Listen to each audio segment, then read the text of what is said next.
Anderson up quickly. 49ers getting a late substitute. Anderson puts the man in motion.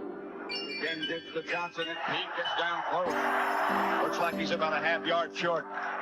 Ball inside the 1. Johnson again. Yep. This time he is hit by Jack Reynolds and knocked backwards, if you can believe that. 11th play in this drive coming up. Anderson will look and throw. Alexander does not get in.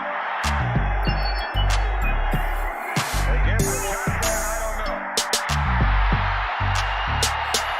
The 49ers don't think he made it. Who's on the bottom of that pile? Jack Reynolds again. Number 64. That's a team effort for San Francisco's defense.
Craig Patterson's way to the goal line. He goes in for a 49er touchdown.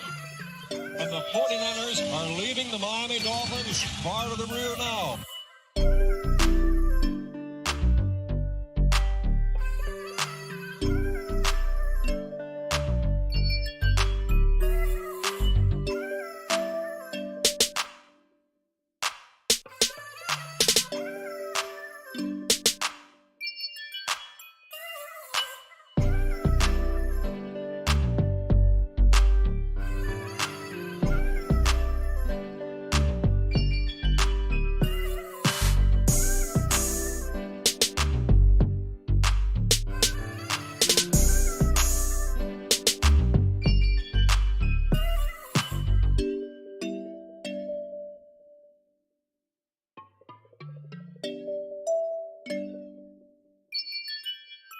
Weiss has just set a Super Bowl record with 12 catches. He's in motion.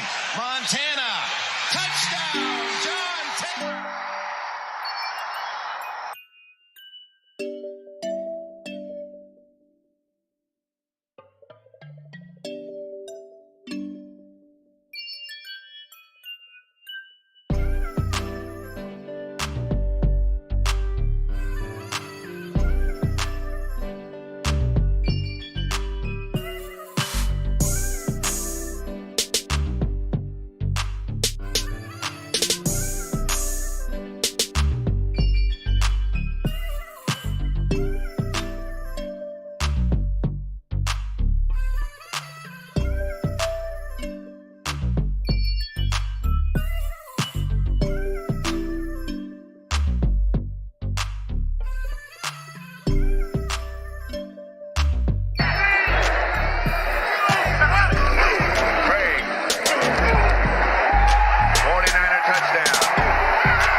Hey, this is complete domination.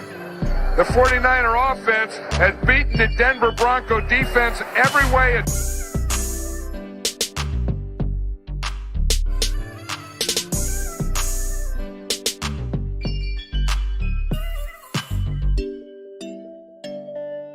From the 44, they fake it to Floyd. Young to the air. Young to Jerry Rice.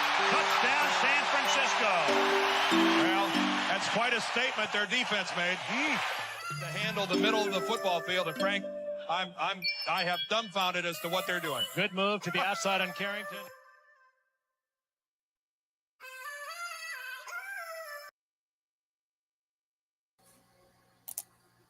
What's up, y'all? It's your boy Niner Faithful. How's everybody doing? I know everyone is having a legendary day. We're back. Just seemed like we barely got rid of y'all, and now y'all gotta deal with us again. So we're back. We're gonna be rocking and rolling. We got a special guest coming up momentarily for y'all. I see him in the draft room, as media put it yesterday. We got our boy 49er media in the draft room as well, chilling. But let me run this intro. Let me go ahead and let me run the ads, and then we'll bring on Jason. We'll bring on our guests, and we're for y'all. All right. Where's that? All right. Let's run these ads. Founded and backed by the GOAT himself, Goat Fuel is a great tasting energy drink without the crash. Use our affiliate link below to save 10% on all Goat Fuel energy drinks. Help out the show and save 10% at the official Niner online store by using our affiliate link in the description below. Go to seatgiant.ca to save on all your theater, concert, and sporting event tickets, as well as help out the show. The website again, seatgiant.ca, promo code Niner Faithful Radio. Follow us on social media at Niner Faithful Radio on Facebook, Instagram, Tumblr, and TikTok, and at Niner. All right, ladies and gentlemen, faithful of all ages, let's get the show rocking and rolling. Weiss has just set a Super Bowl record with 12 catches. He's in motion. Montana. Touchdown, John Taylor. You're tuned in to Niner Faithful Radio, the show hosted for the faithful, by the faithful.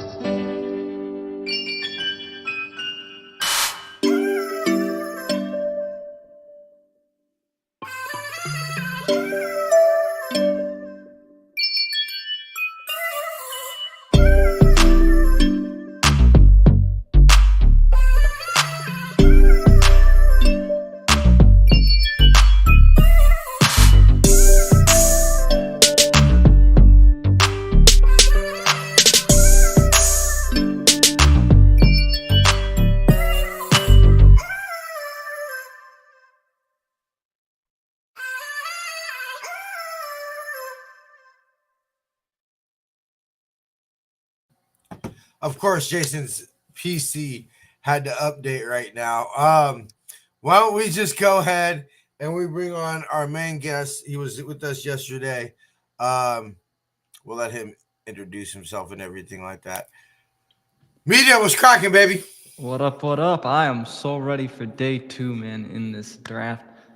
It's kind of crazy that we're already, like, on day 2. I was just, like, thinking, I don't like, we were thinking just a few weeks ago, hey, the draft's coming up.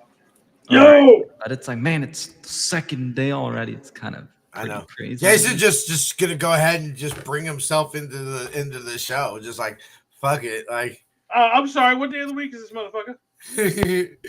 Whose show is on today? Wait. Whose podcast is it, nigga? What? What'd you say? It ain't the 49er Media Captain show. That was yesterday. Okay. Oh, you want to play? We're gonna play games now. Anyway, look, baby, how you doing? Shut the fuck up. Anyway, I don't want to take. Tell me it's day 2 of Draftmas, man. Yes, let's do it. I'm ready. I'm excited.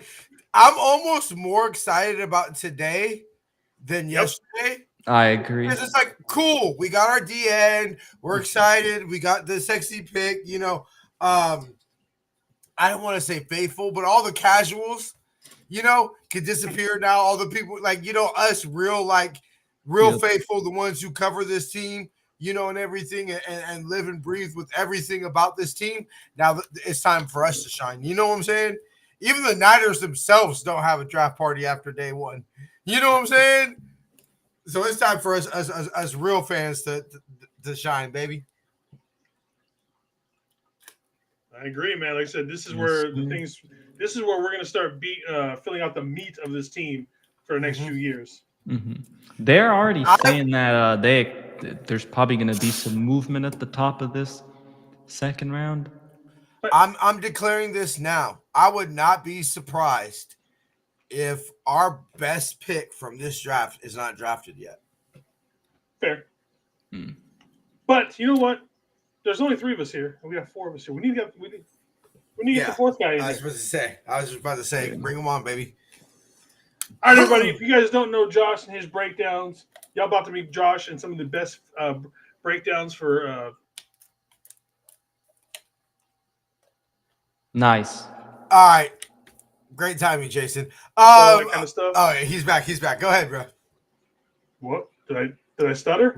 We lost you for a second, but we got. Oh, my bad. All right, so we're about to bring on Josh Putnam. He is of Josh's breakdowns. He does amazing breakdowns of the 49er players and everything like that. TJ's not being funny now. All right, everybody. Let's welcome Josh up in here. Formations, bro. Nope. What happened to him? I didn't do it. Okay, there he goes. We got him. What's up, Josh? How you doing, brother? I'm back. I guess you're not the only one having some PC problems. I keep saying that my webcam is restarting unexpectedly. This is like over a year now that I keep saying I'm going to buy a new webcam, and I still haven't done it yet. But I will. I promise I will before the season starts. For like the last 3 months, my PC just randomly restarts itself, and I can literally be up and running in like 2 minutes. And I keep saying I'm just going to go get a new one or I'm going to fix it. I still haven't.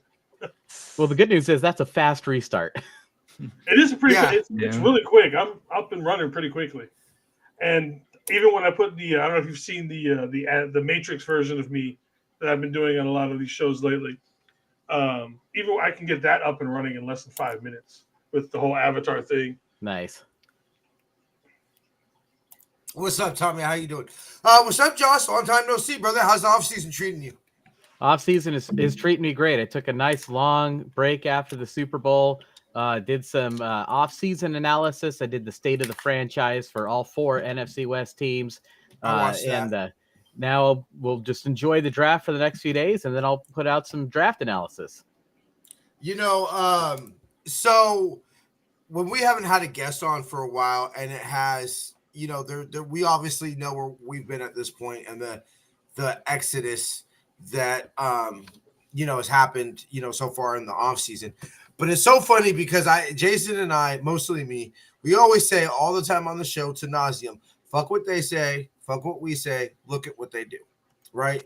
This offseason was one of the rare occasions where, like, they legitly did what they said that we were going to do. Mm-hmm. And for some reason, when John Lynch came out and said, pretty much kind of like, not slick. Like, randomly, somehow he was asked about Brandon Ayuk. Then somehow weaves that into, well, we got to get younger and cheaper and second, highest cash spending team. And then all of a sudden, Debo gets traded. Dre leaves, which that wasn't a part of the plan. The Niners were trying to keep Dre. Dre just wanted to leave. Debo's gone. Javon Hargrave, which we knew was coming and everything like that. Mm-hmm. It was you, either I said it, commented on your post, or you said it on one of your posts last year that you shared into our Facebook group. Retool, not rebuild. Where are you as far as your optimism level? Are you more of the sky's falling and, or are you more like Jason and I are, or more Jason, of like, this kind of been the plan and, doesn't really necessarily alter your view on the team and our prospects this year? Yeah, I definitely don't feel like the sky is falling. Like you said, this was the plan all along. A lot of these guys that we had to release were older players or players mm-hmm. coming off of very serious injuries. So this was always going to be the case. You have to move on from those guys. If you feel like family, it's tough to do, but then you bring in new guys in the draft. That's how the league operates each and every year. As far as our prospects for the season go, they did try to keep the core group together. Yeah. Brock Purdy, George Kittle, Christian McCaffrey, on the defensive side of the ball, Nick Bosa, Fred Warner. And of course, with Kyle Shanahan, they're always going to be a threat. But they're going to have a lot of rookies on this team, and those rookies are going to play, and we will see some rookie mistakes. And as a fan base, we're going to have to get comfortable with that, at least for this season, I think. Well, what I'd like to say is I agree with you. We still have all 7 all-pro players on this team. And basically some of what you would argue, a good chunk of them, what you would argue are the best or one of the best at their position. When you talk about George Kittle, all pro, the best, one of the best, depending on, where you fall on that. Trent Williams, best left tackle. And so I'm kind of in between personally, where I think that this is, I think it was more of a shock, and I thought was going to be more offensive. I didn't think Dre was going to leave, basically. I thought this was going to be, hey, Kyle's going to say, we're going to figure it out on offense. You got me George Kittle, you got me Brock Purdy, and you got, Kyle Shanahan and CMC. I'll roll with that, and we'll figure it out on offense. And I thought our defense was going to basically essentially carry the team. You're going to have Fred, you're going to have Dre, you're going to have, Nick Bosa, Demo, and everything. But I will say this. You give this team, who, like we all have said, the core of this football team is still, George Kittle is still damn good, pretty damn good at football. Brock Purdy, I even though an off year, I think you bring a healthy CMC, you bring a healthy BA or a healthy-ish BA, and everything like that. You transition away another year to prepare for the transition away from Debo. Because let's not be real, let's not mistake it. Forget last year. We saw this team slightly transition away from Debo in 23. Just it wasn't as glaring. But this team was transitioning away from Debo in 23. And so, you roll with it. This football team gets hot. You give us some type of home field advantage or some things. He'll be back.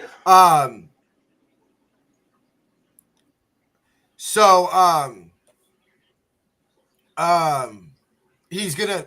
I saw it, Jason. I saw it. Anyway, he's gonna. So I think this football team gets hot, and rookie, like you said, those rookie mistakes get learned from, and get this team some home field advantage, and we ain't got to leave the field of jeans for the playoffs, or for the Super Bowl. And I like our chances, if you put that in a stadium that we're undefeated in the playoffs. Mekhi Williams, sorry. Mekhi Williams, your thoughts, Josh? We kind of gave all our thoughts yesterday. Love the pick. I personally, I was thinking offensive line, right? It's so rare to have a pick that high in the draft. If you can go out and get one of the top tackles in the league, that this year might have been a good year to do it. Trent Williams, still an all-pro, like you said, 38 years old, not as young as he used to be. Every year now we see him sort of dealing with these ankle injuries each and every year. He misses a lot of time, particularly, late in the season as it starts to wear on. On the other side, you have Colton McKivitz, who has been playing a lot better recently, if we're being frank about it. But you still have to ask, is there an opportunity to improve at that position? There was 3 excellent offensive tackles, in the draft. It is typically said you have to be within the top 10 to grab one of those guys. And, well, the Niners picked 11th, and the last tackle came off the board right ahead of them. But San Francisco was well prepared for that. They had their eye on Michael Williams all along.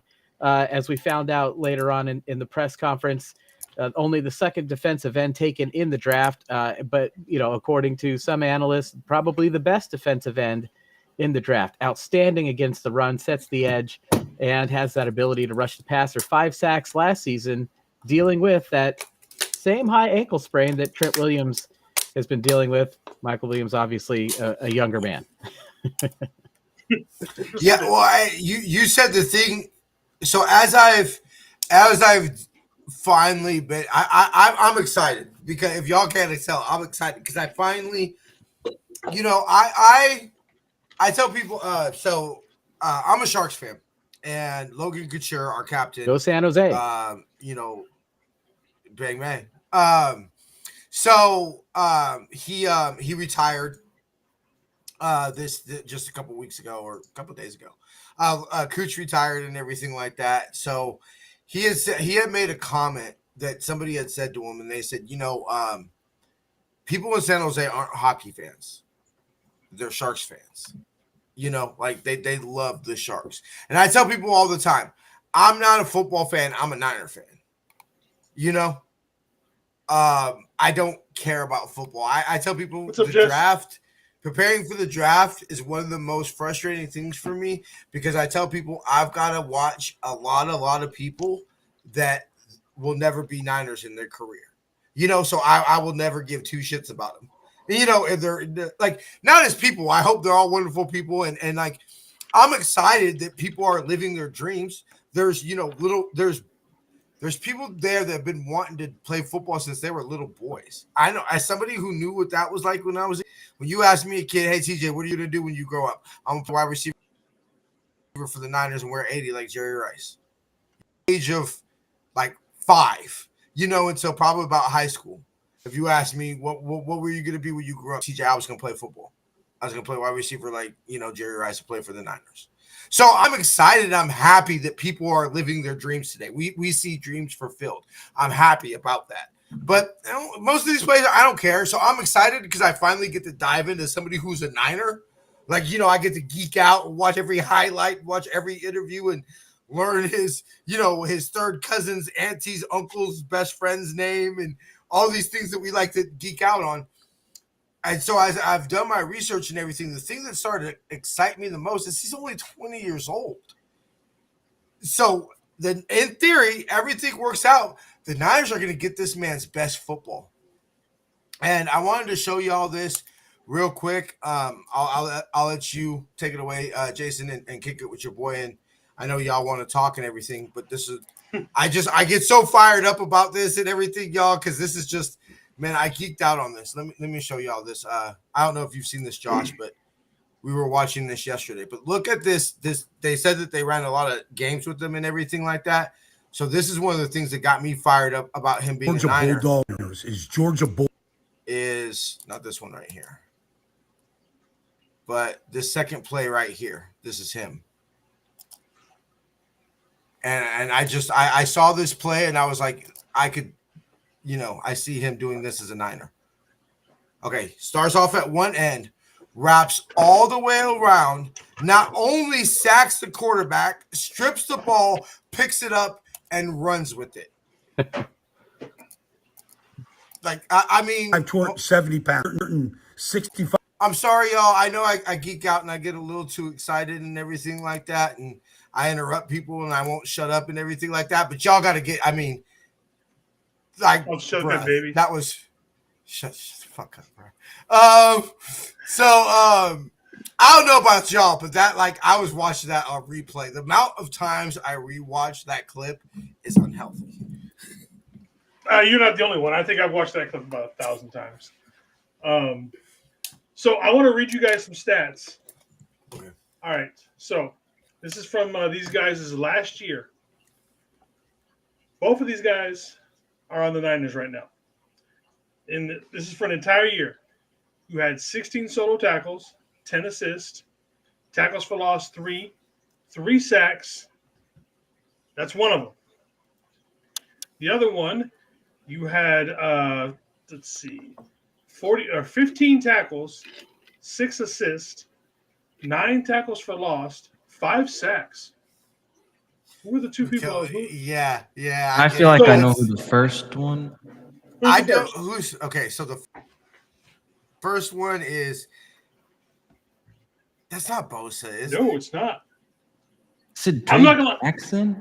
Nope. One of them.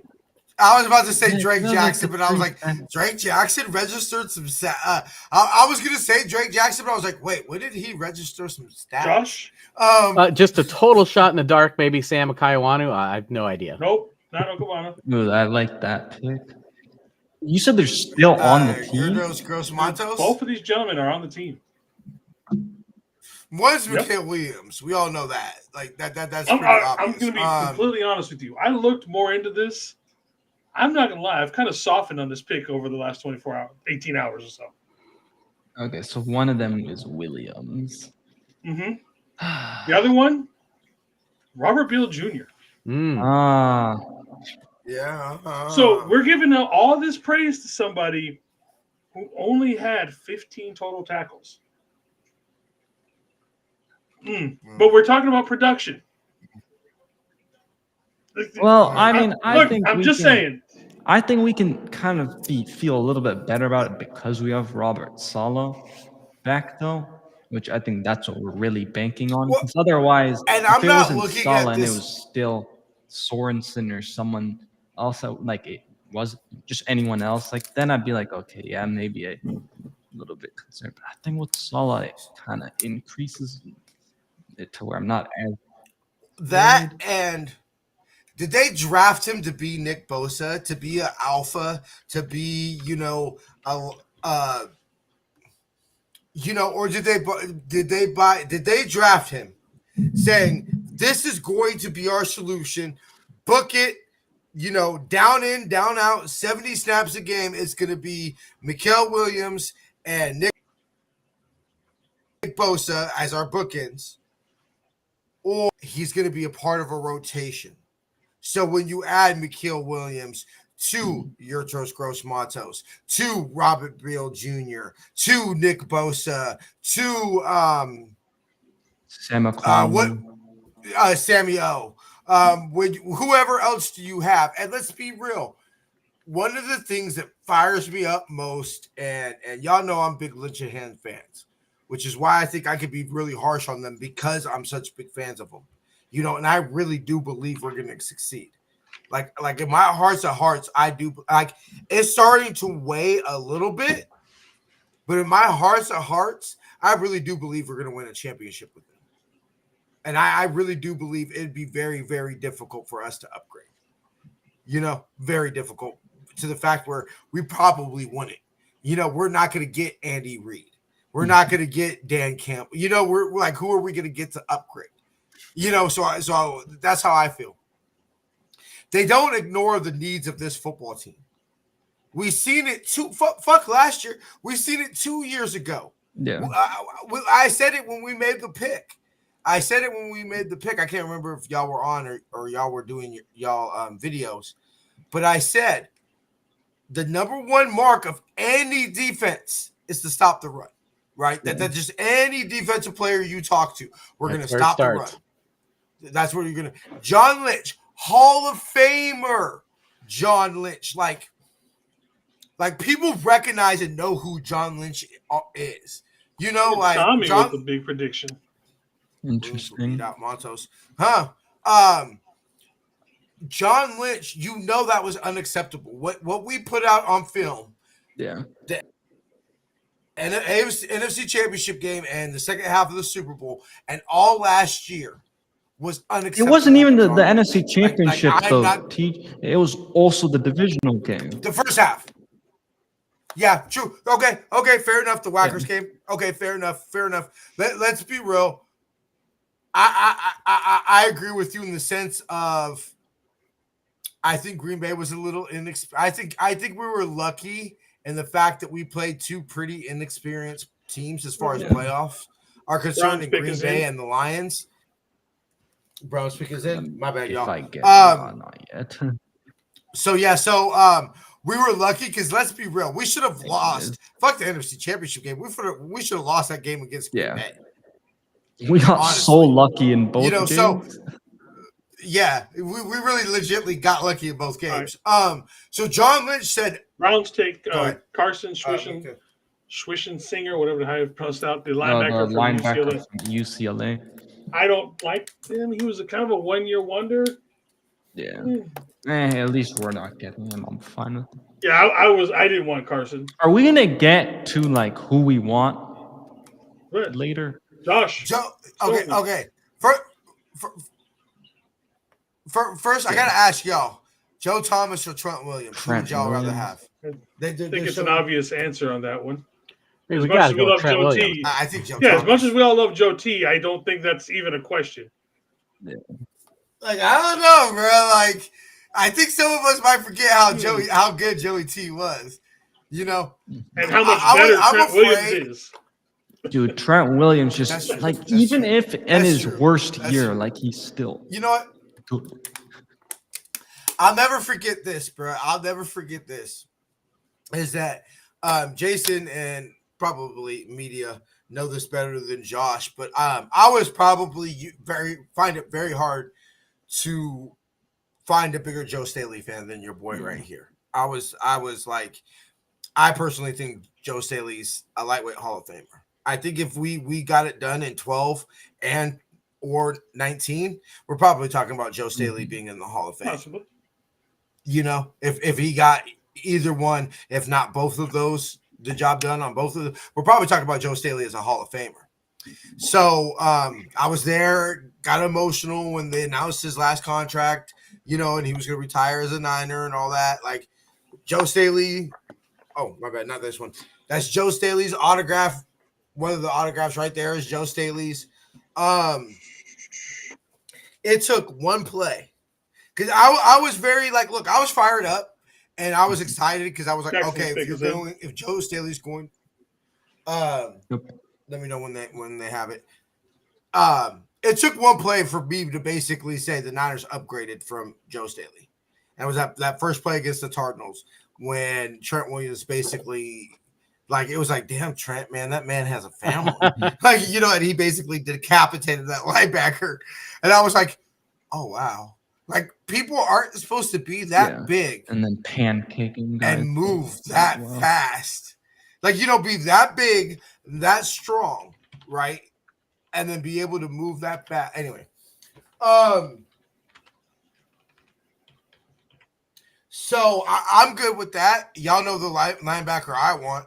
All right, here's the pick. You know, this is probably BCI. Who is it? Don't hurt me, D'Amico. Me, they're still going to the stage. They were still in. Now they're just talking. Yeah, now they. Jaden Higgins, Iowa State wide receiver. I like that. Makes so much sense because I was kind of like surprised they didn't take a. Did they pick first round? I forget. He's one of the guys I did. The best. He's the best available receiver. Yeah, I forget if the Texans even picked in the first. So let's go with this, Josh. Round 2. Yes, what are you looking for? We're gonna go back to the trenches. What side of the ball? We're gonna go crazy and get a wide receiver. You know, there's a couple of team needs, right?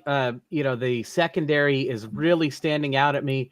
You know, I guess, I don't know if this is fair or unfair, but if you don't count Travis Hunter, only true 2 corners went in the first round yesterday. That's hardly any for an NFL draft. Usually those guys fly off the board in the first round. Maybe San Francisco picks up a corner in this round. It's interesting that Cleveland also just took a wide receiver. You know, it's worth noting that we do have Brandon Ayuk on the roster, but he is coming off of that ACL tear, and you never know, even with modern medical technology in the modern game, you never know how that is going to respond. So I'm not saying they would pick a wide receiver in this round, but it's just food for thought. You know, keep that in the back of your mind as well. But I think you have to go secondary here. So are you're not sold on Renardo Green? I love Renardo Green, but San Francisco also parted ways with Charvarius Ward in the offseason. But I mean, we kind of saw that coming. Yeah. See, and yeah. I honestly, personally, it's so cool because, you know, on the show, like, we obviously have to take the micro, traded with Tennessee, and hone in on. Yep. Okay, I'm curious who they're going for. They got the trade details. They're in that weird position where 52 and 82. Depending on how the schedule, the beginning half of the year, if the schedule for us is a little tough, schedule for the Yams are a little tough, they get a little easier schedule. They hit on some draft picks. I think the division might be up there for them. You know, if we can kind of get, if we can, like Josh talked about the rookie mistakes coming early in the year and get a tough schedule. Because I think what the Niners are hoping is that we have an easy schedule in the beginning of the year. Yeah. Our experience, you know, and hey, like we're still fucking good at football. You know, like we're still like got one of the best offenses in the league. I think most offenses will kill to be able to line up George Kittle, CMC, have your left tackle be Trent Williams and your quarterback be Brock Purdy. I think there's a lot of offenses in the NFL that would kill to have that. I mean, and then you have Dominic Cooney, right? Dominic Cooney, that you hit on. Ricky Pearsall, who we saw show some flashes, you know, and definitely and don't feel everybody. Make sure to get some. Yes. Everybody. Josh, shoot Jason, your Addy. I don't know if y'all have y'all don't have the goat fuel, the Jerry Rice cans out there in Washington yet. Oh, y'all do? I don't believe so. No. I got one for I got one for you, bro. Awesome. Just shoot Jason your address. When I can just give him. Yeah, okay. If you want to take care of it, then, dude, Jerry's not sponsoring the pod. Jerry sponsors the pod, dude. We got goat fuel up the ass, guys. That's amazing. We got you on some goat fuel. Josh, we'll get together. I'll drop you a case, man. All right, sounds good, Jason. 8 cases in my room. Yeah, we got a million cases of my goat fridge fuel. right here is completely full of goat fuel. Oh my goodness! All right, I've got also like 3 more packs on the outside.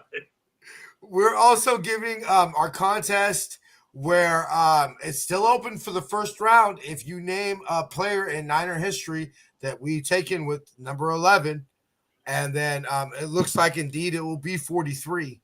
When the Niners go on the clock, we'll go ahead and officially announce the pick and lock it in. Tell us a player that was taken in Niner history with that pick, and y'all got a free can of goat fuel coming your way. So we still got that open, available for yesterday too. Nobody gave us the answer that I saw. Did you see anybody comment on social or anything? No. Yeah, no. Go ahead and hit us up on social, comment on the show. I'll go ahead and look at YouTube when we're done here tonight. What flavors you all got? The red one is strawberry. I've also got pineapple cream. I've got black cherry ginger, and then the tropical punch one. Yeah, this is tropical berry. I think I'm all out of like non-Jerry Rice ones. I haven't gone to the store or used our affiliate link to be able to, save 10% and help out the show. What's up, Mad Dog LaJoy? How you doing, brother? Thank you for showing up. What's up, Mad Dog? We haven't. So the Shecox received the second pick. They gave up their second round pick, number 52, and a 2025 third round pick. Yeah, their pick is in. They're just showing the They're just war waiting room right now. They were the only team with 10 plus wins in 24 to miss the playoffs. Yep. That doesn't happen. That doesn't happen 2 years in a row. Seahawks, yeah. I mean, Pretty that didn't crazy. happen before they expanded the playoffs. Now 7 teams from each conference make the playoffs. So to still miss out, that's a tough break for Seattle. It will be interesting to see which direction they go in. They had to shore up their offensive line. They took care of that in the first round. What did they do here? How are you feeling about the division? Might be a good idea. How do I feel about the division in terms of who looks really good for 2025? I mean, the defending NFC West champion LA Rams. Don't want to make you choke on your drink there, Jason, but I see no reason they can't, again, at least contend for another division championship. And remember, they beat Seattle, who had an identical record. Seattle only lost on the tiebreakers. So it might come down to those 2 teams again. We'll have to see. Yep. And then see what happens with us. You can never count out the Niners with that roster. All right, so it looks like coach. Seattle drafted safety Nick Emanmori. I say that right? Emanmori. I like him. Yeah, he's a good safety. I like him. Did you see who made the announcement for the pick? Yup. Just I haven't even gotten the pick. Him at the podium. He's got the blue and green suit. I wonder, is he gonna double dip today? Is he gonna double dip? I know our guy's double dipping. I should have worn my Niners Richard Sherman jersey today. That would have been good. There you go. I have noticed since Beast Mode called him out, and kind of was like, "Hey, bro, you got your ring. Let's not forget who you got your ring with." I have noticed Sherm tends on the podcast. I've noticed Sherm does tend to wear a Niner hat when he's on the pod, and they do talk a lot of Niners. Let's be real. Sherm knows where his bread's going to be buttered. Your podcast is going to get carried by the Niners, right? Let's be real. But I have noticed that he's been seen in a lot more Shecox gear and stuff like that since Beast Mode basically called him out. Who, you know what? I've always fucked with Marshawn. Like, yeah, I've hated him. He was a Shecock. I still won't eat fucking Skittles. You know what I'm saying? I still to this day won't eat fucking Skittles. And let's be real. Them wanting them, I will go to my grave. I don't know how y'all feel, and y'all can give y'all opinions if you want. And this is why I've always thought Pete Carroll was overrated as a head coach, because the idea of, it's going to be the Beast Quake and they're going to fucking throw Skittles and all that shit cost them the division. Let's be real. There's no way in hell they should have lost in 2019. Well, why did they lose? There wasn't much out there for running back options, though. Okay, fine. But there wasn't much out there. But, okay, first of all, I put that on the head coach. How the fuck is it 4th down or 3rd down, whatever it was, and you ain't got your helmet on, cuz? That's not being prepared. Second of all, Browns pick running back Quinshon Judkins from Ohio State for the Browns. Is that the, besides Gentry? Is that the first? That's the second only other running back to be taken. No, Hampton went yesterday. Yeah, Hampton from North Carolina went yesterday as well. Yeah. Okay, I didn't know that. Then I think do you think the reason I asked that is I don't think here in the second. I legitimately think that like Kyle needs to be stopped if he's starting to take running backs in the fucking second. But like I'm just thinking like the less running backs that are taken and we start getting to pick 100, or those comp picks in the 4th round, and Kyle, the best running backs on the board, does Kyle just watch it come in the 3rd round, and he already joked about it yesterday too. That's what I'm saying. The less running backs that are taken, it's like I think either way the Niners are screwed, because if running backs start flying off the board, Kyle will say we have to take him, because he's not going to last. Mm-hmm. And if running backs don't fly off the board, Kyle's going to say he's right there staring us in the face. So, like, they just going to allow him to take a running back and then be like, all right, Kyle, leave the draft room. Like, like Kyle gets his running back and then exits the draft room. It, doesn't mess with any more of the picks, Like, Kyle, you either get one receiver or one running Caleb back. Johnson, the running back from Iowa. Okay, it's a little too close to start asking who we want at 37 and see who's still on the board. Yeah, Will Johnson still remains ESPN's best overall available player. Still on. Yeah, that injury, and I'm not so. All right, we have a trade at 37 coming up. Right. The Dolphins are trading up with the Raiders. Yeah. Wait, the Raiders have the pick and are trading it? Yes. Or the Raiders are trading up to? They're trading down, so the Dolphins are trading up. Yeah. Okay. I wonder who this is for. Shadur? I've got the Raiders. I was about to say. I know. I was going to say what? Imagine. Yeah, I was thinking that if the Raiders stuck here, I was thinking Shadur. The Browns didn't even take Shadur, which is crazy. What was that, Josh? Did the Seahawks take a quarterback this year? No. Or are they rolling with Sam Darnold? I think they're rolling with Sam. I don't think so. They're taking a quarterback. Nothing makes Jason happy. Been watching Sam Darnold fail? You're damn right. Oh, Nothing. You know what? It's a good thing I came this year, bruh. Because if you and me went to Chapman's thing and got like that unlimited drink shit and got like how drunk I was last year, but you were just as drunk, a mix with me, like and how I am, when it comes to that team, and then you with Sam Darnold, and we're God damn both it. drunk. They must have Who taken. was it? Who'd they take? Let me. I got it ruined on my phone, and you want to take a guess, Jason? I think I'm 30 seconds behind. I think I know who it is. Is his All first right, name Jonah? Yes. Fucking know God damn it, man. Jonah Savanaia. Ah. If Anshul reacts like that, you know it's a guy from Arizona. Yeah. He wasn't Josh wasn't here last year with the infamous Jacob Cowing pick. I think Let's just say Jason's we ears all are have still ringing.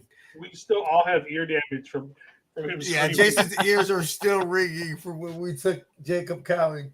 And Shaw went to Arizona. Goes to Like he goes to Arizona. Like he was literally on campus last year during the draft when we drafted Jacob Count. So that's why he reacts like that. Are you still on campus right now? I'll be on campus for the next 2 drafts, so going back for school. We got but yeah, we were saying I hope it's either up there, the draft's up there, and if the draft's up there, I'll come up there with y'all. Or if the draft's in Arizona, Jason and I will come with media. Or if the draft's out here, y'all come out here with me. Yeah. I don't think they'll have the draft out here because it would be a little difficult to have it like physically in San Jose. It would have to be in the city. The city's more better prepared to host the NFL draft, than San Jose. But because the best place we could have it in San Jose is a Shark Tank. And I don't know, they're going to have more than 20,000 people at the draft, right? Maybe. I would think. Maybe. Unless they have it, unless they have like family and like VIP access at the Shark Tank, and then like the event and like the fan center and all that is at the convention center, then maybe. Yeah, because the big thing about the draft is like there's a whole lot of public let in. It's mostly all the stuff that around it. Like, there's that whole the festivals and stuff. The festival and everything that goes around the draft. It's the big. Even the city probably would be better than that. I don't know. We would see, but I would love to get all y'all here, Josh. If it's out in Seattle, we got to do a live draft from. Absolutely, from there, that's a great idea. That would be so dope. That would be so. I would come. I had. Look, the city itself. When me and when I went out there last year, I had a blast. It's just like it's pretty much like a mix between Santa Cruz and Frisco. That's exactly what. I tried telling you. I was like, it felt just when we were down there. It felt just like being up here. I told you it'd be just. Oh, there was when we were by Pike's Place. Crowded. Yeah. When we were by Pike's Place, I literally looked up, and I was like, I told my ex, I told her I was like, babe. I was like, tell me that doesn't basically look like Highway 17, like we're driving to Santa Cruz. And I was like, and I looked at like the actual like Pike's Place and the pier and all that where the Ferris wheel is and everything. And I was like, and tell me that's not basically the pier in downtown in San Francisco. I was like, that looks like Santa Cruz, and that pretty much looks like the pier in San Francisco. I was like, it basically felt just like. Yeah, basically just like a mix of Santa Cruz and San Diego. I actually really had a blast. The aquarium was cool. We went to this like Titanic museum. That was dope because like I'm a huge Titanic weirdo. Did they have? Yeah, I had a blast. They had they didn't have the stairs, but they had a replica of it. They had like a replica of the iceberg, and you could touch it to see how cold the water was. They had they didn't have a lot of. They had coal that was brought down from the wreck. That was pretty dope. They didn't have a lot of stuff from Titanic. They had mostly like, oh, this bench was from Titanic's Sister Ship Olympic. You know, they had a lot of stuff from Olympic and everything like that. That was like, oh, it's Titanic's sister ship, so it basically looks the same. But they had like a lot of artifacts from like survivors and like bodies, basically. Like, you know, and so it was cool. I totally geeked out. I got like a pint glass, you know, and everything like that. Like I totally nerded out and took pictures of literally everything, you know, and yeah, I had what happened to the draft? Oh, there it goes. I had a blast, so I would totally go out again. The game was fun too, but no, I had a blast. I actually like. I ain't gonna lie, if it wasn't like I wouldn't do good around that many Chicago fans, just because, you know, yeah, it wouldn't be good for your boy. I actually would live out there. It actually was not as bad as I thought it was. Pretty much the weather is very San Francisco. 50 cents for the page. See, I haven't gone. But they haven't relaxed. They haven't announced it yet. Yeah, there's just ads. All right.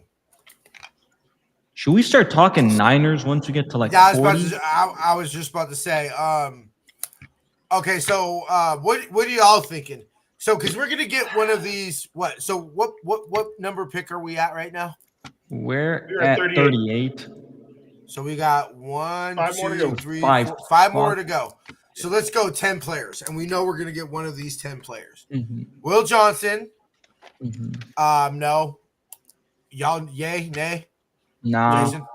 No. Josh? I'm sorry. I do not want any Michigan players.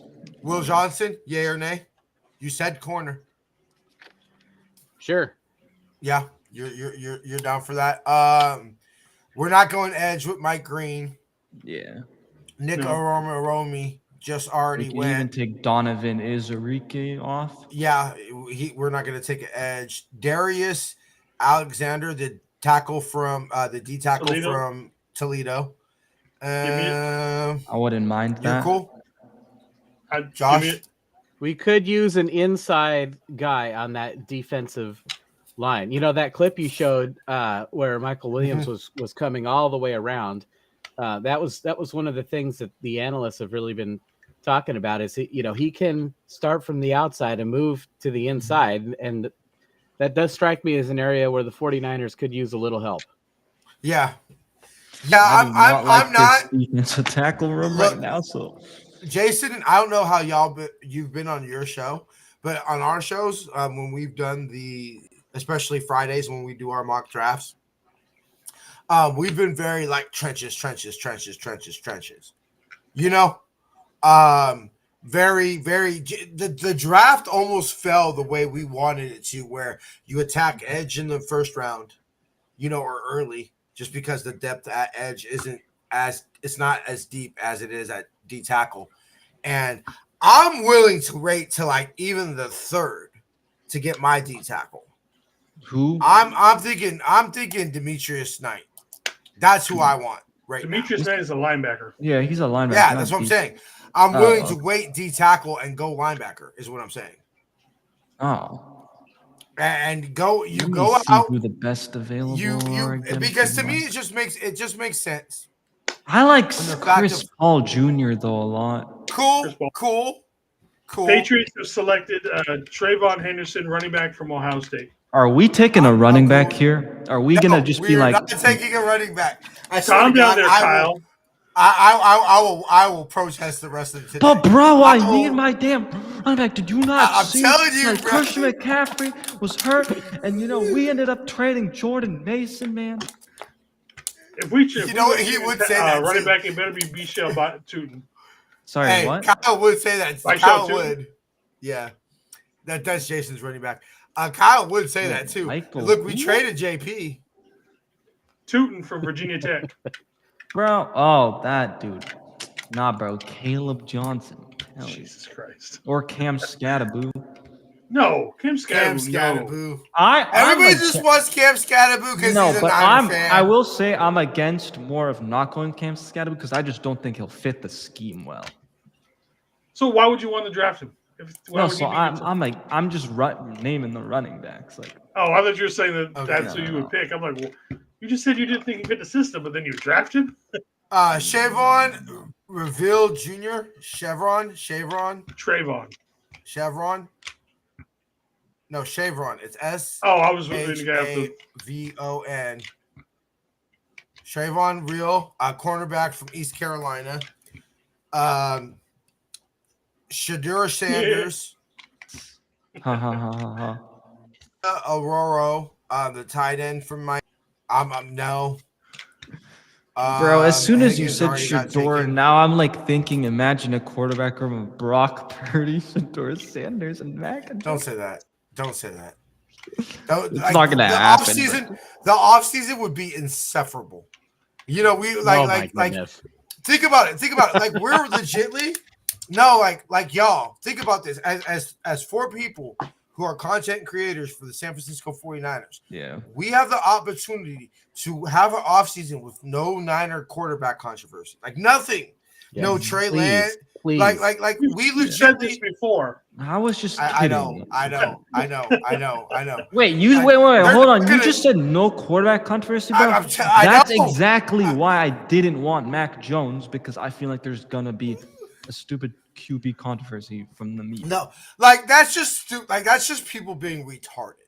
Like there's no way in hell they're choosing like Brock or Mac Jones is gonna come take Brock's job. But like all they gotta do is just sign Brock. That's it. That's all they gotta do, and we're scot-free in quarterback controversy. Our quarterback's arm didn't get ripped off. My poor summer child, thinking everything's gonna be all nice and perfect for a quarterback room. Oh, it is. It's gonna be beautiful. There's gonna be it's gonna be like, oh, it's gonna be so marvelous. And then you go and you fuck that up with Shador Sanders. You want me to read the top 30 visits, by the way, or? Yeah. Read the 30 visits we did. We have Arante Ursary, Harold Fannin Jr., Darius Alexander. He's not going. Quincy Riley, corner, Marcus Mbao, Kyle Williams, Omar Norman Lott, and then I guess Chris Paul Jr., Aeneas Peebles, Anthony Belton. It's kind of where I'd be like. TJ Sanders. TJ Sanders wasn't a guy that they were able to confirm if he met or not, but I like him. Also, by the way, I do actually like Shamar Turner. What would y'all think about I didn't do too much because I don't think that they're gonna do specifically like Kevin Winston Jr.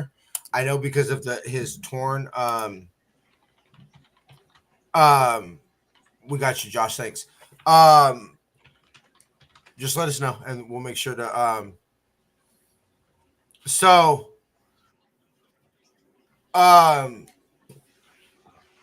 it that totally threw me off.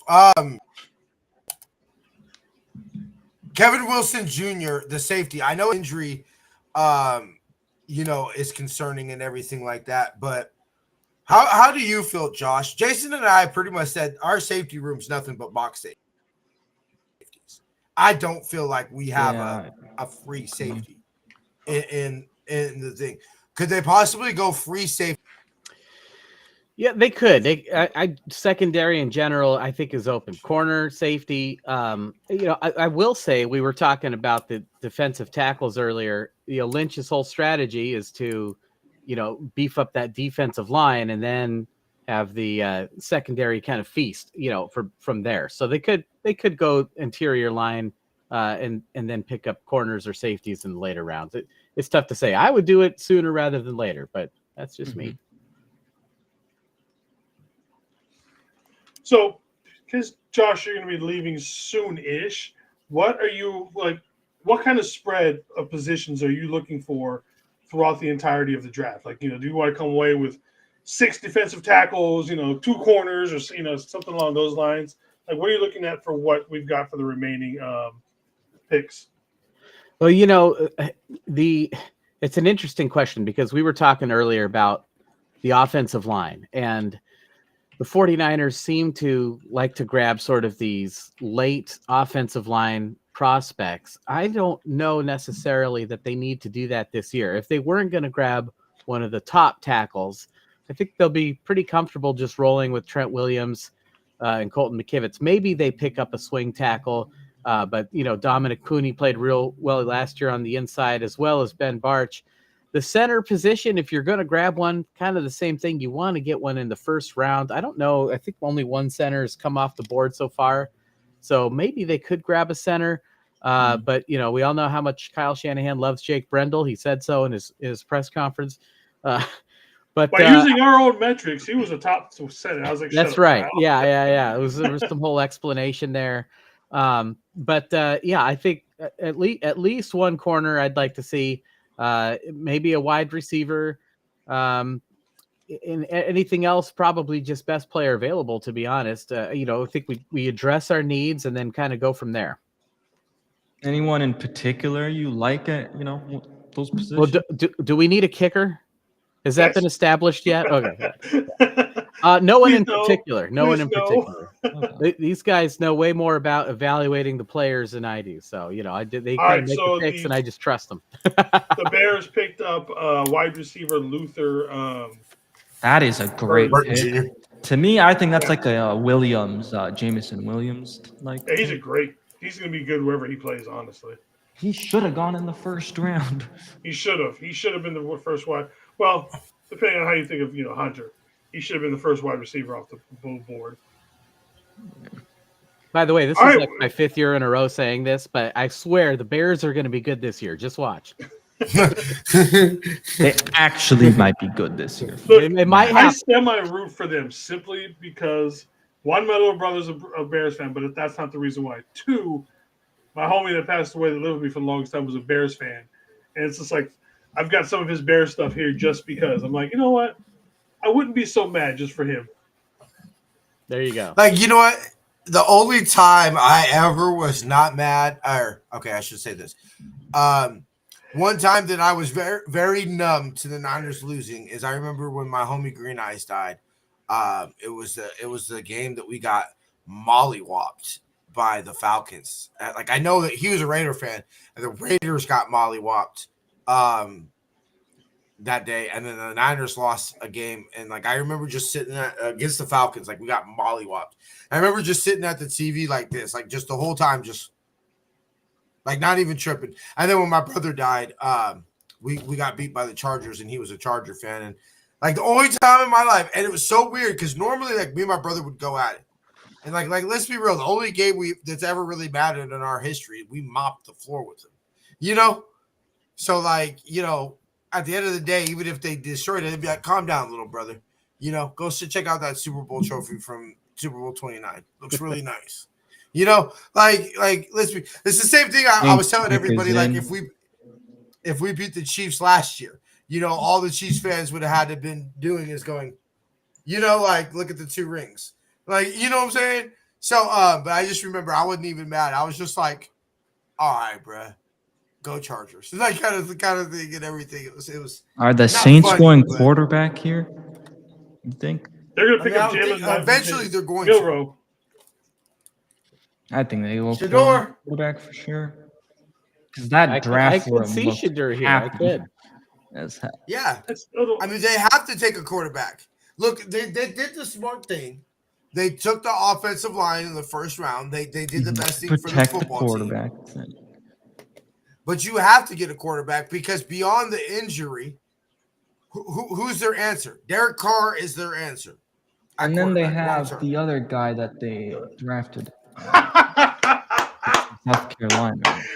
The Saints have taken quarterback Tyler Show out of Louisville. Oh, wow.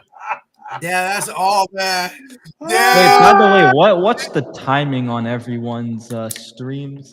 4:50 now on the Bears pick. Okay, they're I just saw the Saints pick right now. Shedeur Sanders, 4th round, ladies and gentlemen. Look, nothing against the kid or him being Deion's kid, but he was never that great. And again, like I said Oh, I last forgot. night, you give any of us Travis Hunter to throw to, we're probably going to at least get looked at in the draft. That's how good let me Travis ask you Hunter guys is. this: Yeah. do you think there's a little bit of a LeVar Ball effect here? You know, like they're Yes. concerned Yeah, about Yes, I Dion's do. influence. I do. Yeah. I do. I do. I do. I was just it's about to say. literally Overrated because player of the with name. overbearing dad. I was That's going to say this, because Josh, of the name. yesterday. I said this yesterday. I said personally, and Jason disagreed with me, but I said personally, when you look at how Dion is now, you know, he's obviously matured and you know, he's not like I don't know if y'all ever heard the story where he walked in and he walked up to every team and asked them when they were picking, and he'd be like, "Oh no, I'm going to be gone before you," and like wouldn't even bother, like, you know what I'm saying, and everything. Like Dion's, you know, the man of God, the Christian man, that, you know, darn, doesn't even say damn, you know. When I heard from just the rumors of executives saying that he was entitled, arrogant, you know, and everything like that, that turned me off so much. Yeah. Yeah, you ain't never lied, bruh. You ain't never lied. Flattery. And then By the way, the Bills have traded look, up with the Bears. as a Laker fan, I will say this: LeVar Ball, as a father and as a black man who is taking an active role in his children's life and trying to teach his children entrepreneurship and brand management and all these things, I actually think is what we fucking need. You know, and Him as everything a like dad that. isn't in question. I fully support that as a person who believes in black empowerment, you know, and everything. And then it's actually kind of got turned off on the NBA about how they handled the whole George Floyd and still playing when they talked about how to protest. That kind of turned me off of the NBA. I ain't gonna lie. You know, I haven't really watched the NBA since. But as a football fan, you know, as an executive of a football team, as a fan of a football team whose only interest number 6 to 49, I want nothing to do with it, bro. Nothing to do with it. You know, we can get into the other aspects of it that aren't necessarily the scope of this show on why that people are turned off by Dion and the overbearing black father and you know, and all those type of things. But that's not the purpose of this show. I do agree with you, Josh. I do think there is some of that here, you know, and especially with this. As much as everybody loves him now, and he's prime time, and it's Dion, and he's, you know, Colorado University is on the map because of him and everything like that. Bruh, I'm old enough, and you know, media isn't, but Josh, Jason, and I are all old enough to remember the fucking shit they used to talk about Dion, you know, and called him arrogant and He was. Poor sportsmanship. He was. And he was good. I'm not saying he wasn't. All the backlash that, yeah, look, he was the ultimate talent versus tolerance, right? Like, can we all agree on that? Dion was talent versus tolerance, you know, and his talent was good enough that people tolerated him, you know. That it's the same. It's the history of the NFL is full of people. Lawrence Taylor was a crackhead, you know. Let's be real. Lawrence Taylor All was a right, Bills crackhead. pick is in. But guess what? Bills. He fucking could sure as fuck sack Joe Montana. So Bill Parcells Unfortunately. said, yeah, unfortunately. Look, yes, very unfortunate. You know, and could make a hell of a pairing with Lord why did I forget his name? Why did I forget his name right now? Leonard Marshall. Yeah. So unfortunately. So, you know, tolerance versus tolerant. But yeah, I fully agree with you, Josh. There's people who are like, I don't want to deal with it. Yeah, I think Dion, that's it's really well said, because both can be true. He can be absolutely that dad that we all want in our corner, you know, doing everything he can to help our success, and at the same time, it could make some team executives a little nervous. You know, if there is a quarterback controversy or a battle going on, is he going to make public statements or or anything like that, and then the third aspect of it is, you have people who are going to use that as an opportunity to attack Dion negatively, and their heart isn't in the right place. We all know that goes on, sadly. So there is a lot that goes on there. And especially that if I'm Colorado, I'm nervous about Shedeur because Shedeur comes in, throws 3 picks, right, and everything, and Dion has a midweek press conference. You don't think any reporter is going to ask him about Shedeur's struggles? You know what I'm saying? Yeah. If I'm Colorado, I'm really nervous about that. You don't think that at all this year, you do not think that Dion's going to get any questions unless he comes out and says, hey, guys, I love my son. I fully support my son. Bill's pick is in. It is defensive tackle TJ Sanders. God damn it. That's okay. That's okay. That's okay. It's still a part of the plan. I was not look, I like TJ Sanders. I wouldn't have got mad if we took him, but the plan is still there, bro. The plan is still we got the plan. No, he was just one of the big. He's one of the big run stuffers. He was one of the best ones. I liked him. Like we were talking about Michael Williams only having 16 tackles last year. TJ Sanders had 55. Mm-hmm. Oh shit. Okay, yeah, that's never mind. Because I was about to say, do we need a run? Do we need a run stopping D tackle when we have Ever Anderson at 55 tackles? Yes. Yes, honestly, TJ Sanders, as much as we love Evan O, he starts over Evan O. Yeah. All right, guys, I want to ask, do you think they're going to trade down? Okay, so let's see who's on the board. Shedeur. Okay, so right now, we're not taking Mike Green. Okay, so y'all want to look at position. Let's just look at position. So receiver-wise, you have Trey Harris, Jalen Knoll, Jack Breach, Jalen Reynolds, and we'll just stop it at Kyle Williams. Are y'all willing to trade back? We're on the clock. We're on the clock? Yep. Jets pick is in. Yeah, tight end. On the bill. Okay, there we go. They finally said. Yep. Tight end. I don't think Harold Fan Jr. is going to go until the 3rd or 4th.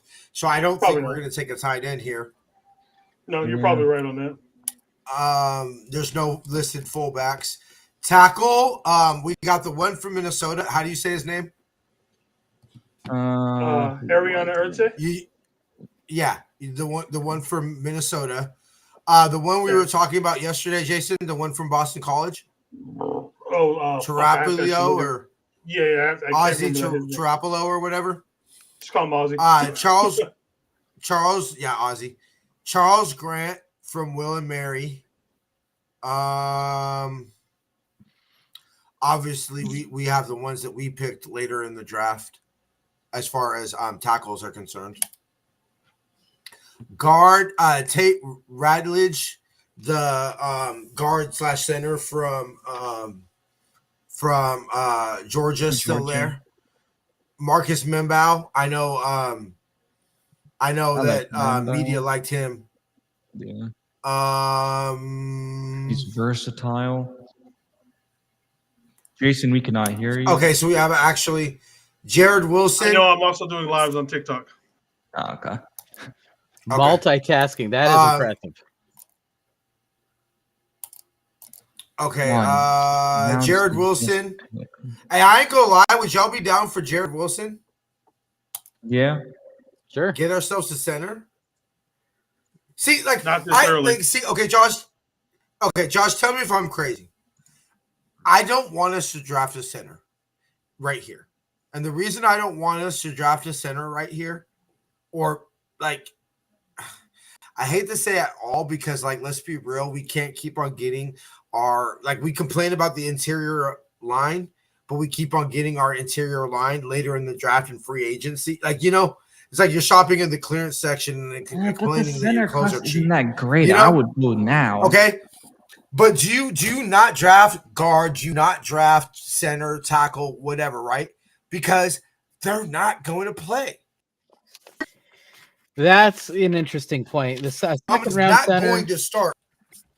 Right. The second round center in Kyle's system would probably need time to develop. But I think only one came off the board so far, right? Or have any come off the board? Yeah, I believe only one center. It was the one. Was it the one from Ohio State or something? I know it was. I forget who he went to, but I remember it was the only one center. Yeah, that came off.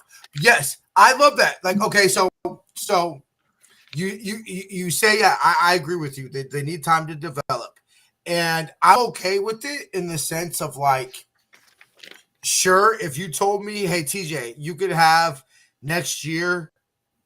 I kind of wouldn't. Ideally for a second round pick. Ideally, I would not like to wait 2 years. I'd like my second round pick to be ready year 2, but I'd be okay with that. But my thing about it is like, and everybody says Dominic Puni played because of injuries. They were not going to start Dominic Puni. Yeah. And then luckily for us, Dominic Puni ended up being good enough that was like oh yeah, okay, he is going to play. They just couldn't say no. He was just too good to not have start last year. They could take a center and then give Brock Purdy more responsibility to handle the protection packages, which is what some people have been calling for. Okay. I'm fine. So basically, how do y'all feel? I'll ask Jason whenever he's live. Would you rather do that? I can hear you guys. A center. Okay. Would you rather get yourself a center? Would you rather get a guard, whatever, right? Or even a guard that could become a center? Yeah. What? Who have I been choosing at number 43 in most of our mock drafts and is still on the board? 90% of my mock drafts, I take this person at number 43. Wilson? Nope, not Wilson. There's one person like that. I took in most of my. Yep, and again, ladies and gentlemen, we are on the clock again for number 43 pick for the Niners. Most of my mock drafts, I took him at number 43. He is a guard. He's still out there. Memba? Sorry, not Memba. No. Sorry.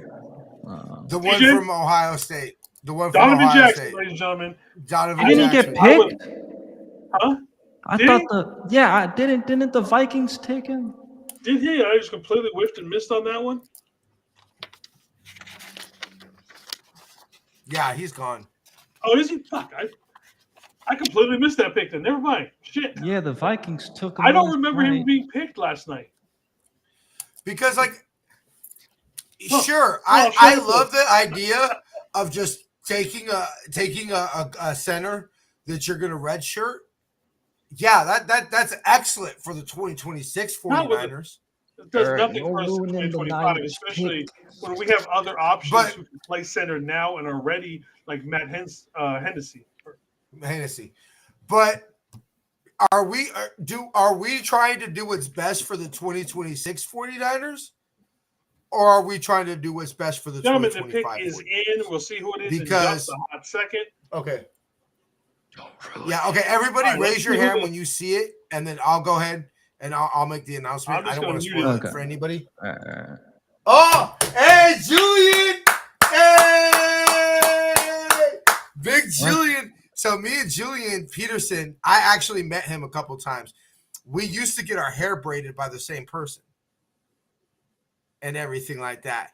And I'll never forget, one of my reasons why I don't buy jerseys like that is I literally bought a Julian Peterson jersey. Oh, okay, damn, you got it. I know. Do you got it?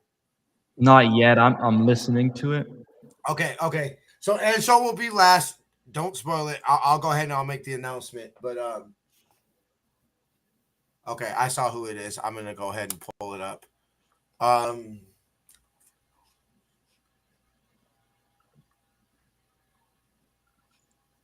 Okay. Okay, so you got it? Ladies and Not gentlemen, who I thought I'd want. Like, Alfred Collins. Okay, defensive tackle, 6'6", 332 from Texas. We got ourselves a big Texas Longhorn. I gotta Josh, go do you tell have my any? cousin now because he goes to Texas. Do you gotta? I know you gotta run at 5, Josh. Do you want to go ahead and just give us your thoughts real quick? Tell the people where you can find you, and then we'll go ahead and let you go. Sure. This is essentially, kind of what we thought they would do, right? This is one of the things we discussed earlier. Lynch's strategy is to beef up the defensive line, get corners and safeties later, and allow those guys to feast based on the pressure that the line puts on the quarterback.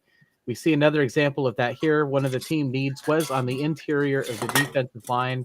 The 49ers addressed that with a second round pick. So, the pick makes perfect sense to me. And a big boy. So this is clearly John Lynch saying, we will stop the run. He's like, that's what John Lynch is declaring right now. Josh, thank you so much. Go ahead and tell the people where they can find you, brother. Thank you so much for having me on, guys. It's always a pleasure. Look forward to doing it again. You know we will. You can find me on YouTube, Josh's Football Breakdowns. We do all 4 NFC West teams. We look at the all 22. We analyze the X's and O's, and we tell the story of what happened in the game. You can also find me on Threads or on Blue Sky. I just followed 49er Media on Blue Sky about 20 minutes ago. So thanks a lot again for having me, guys. Appreciate it. Of course, brother. Thank you a million times. Thank you, Josh. Glad y'all connected. Nice to meet you, and go Niners. Go Niners, baby. Open invite. Anytime, open invite, bro. Tell Jason. Jason's going to tell me, and we'll bring you on, brother. You can just tell thanks, me. Fellas. Sounds good. All right. I said tell Jason. Jason's going to tell me. All right, brother. We'll catch you. You know what I like about this, though? They're going after guys who made it to the playoffs, like teams. I mean, Texas made it far, right? So everybody go follow Josh. Josh has excellent breakdowns. Like, basically, really, if you want, how does Niner Faithful Radio get the breakdowns to talk about the show on Tuesday? Between Johnny Dell and Josh, honestly, that's Talofa Ma'us. What up, Boost?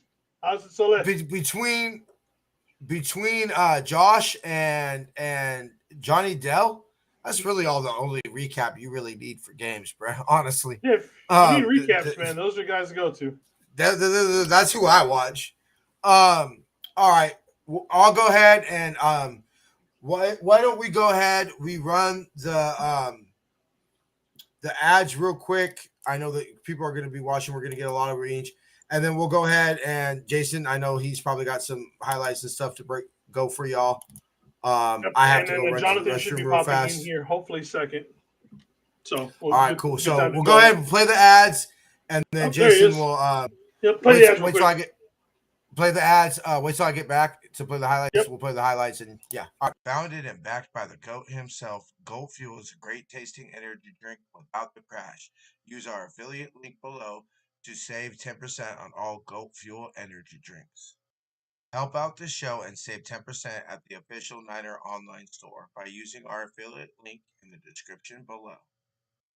Go to seatgiant.ca to save on all your theater, concert, and sporting event tickets, as well as help out the show. The website again, seatgiant.ca, promo code Niner Faithful Radio. Follow us on social media at Niner Faithful Radio on Facebook, Instagram, Tumblr, and TikTok, and at Niner. All right, so while we're waiting on TJ, I'm going to go ahead and bring somebody in. It's a weird kind of a situation because I've never actually met Jonathan in person before. He's a friend of a friend kind of a situation. He's a friend of our mutual friend, Paul, who I've known for like 20 some odd years now.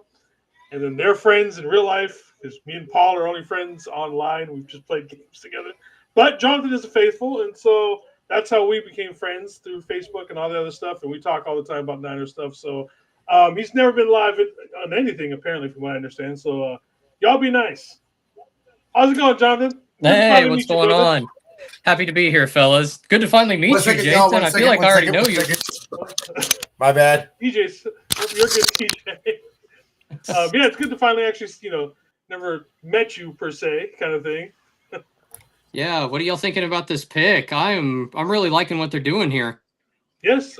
Yeah, bolstering up that trenches, and I feel like we needed to see what the Eagles did, and like that's the mold we've been needing to go after, and that's what I see us doing so far. So Yeah, I mean, obviously, for defensive principles, one of the things you got to do is you got to stop the run first, try to make teams one-dimensional. We were what I think ranked 26th in run defense last year. That's just not going to cut it if we're going to get back to the playoffs and try to make any noise. So getting Michael Williams, who is dominant at setting the edge, then turning around and getting some big beef from Alfred Collins, who I'm a big fan of what they're doing here. Obviously, I feel like Salah's had some input on these picks.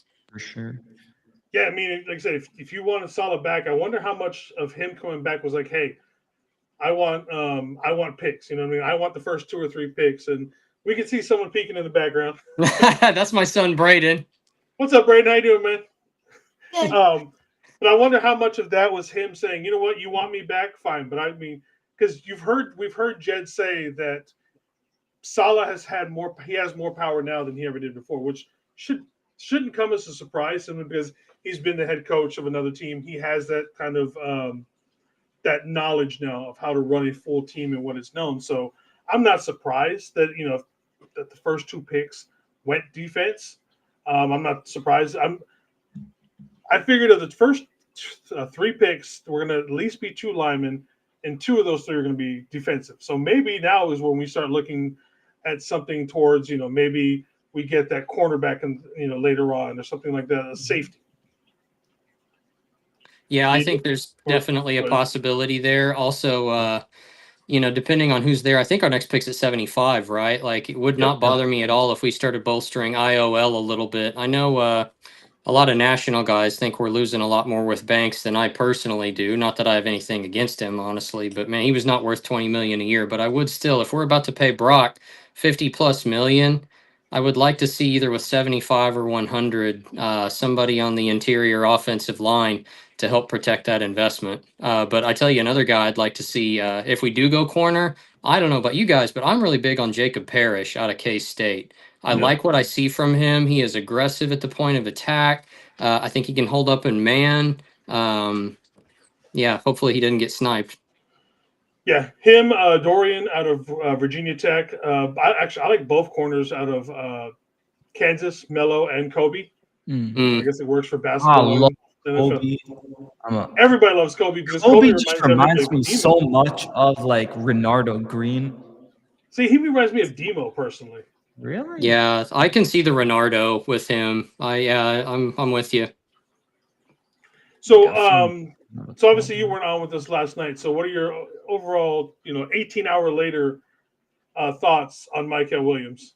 It's kind of funny. When I saw the pick, I was like, okay, this is a solid double. Like, I'm not just super excited, but it's a great pick. But the more I marinate on this pick, the more I really like it. And I don't know, maybe I'm drinking just a tall glass of hopium, but man, I haven't heard that really in a while. think. Yeah. Well, I mean, you're talking a guy that's got measurables and decent production. And I know like some of the critics will say he's only had 5 sacks, but we're talking about a guy that played through an ankle injury. And we're also talking about a Georgia team that rotates its defensive linemen a lot. But so when this guy had the snaps, I felt like he produced. Like, I don't know. Like, I think this is an A pick in the first round. I'm very happy.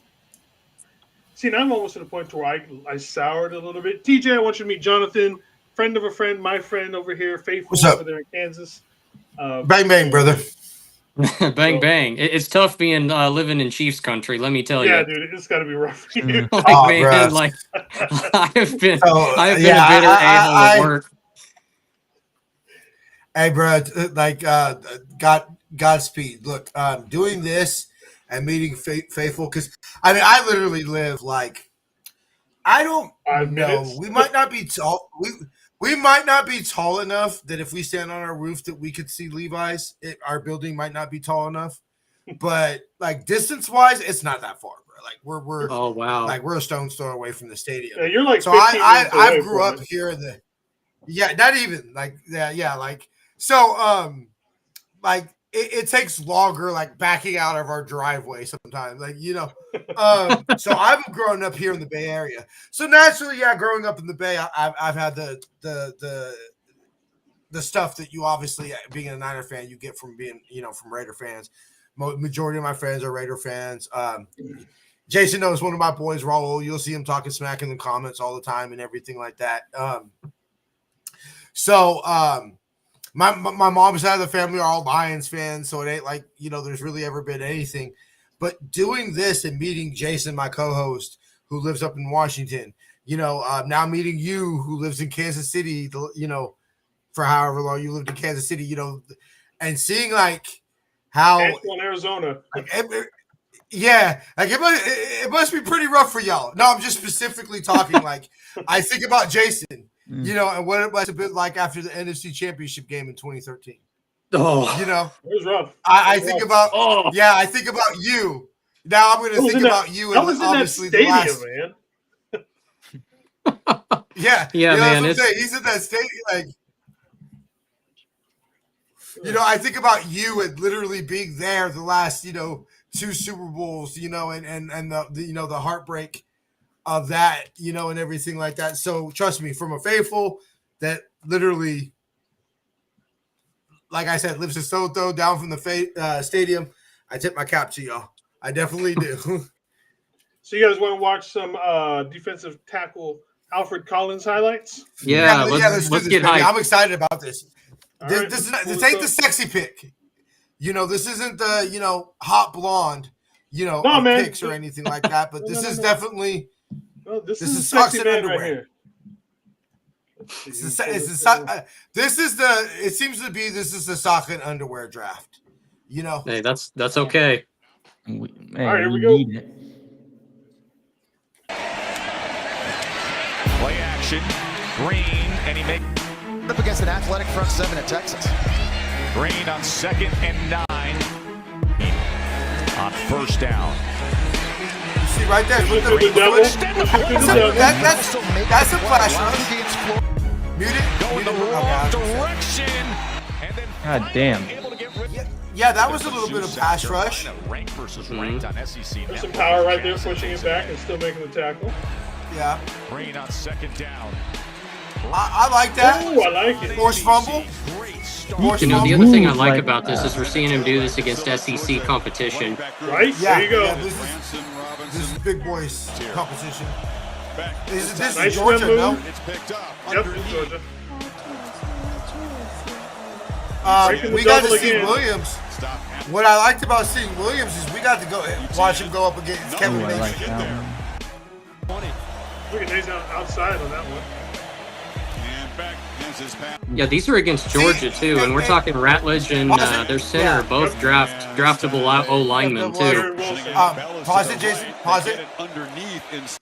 And see what I love about this is how many times, Jason, have I came on the show on Tuesday and bitched and whined. I'm a season ticket holder, bro. So usually Tuesdays, I'm still a little bit raw from being at the stadium and everything sometimes. How many times have I came in on a Tuesday, Jason, and bitched and moaned just simply because we didn't get our hands up?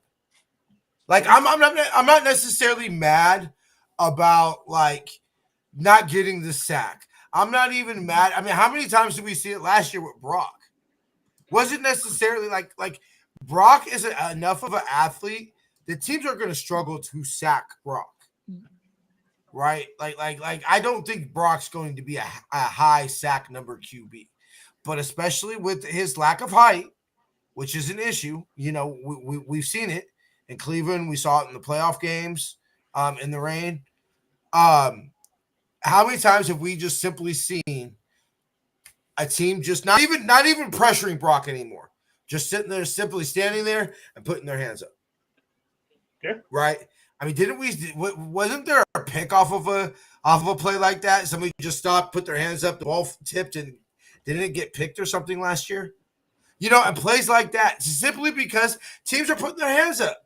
If you're not going to get there, you know, put your hands up. That's what I was taught as a D lineman. If you're not going to get there, put your hands up. And we don't do it. Almost every play that he's made that hasn't been a tackle, you know, the plays happened. Why? Because he put his hands up. You know, I like it. He's got a little bit of pass rush. He's got way more pass rush at 232 than I thought he was going to have when I heard that weight, 232.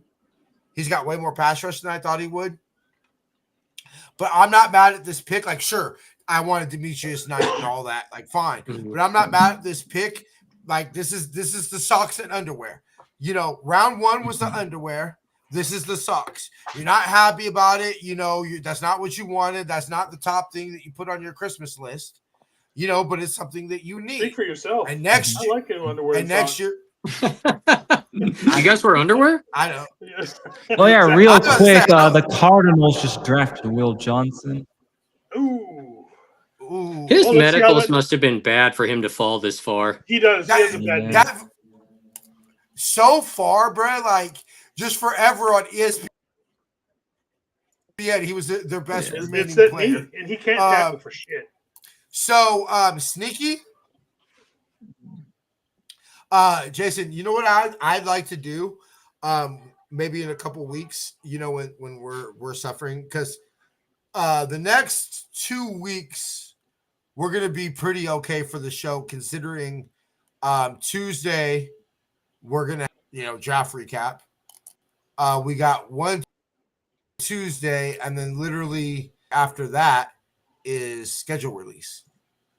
So maybe after the schedule release, I want to get Josh on and break down the drafts of the division, because I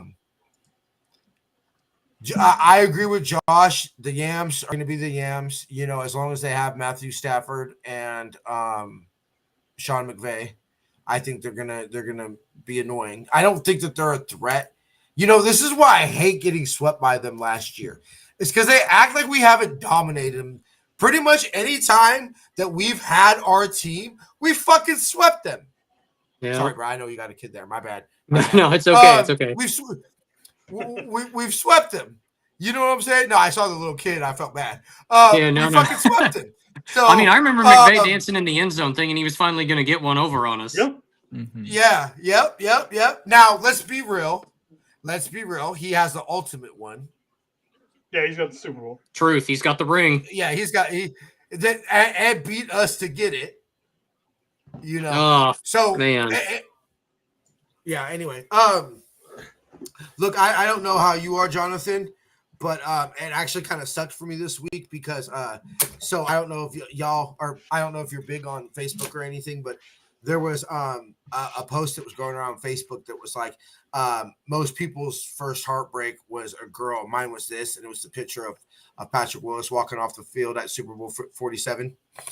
Yeah, I've seen that one. That's probably my most heartbreaking moment I've had as a faithful. You know, is watching Patrick Willis, just knowing like everything that Patrick Willis was, and like what he sacrificed to this organization for this organization. And ultimately, I thought he was going to suffer the Joe Thomas disease, where a great player who just was on a shitty team for so long that it was going to hurt him. And I didn't think I'm happy. Like, Patrick Willis is a Hall of Famer. I just didn't think he's going to, like, that doesn't guarantee anything. Look how we feel look at Roger Craig, you know? Correct. So, yes, Patrick Willis is a Hall of Famer. I just thought he wasn't going to get in. And so, like, that was one of my most heartbreaking moments as a faithful. Hold on. Kyle Williams, number 2. Number 3 is watching Debo after that NFC Championship game in LA. And just seeing him with his head down with the towel draped over him, with Odell Beckham talking to him and everything like that. And just the look on Debo's face when you know you've given every ounce of being that you could possibly give to something, and having it fall that short. Yeah. Anyway. All right, go ahead. Let's go back to the highlights. Be happy. Instead, to Smith, just get in the way of the defense. So look, we can even put him outside. I like another D line that we're drafting that has a little bit of ability to play in and outside. Yeah, you know they love the versatility. Yeah, a defensive end at 330 some odd pounds. I like it. Greg Papa and I think his name's Greg Silver. It's Mike Silver. Greg Papa works with Mike Silver's son on KMBR. And KMBR is the Niners radio network here in the Bay. So on Greg Papa's show today, they were talking about when we had Chase Young here, and they called it the Buckeye Blitz, where we would just stand up Nick Bosa and Chase Young over the center and the guard and just let him run at him standing up. They talked about doing that with Williams and Bosa and just having the ability to just man, his swim. Imagine going at a smaller tackle. So if you got like, and from the stand up, all right. If you got Mikael Williams at 265, right, big boy, right, going at your smaller tackle, and then you have this dude. I don't need him to win. I don't need him to get the sack or whatever. I just need you to like put a tackle on his ass. Like, you know what I'm saying? You're going to stand up. You're going to be a big boy. You're going to be 232. He's going to be 280. You're going to put him on his ass because he's just not big enough to keep up with you, you know, and everything like that. And now all of a sudden we have a tackle that can't double Nick Bosa, you know, or basically I won't even say double. They can't hold Nick Bosa, you know. TJ, are you watching him destroy your Gators right now? You know what? Ain't nobody give a fuck about that, bro. Hey, TJ's a Gators fan? Yes, he is. That's where his dad went to college. Yes, sir. Oh. Yeah, my dad was played for Gators. He wasn't hyped about Pearsall last year then. I was, but I was more in shock. Like, yeah, like you should have, bro. Every time Ricky caught the ball, I was Gator bait, baby. See, that's what I want to do with Howing, bro. I'll be like, bear down every time.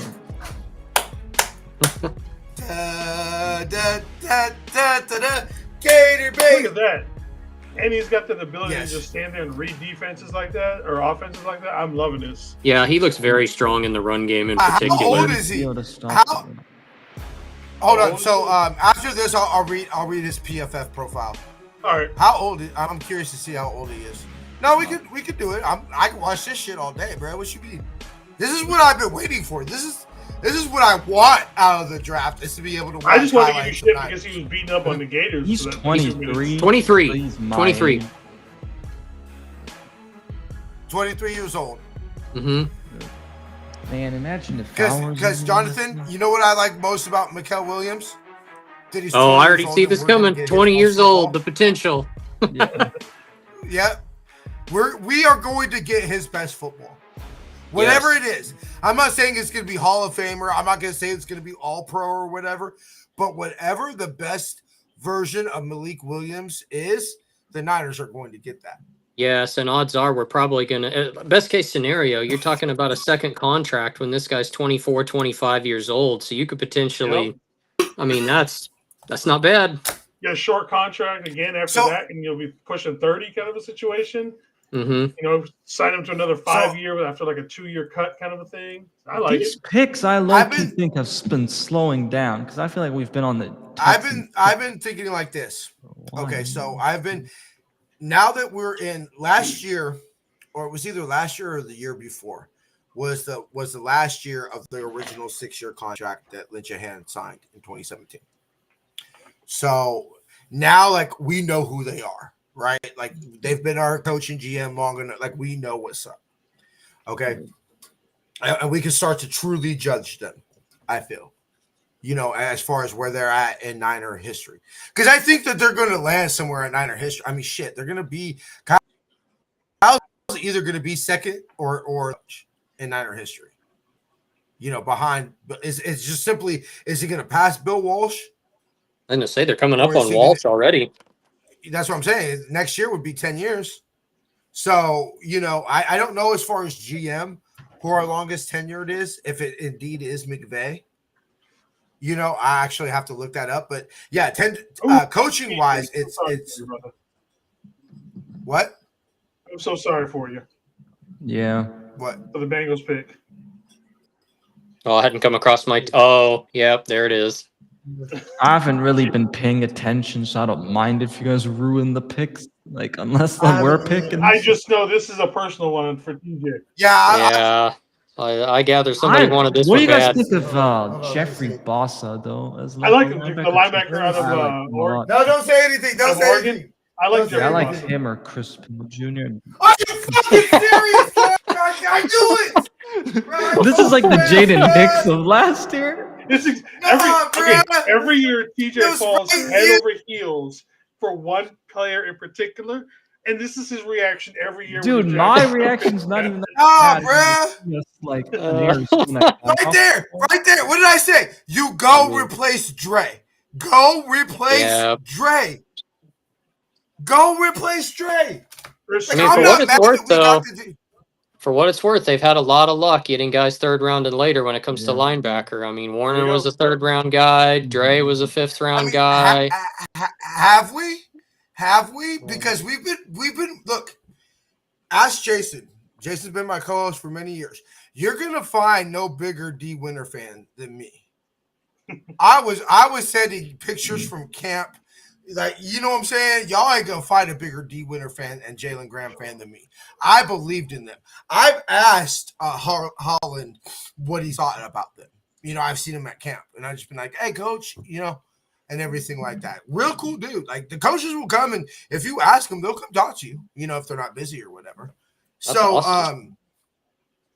Look, I love it, but when? When's the last linebacker we've developed? Aziz. That's it. Yeah. Because look, and I would love nothing more than D Winters to show up year 3. Okay? I would love nothing more. But year 3, bruh? Okay, look, I'd love nothing more if I would have loved nothing more if we draft a linebacker, Chris Paul. I know that's who media wants. Yep, Chris Paul Jr. And it fires up D Winters. And we see the best version of D Winters this offseason, and he comes out and he becomes all pro. I would love nothing more.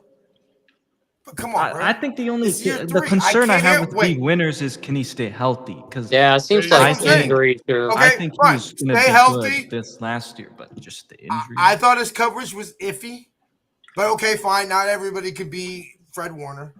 Okay. I didn't like Jalen Graham. Everybody's like, "Oh my God, Jalen Graham's in a great." Yeah, I ain't gonna lie. No, he's not. Yeah, I ain't gonna lie. I was out on Jalen Graham after that play against the Titans in the preseason. No, everybody was like, look at this guy down and here. I'm like, he was out of place. I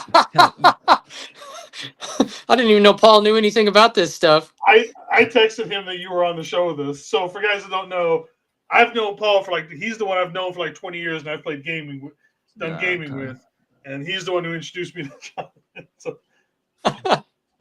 We have a virtual bromance. Basically, yeah. So anyway, so I would love nothing more, but you take Demetrius Knight, you take your D tackle in the 3rd round. I would take Cardwell from Oregon.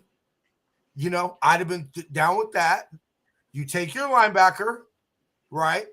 You give Saleh what he wants, which Saleh is a linebacker coach at heart. We give Saleh what he had, right? We knew. Saleh said he wanted Dre. He wants Batman and Robin in the center of his defense. Yeah. We tried. Quick, the Broncos have moved back, and the Panthers are moving up to 51. Okay. Why don't you give us one of y'all, Jason? Or why don't we do the Shecox pick, and then we'll go ahead and we'll recap the second round so far, because I know we've been chopping it up and we've kind of been slacking on the draft aspect of it. Just real quick, I want to give y'all. I want to read y'all because this will help calm me down. I'm gonna go. Take a couple hits of my vape pen to calm myself down a little bit, but I want to read this, and then I want to move on because I'm fired, bro. Like I'm fired up because, I'm upset. You know, we play Dre and everything, but I'm fired up, bro, because look, like as somebody who literally has lost his voice many times and came in on Tuesday, like did not know how I had a voice to do a Tuesday show after a game, at Levi's, screaming my lungs out for no reason on third down because, we simply just give up. It's 3rd and 6 and we give up an 8-yard run up the gut. And I just spent my or it'd be like 3rd and 14 no against reason. the damn like Lions, bro. Don't even bring that up, bro. I was so I could not understand like how Jason and I have said the game of the Super Bowl we put on the offense. Okay. Like score more than 20, what was it, 19 points? So Seattle's draft pick at number 50 is Elijah Arroyo, tight end from Miami. It's a good receiving tight end. He is not much for a blocker, but he's going to be your Travis Kelce type kind of thing. Sam Darnold's going to throw a lot of interceptions trying to get the ball to him. Why does that player look, the player that they had make the pick look familiar? That's Sean Alexander, man. Okay, there you go. Okay, that's why. Bitch ass. Mister, I was on. He's probably one of the fastest to disappear after being on the NFL cover. Like I don't think he made it past like week 6. The next. Oh, man, that running back cliff is it's hard. So funniest thing ever. So one of my foster brothers, who's a Niner fan, but he always used to play with the Sheacocks on Madden, right? So I remember he gets locked up and we're playing Madden at the homie's house, right? And so my boy comes and he goes, "Hey, I'm gonna play with the Sheacocks for Geo." I was like, "All right, bro, right?" And our boy used to sleep on the we have this bus, we call it Hotel 22. It's a 24-hour bus. And so like if you're homeless or whatever, you sleep on the 22. Right? And so that's what he was doing at the time. And I remember Sean Alexander, like in Madden, Sean Alexander, like my boy broke like an 80-yard touchdown with Sean Alexander. And I remember just like seeing the Sean Alexander with his 22 jersey, like high stepping into the end zone on Madden and all of us going, deuce, deuce, deuce, deuce, Oliver. And that was with Sean Alexander. And so it was just hella funny that. Didn't Arroyo have injuries in college though? Didn't he have like hamstring? I think he had it. Oh, I'm looking at the Seahawks, the guy that they just picked. And I want to say he had like a bunch of hamstring injuries or something like that. And so he only had like one breakout year. Dude, their first round pick was nice. I'll be honest. After I saw DJ mock Zabel to us, I'm like, I'd rather have defense, but Gray Zabel wouldn't have hurt my feelings. Yeah. I thought it was too early for him. Yeah. I did too, but I mean, you can't go wrong in the trenches right now for us. Okay, awesome. But if it's third and 4, if it's 4th and 3, division on the line, and he is able to stonewall Collins, the D tackle we just take, they pick up a first down, kick a field goal, and win the game, and then the division. Are you going to give two shits it was too early to take him? No. Exactly my point. As long as you hit, you don't care where you take them. Hey, guys, we really went from Malik Collins to Alfred Collins. Okay, I just realized real that. quick. Yeah, no shit. Hey, which I want to say this. I actually was disappointed they cut Malik Collins. I thought Malik Collins had a good year. Yeah, honestly, I was too. He's not a superstar. He was a good role player. Like he filled a role. Yeah, he did, and he filled it well. Mm-hmm. Yeah, I thought that we could keep, but of course, I will say what fires me up about watching this draft is now that a lot of moves are making sense. You draft Ricky Pearsall because you're going to trade Debo this year. You draft Renardo Green because you know that Charvarius Ward was going to walk in free agency. You let Malik Collins go because you know this is a deep D tackle class. Yeah. But real quick, his PFF profile. Collins is a former 5-star recruit from Bastrop, Texas, where he competed in football, basketball, and track. That's actually, I like a D lineman that competes in track. Shot put and discus. She played 10 games, but made just one start. a theme that continued. Hold on, I'm sorry, y'all. I got to make this a little bigger. I can barely read this. Okay. A theme that continued for most of his Longhorns career. That changed in 2024 when Collins stepped onto a full-time starting role and became a positive presence. At 6'5", 315 pounds, Collins now profiles more as an interior defensive lineman than an edge. He has a good length for an interior player paired with strong upper body and powerful hands that allow him to dictate, stack, and shed, move, and fight through double teams. However, his height and length also present challenges as he will naturally struggle with leverage. His biggest drawback is, however, is how slow he can be to disengage. It's not that he can't shed blockers, but rather he lacks urgency. A quicker processing speed in an area would make him more of an impact pass rusher. Strengths, excellent length for interior defensive linemen, strong long arm move, well-built frame with good lower body weight, violent, powerful hands to control blockers, strong enough to fight through double teams. Weaknesses, lacks pursuit on plays outside of the tackles, which is weird because I didn't necessarily see that when we were watching the highlights. Yeah, seriously. I saw some pretty good pursuit speed on a couple plays. Can be slow to disengage and shed blocks, and naturally plays with a high pad level, allows offensive linemen to get inside hand placement too often. PFF grades. In 22, he had a 68.4 overall. 23, 79.9. But in 24, he had an 87.2, 93 snaps. He had 287 run grade defensive snaps, 305 pass rush snaps, 38 tackles, and 1 sack. Pass rush grade against true pass rush sets is an 81. Pass rush win rate is 73. Run defense grade is a 69, and a run stop percentage is 39. He has in 24, he had a sack, 17 hurries, 8 pass rush wins, 6 batted balls, and 21 run stops.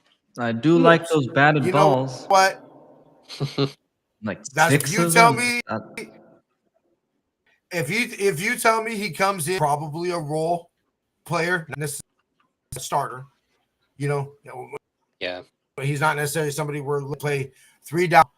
And if you tell me he gives back 6 batted balls and 21 run stops for this, I'm happy with the profile of the player. Yeah.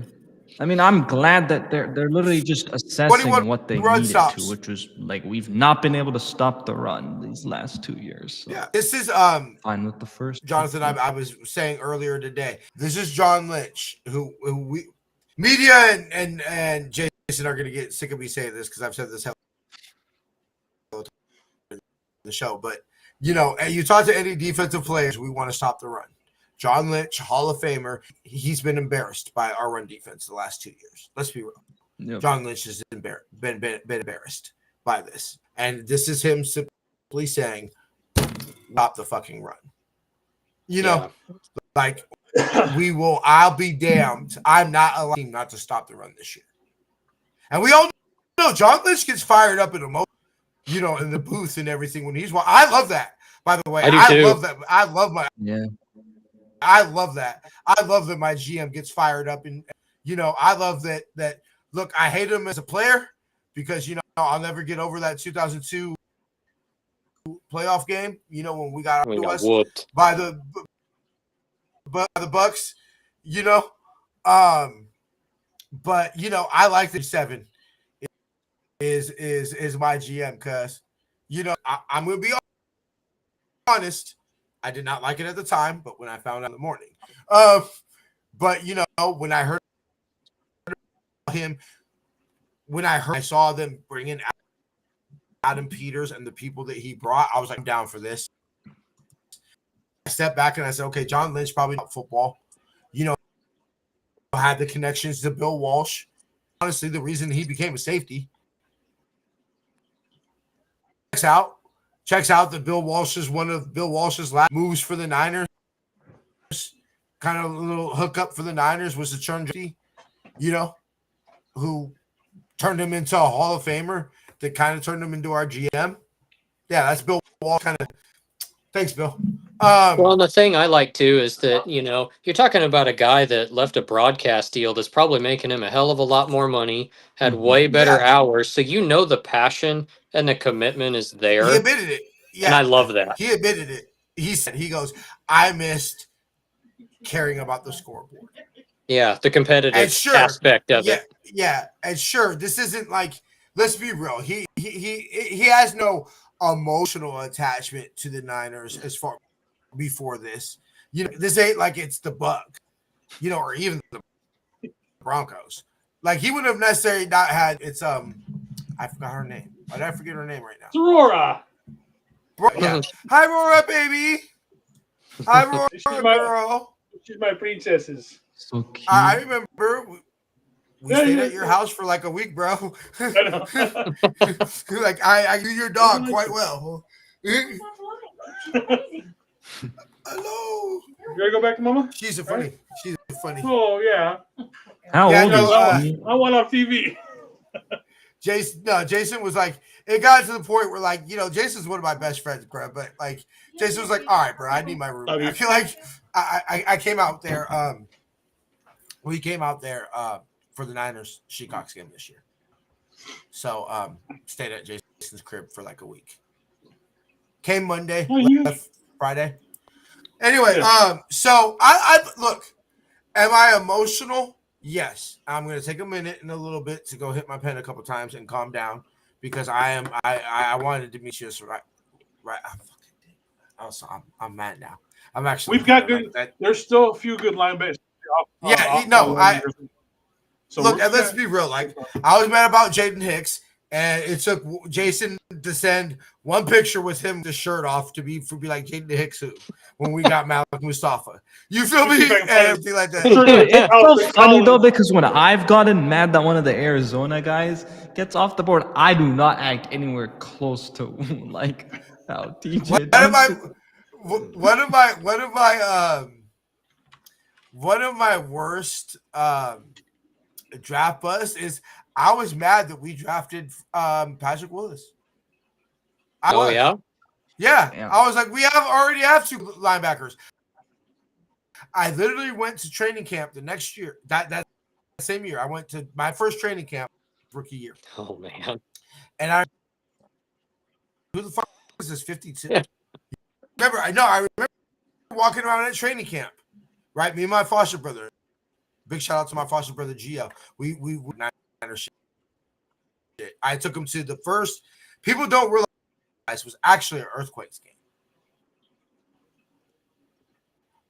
The first event at Levi's I went to with my foster brother. It was a Niners open practice. It was the first year. So anyway, I actually got a video of my foster the escalator and everything, my foster brother Kaepernick's. As we're going up to the first time. But anyway, yeah, I remember just hearing like all fucking practice, and I was like, bro, what is that? And was Patrick hitting the they used to have Mike Singletary have the Nutcracker drill. Oh yeah. Mm-hmm. It was them doing the Nutcracker drill. It was Patrick Willis doing the Nutcracker drill. And I remember being like, bro, who the fuck is that 52?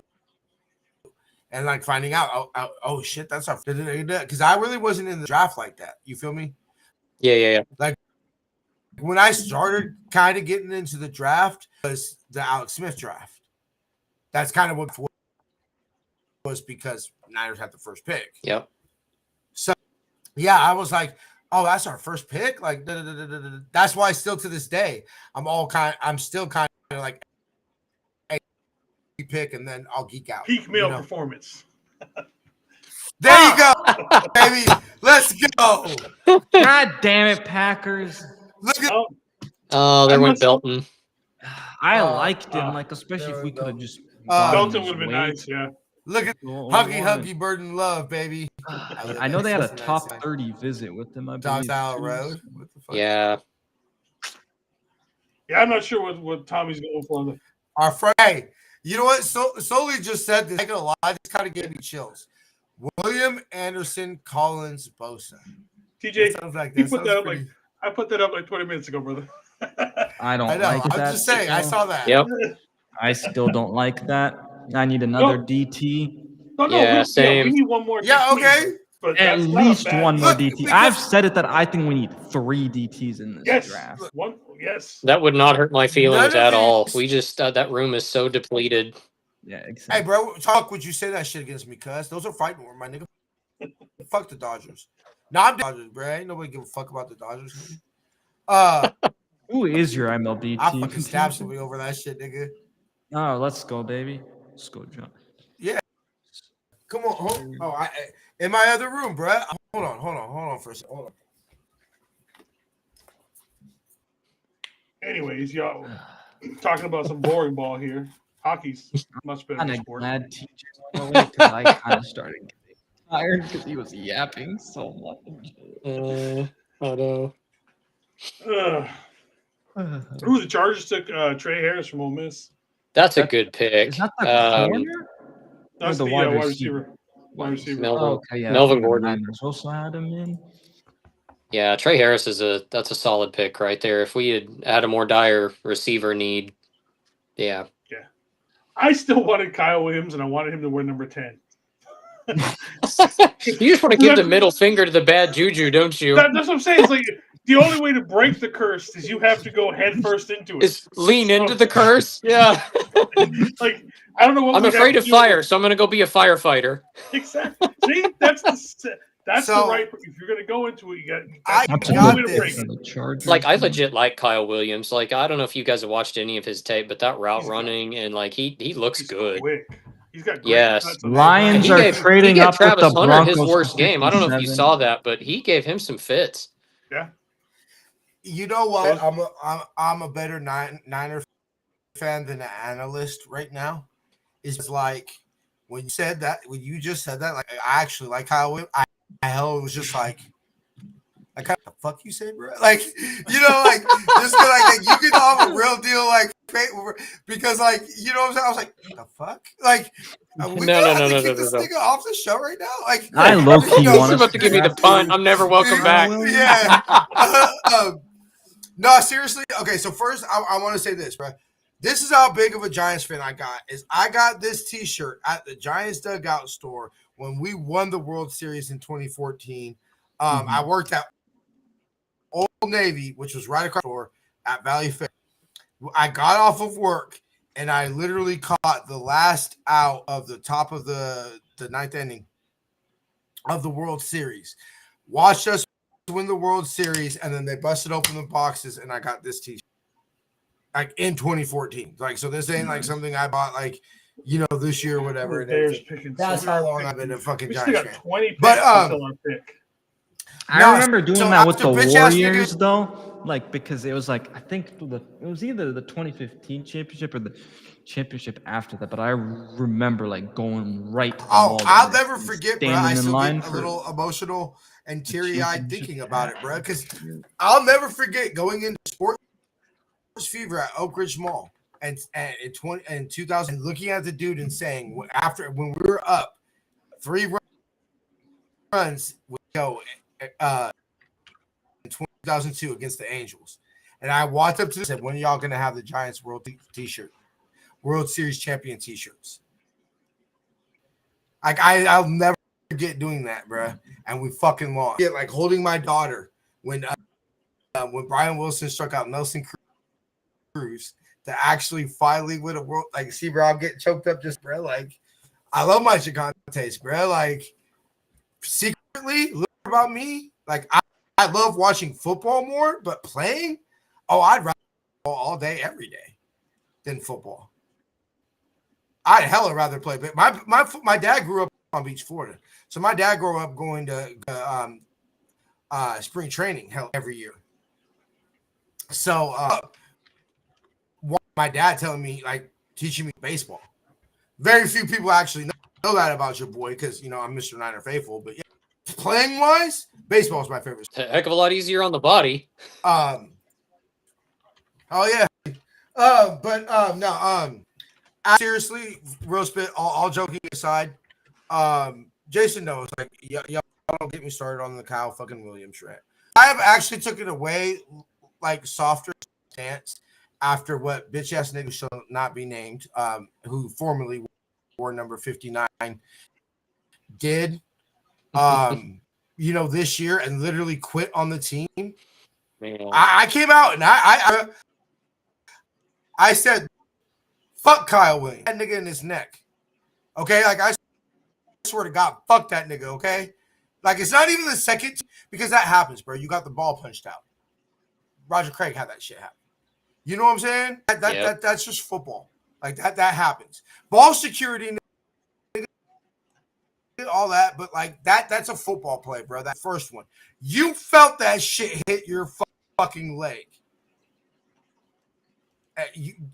Anyway, don't get me started. But like, at least you did it, bro. At least you didn't quit. Yep. At least you were man. You took it on the chin and you said, "Hey, I might flat on my ass, but I'm not gonna quit like a little bitch, bro." Right. So I've actually took a softer stance on Kyle Williams because at least like you didn't quit like a little bitch. Angel. We are less than 20 picks away. Angel, you got the best available up? Yeah, I'm reloading it real quick. I got it. I got it right here. Yeah. All right. Best available. Mike Yep, Green. Mike Green. Darius Alexander. Man, those allegations must be pretty true for him to fall this far. That guy's tape's a top 15 guy, so that there must be where there's smoke, there's fire with that. Yeah. Shavon Revel Jr., cornerback from East Carolina. Of course, Shador Sanders, Jared Wilson, Shamar Turner, Jalen Noel, Jordan Birch, Kevin Winston Jr. are your top 10. Yeah. All right. Overall rank for Jared Wilson is 42. What pick are we at right now? We're at 56. 56, and we have to get to 75. Yeah, we got a little He's not wait. lasting. He's not lasting, right? Like under He's 20 not lasting, picks is he? now. I wouldn't think so. But sorry, not only that, but who- Kyle hasn't ever drafted a center ever. I don't think, have they? No. only Jared Wilson. undrafted. I was talking. Okay, yeah, no. Because what do you think, Jonathan? I was Josh, Jason. No, I don't think so. Okay, so another Josh Putnam, big Niner, fellow Niner creator. Actually, really, honestly, should listen to his shit. I watch his shit. He's your content creator's favorite creator. Gotcha. Kind of thing. So I asked him this. Okay, so let me ask you. Do you feel center is in need? I do. Cool. We do as well. Yeah. You take a center, Jared Wilson, for example, available center right now. Jared Wilson from Georgia, who we know is not going to play, right? Like, let's be real. Right. Kyle does not play rookie lineman. When Pooney played, it's because he got hurt. People got hurt. He got his opportunity and just was simply too good to not let play. Mm-hmm. He was just too good. Right? Yeah, do you draft the center with our round pick? Do you draft a center knowing he's not going to play, and barring injury? He's just too good. Not how many? Do we know how many years is left on Brindle's deal? Is this his last year? Because I know he's 32 or 33. I think this is. I his can last check. Year, right? Hold on. Yeah, check real quick. Yeah, gotcha.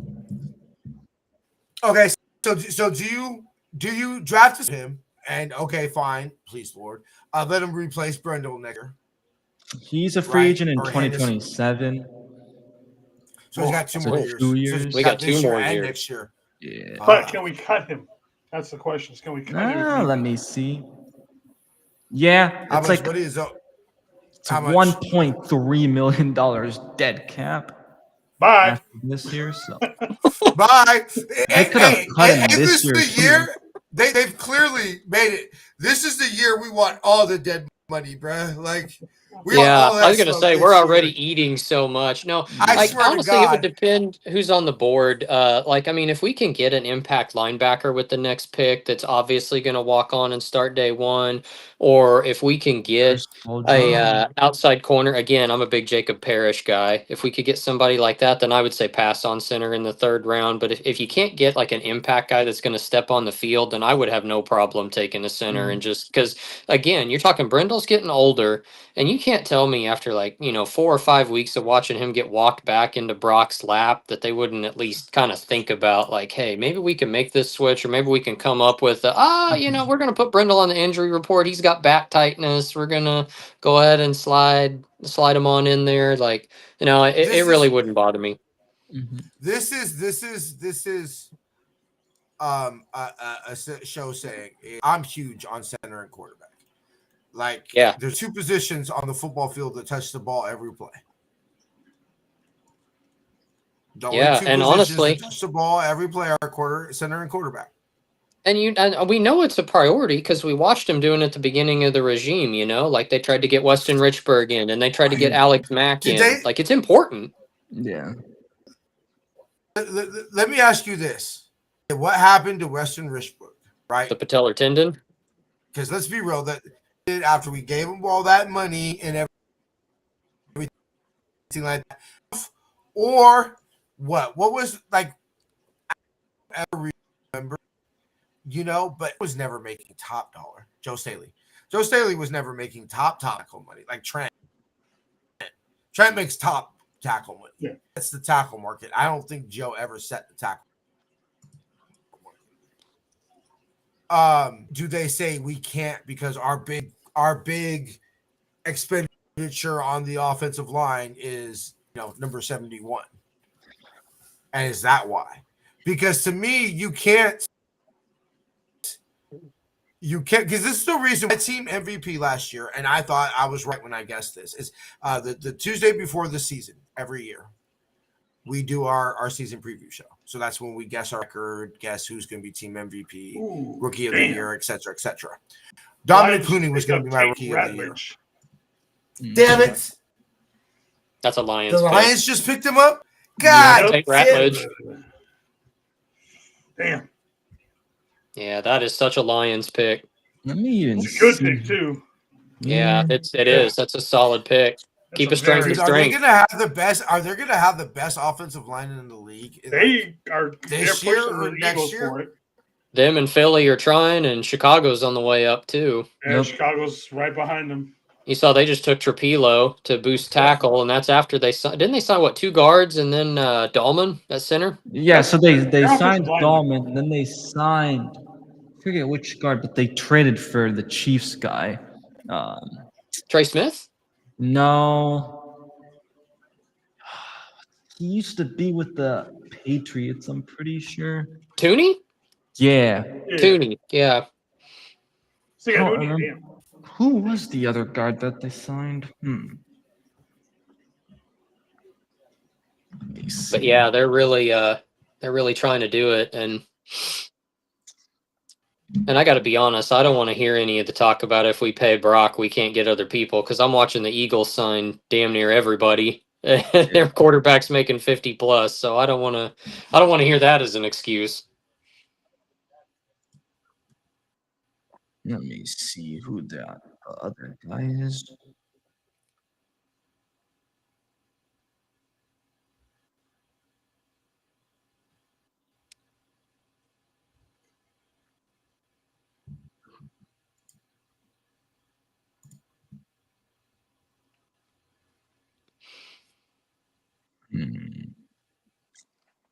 Okay, here we go. Drew Dahlman. Oh, Jonah Jackson. That's the other guy that they I think traded for. You're signed and traded. Yeah, Jonah Jackson.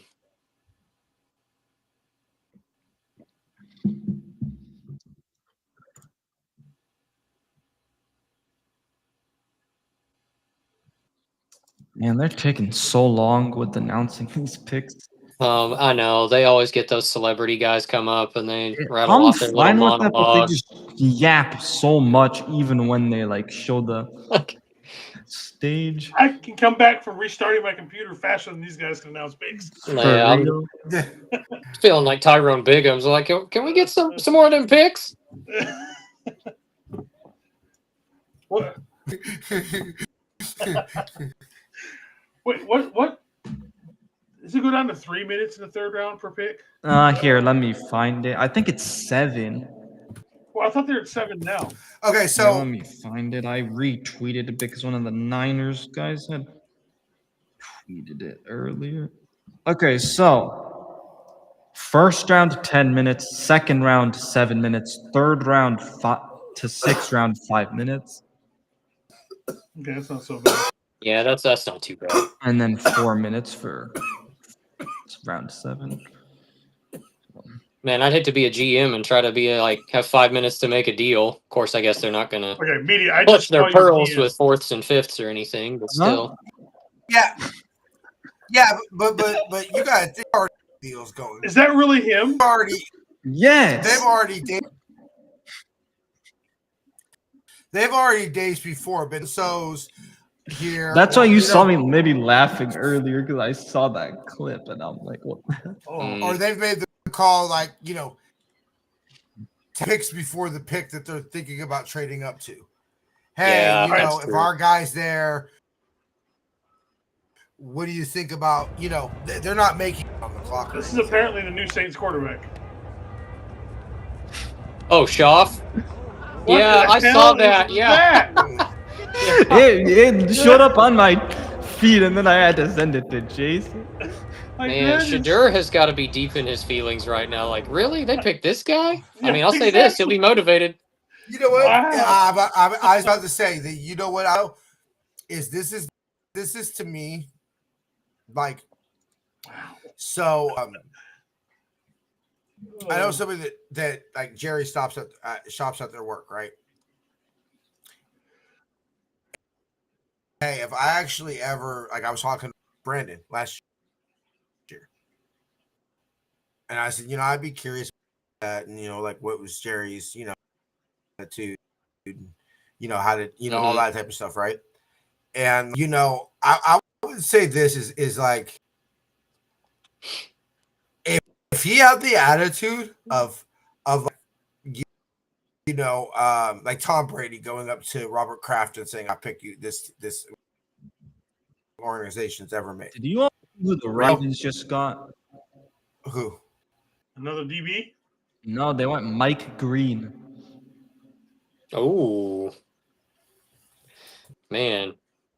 So they're going to have Malachi Starks, Kyle Hamilton at safety, and then you're going to roll Mike. Oh, man. No, Hamilton, bruh. So.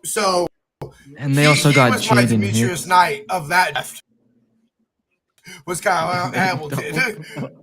He was my draft crush that year. I wanted Kyle Hamilton so bad. You don't even know how many I ain't gonna lie. When he had the pick, Christmas, because obviously I was there as a season older. Christmas night, Kyle got the pick. I went a little extra hard just because it was Kyle Hamilton. I was like, see, I fucking told you. I was hot. We didn't get Kyle Hamilton. Yeah. Because I was, anyway. What would you think? Okay, so if y'all don't mind, I had a little, just want to get y'all opinion. Kevin Wilson Jr. First round tape, first round talent, right? That's what everybody's been saying. Injuries, right? But you're talking about round 3. You're getting a safety, a free safety, a Jimmy Ward, right? We know how much Kyle loved Jimmy Ward. I'd buy his jersey, I would take him over I don't know if I would take him over. I would take him over a center. I don't know if I would take him over Garrett Wilson. But bro, I wouldn't have took him over Rockcliffe. Man. But like I'm saying, these are like so. What do y'all think? think? Did Makuba just go? No, I don't think so. Okay. I'm Sorry, saying I I heard you mention like him Makuba. because he was talking about safeties. So. Yeah, I really liked Makuba, honestly, but Okay, that was Jason's. That was Jason's. Our safeties are later in the rounds. Jason's was Makuba, and who was your other safety, Jason? I forgot. Makuba. Castro? Yes, Castro. Castro. That's what it Sebastian was. Castro. Yeah. gotcha. And then mine was Malachi Moore, and then who was my other one? I feel like both of those guys are gonna go super late though. Who's that guy out of Cal? Or He's going to go undrafted. kind of late, and I kind of liked his tape. Oh, No. Craig Woodson. Yeah. Like, if we took a guy later, I kind of like him as a, like, 6th, 7th round The guy. one Cal guy I do like is their corner though. Or is that Noel? Noel Oh, Williams, yeah. He's got some good tape. I'm looking up at the other safety I wanted right now, please. PFF guide. No, he wasn't. He wasn't on the PFF guide. PFF kind of sucked this year. I was mad. The guide out. Everything. Okay, you just got Chapman. I'm not gonna lie.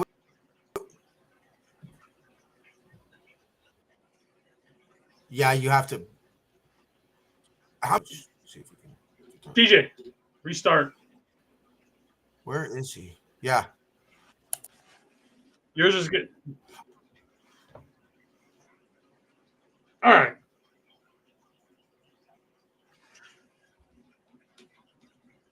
So, who do you want as far as not who, but with what we have left, what kind of a spread of draft positional groups do you want picked?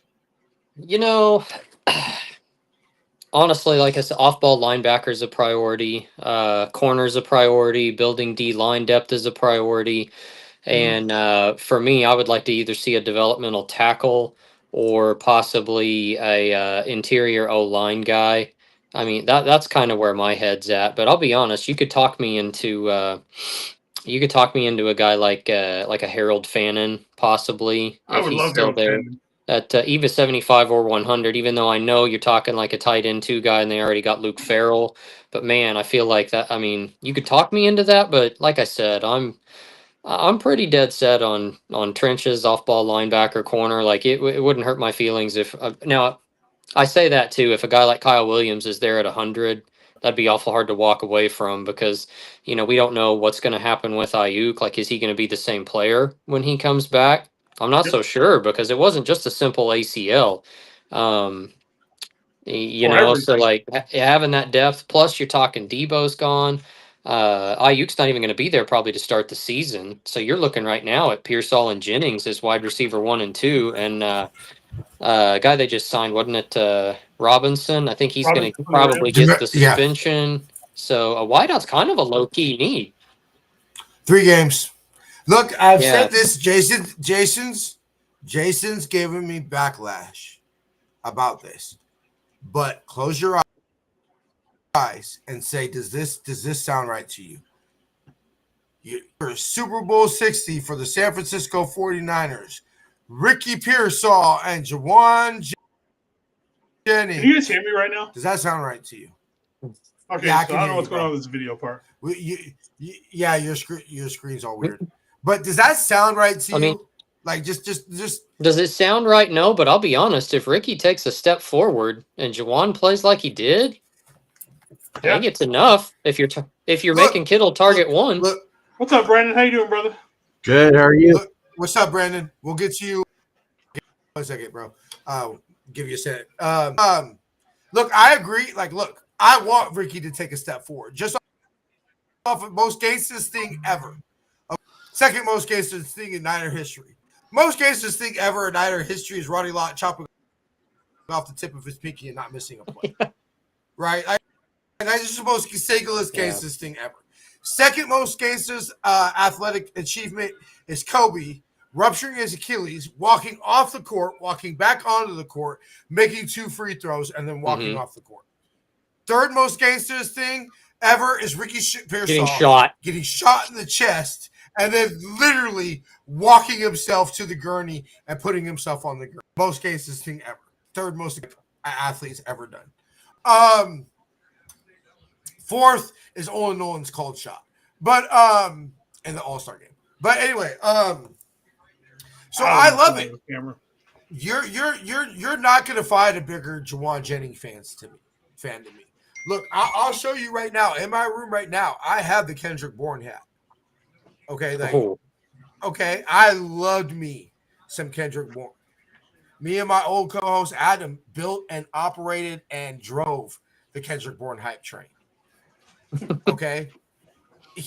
Juwan Jennings is just the new, KB 2.0, right? I love me some. And look, I'm a Gator fan. To say that about somebody who went to played for Tennessee is saying something, bro.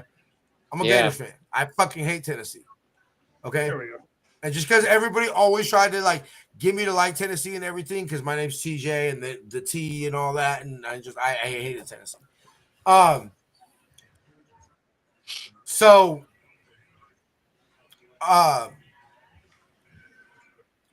So I hate Tennessee, but I love me some Juwan Jennings. But that doesn't sound Super Bowl. Yeah. And look, tell me I'm tripping, but that's still my mindset, bro. Until proven otherwise. Until this organization tells me that's one thing that doing a podcast has done is made me more actually more objective. Yeah. And it does. You're right. It sounds homery to say, "Oh yeah, Juwan Jennings and Ricky Pearsall will be fine." I think if you're being honest with yourself, you're right. Like it's we need better. Nothing's ever bro. Nothing's ever going to change. And I got this tat season. No, Jason has. I got this tat after a 5-11 season. Nothing's going to change if I right. So I love this football team. It's because I care that yeah, bro. I stayed with them through the 2000s in Kansas. Yeah, nothing's changing. Who are you telling me? Who's like I said, I got this tattoo after a 5-11 season, cousin. Okay. The first season that I went to majority of the games to was the 2016 season. Oh. Hello. Browns just picked up RJ Harvey, running back, UFC. Oh, that's a solid pick. So, Brandon, welcome, bang bang, brother. How you Pretty doing? good. How are you guys? Another day, another dollar. We're doing good, man. How you guys feeling about getting Collins? Better than I feel about I my like job. it. I was just gonna ask you. That's gonna help. Solid B plus, A minus pick. I was just about to ask you. It'll help out Brandon? That's for sure. Yeah. So it's the attitude of the draft so far is this is the socks and underwear draft. You don't want it. It's not the sexy draft, but it's the one that you need. It's the one that's gonna, make sure that you wake up for work. Make sure. Why can't you wake yourself up for work? Right. All right, guys, I got to dip out. I got to get some kids to bed, but thanks for having me on. All right, man. It's great having you, man. It's finally good to meet you. We'll do this again. Good to meet you. Good to meet you. How you going, brother? Awesome. Well, you're anytime, brother. Anytime. Yo, so your internet's worse than it was yesterday, bro. Okay, y'all still got me, or did it go? Okay, I'm gonna go. Oh, now he's getting real bad. I'm gonna go, and I'm gonna.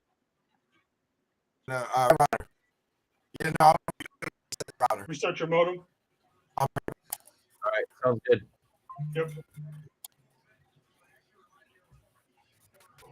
Where'd media go? There he is. The devil. Wow, you say his name. Where did who go? I believe in. I said, where did? No, we just had to figure out dinner stuff real quick. Oh, did you do dinner right now, bro? No, we eat at 7. Damn. Yeah, I was like, where did media go? He jumped out right as you were jumping in, kind of a thing. Dude, for real. It's like, oh, he doesn't like you anymore. Bro, I cannot. I needed to take a break from TJ though, because dude, he's being a little overbearing tonight. He's just yapping so much. Wait, who? TJ. Why does it say Captain Niner for him? Oh, probably because when I came back in, that's why. Oh. He was having issues with his camera, so. Nah, gotcha. No Right, avatar today, huh? No, because so the guy that just left, Jonathan. Yeah. So so how to put it? So his best friend Paul is someone I've played. I guess you can call WoW. It's called Lineage 2. But long story short, I've played games with him for like 20 years, and then so they're best friends, and that's how I met Jonathan. This is the first time I'd actually met and talked to Jonathan live. I was like, you know what? Let me go with the non-avatar today, just because, like I said, I've just never talked to the guy. Mm-hmm. I think it would just be a little weird that Yeah. for the first time as an avatar. Fair enough. So I was like, yeah, let me go real today. Wait, are you able to like go in like if right now and like turn it on if you wanted to? Or? Yeah, like I said, let's see. I was trying to do mine earlier today, and then it just said like animate his virtual camera, but it wasn't popping anything up. So I need to go and see what's wrong. So, our next pick is what at 75. 75. Still a while. Freaking Commanders took a good corner though.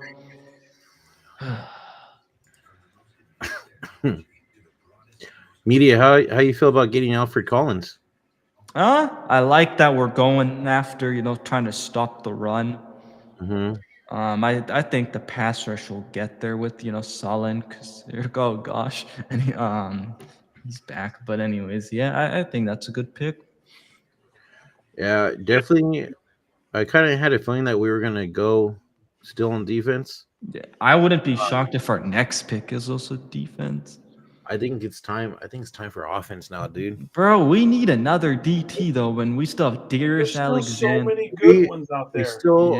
We need a whole ass freaking O line, bro. Hey, do we? Yes, we do. Left guard and center. Bro, dude, come on, man. Like left guard and center. Dude, our whole O line besides Trent has been complete. And Pooney, come on. Pooney. Yeah. And Pooney. Kivitz is not as bad as everybody says he is. I'm not saying he's good. I'm not no, saying but I he's agree good with you, measure. Jason. The hate, but the you crazy. You can't have all pros at all 5 positions. You have to sacrifice. I'm not saying that. We need somebody that's gonna protect Purdy. He's been doing nothing but running for his life. Okay, bro. What would you rather replace, McKivitz or Brendel? Right now, the next pick goes to which one? Which one are you? McKivitz. Really? No shot. Over Brendel? Yes. Bro, have you seen Brendel in the run blocking? Brendel's like, so bad in the red zone, bro. He just gets pancaked after pancaked after I'm not saying he's great. McKivitz Brendel is horrible. way Bro, we're worse. saying if you're replacing one of the guys, who you're replacing, and it's got to be Jacob Brendel. What? Wow. Mm-hmm. Oh, shit. What is going on here with this? I don't know. Can you at least hear me? Yes. Yeah. Okay. Jason, unplug your camera, plug it back in again. I've done that like 19 times. Jason's gonna have to do another reboot. There we go. Did you see Butler is questionable for tomorrow? Yeah, so I'm hearing that his X-rays came back negative. I mean, yeah, but still, like, you gotta be speaking b-ball. Yeah. I say at least play him like 20 minutes.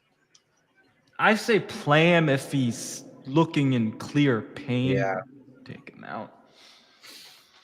I said we watch more hockey. I won't be watching hockey until the Sharks are better. Yeah, but it's playoff hockey, man. You can't beat playoff hockey. There's nothing better than playoff hockey. I'm a Kraken fan, so my team sucks. 2 seconds. Oh man, you're a Kraken fan? I was because I live up here in Seattle. I don't really root for any team up in here, but this was the first time because there's a team up here. Like, oh wait a minute, I can get in on something new for the first time ever. There's a team that me and all my friends can actually cheer for at the same time. So I was like, I got to be a Kraken fan. I feel it. I've never really That's how been into Vegas was. hockey just because I follow so many sports already with like football, basketball, baseball, college football, college basketball, so and then tennis. So it's like I don't think I can add Dude, another sport. I'm laughing my ass off with Shador still not getting drafted. Dude, Wait, Jason, that got taken. show him the clip that I sent to you. Yes. When he Have you got seen his party, his watch party. No, there's a clip of the Stroud or whatever the quarterback the Saints took. Yeah, my jaw was on the ground. I'm like, this is seriously a fucking NFL quarterback. Yeah, you should play the game. I'm pulling it up right now. Here it is. Dude, that's hilarious, bro. Here, this shit Brandon. out. Look at this. That's who. This got drafted before Shador Sanders. That dude they drafted. This is comedy gold right here, man. Oh my God, what is he doing? Nobody knows. I'm so glad this showed up on my timeline. Oh my God, dude, that's freaking hilarious. Like, I have no idea what that's supposed to be, but that's again, Shador Sanders is still not drafted. Bro, Shador reminds me of the Brendan Rice hype that everyone was on last year. Dude, that quarterback was like freaking Daniel Jones looking at us. That's Jackson Dart. Daniel Jones looked much better. Ooh, look who the Bears took. No more. Don't worry. I called John Lynch. I told him, "Hey, don't draft anyone named Shamar." No, honestly, I would have been fine with him. Like, I like him. Shamar. Did you move rooms? God damn it, Chiefs! Oh, your camera's not flipped. That's what it is. That's why everything's backwards. That's why it looked weird. Oh, what? It is? Yeah, it's not mirrored, or it is mirrored, so everything's backwards. Yeah. There you go. Okay, there we go. Yeah, you can see the chair, and it's like, wait, why is it on the right? Yeah, no, so wait a minute. Did you flip the whole thing around? God damn it, Chiefs, man. Yeah, they. I'm not gonna lie, Chiefs are having a pretty damn good draft. I know. Hold on. Alexander's still there. I gotta put the drop back on. Excuse me for a second, y'all. I had to reset my router. Reset the modem. Reset the modem. It's better though. No, I feel like I'm better. Yeah. 11 more picks. Hey, fuck y'all. No, I'm not trying to be a dick. It's like, man, it's better, but yeah. He said, "Eh." You know what's crazy? So I used to use my Mac laptop, and the camera was so bad on it because, like, if I had tons of lighting, it just would pick it up. But like this new PC that I've had for a few years, because like my classes needed me to literally have a PC because we started using stuff that I couldn't use on a Mac, and then like the camera is so much better on this. I think my issue is just a memory issue. I got to pull out my memory. You know what I really want, Jay? I want you to get your like. It would suck because it probably would mean we would end up stop doing the show because we won the championship. But I don't know. Maybe I'm rejuvenated. But I want you to come with me to Best Buy. Be like, all right, bro. Tell me the camera to get. Tell me the computer to get. You know what I'm saying? Like, tell me what to get, bro. Like, let's get this shit. You know what I'm saying? Yeah. I mean, I wouldn't take you to Best Buy. That's to start with. Exactly. Cool. Okay, fine. Step number one is we're not going to Best Buy. Okay. You know what? My friend group actually we call Best Buy Worst Buy. Yeah. We're not going to Best Buy, and we're not ordering anything off Alienware or Dell because they're the same company. Yeah. How old's your computer, Jason? Mine is only 2 years. Like I said, I think one of my memory sticks is bad. I'm just too fucking busy. Oh and lazy. my god. Oh, who the fucking Eagles take now? Oh, I think I know who they took. I think he went to go scream real quick. Yeah, I think I know who they took.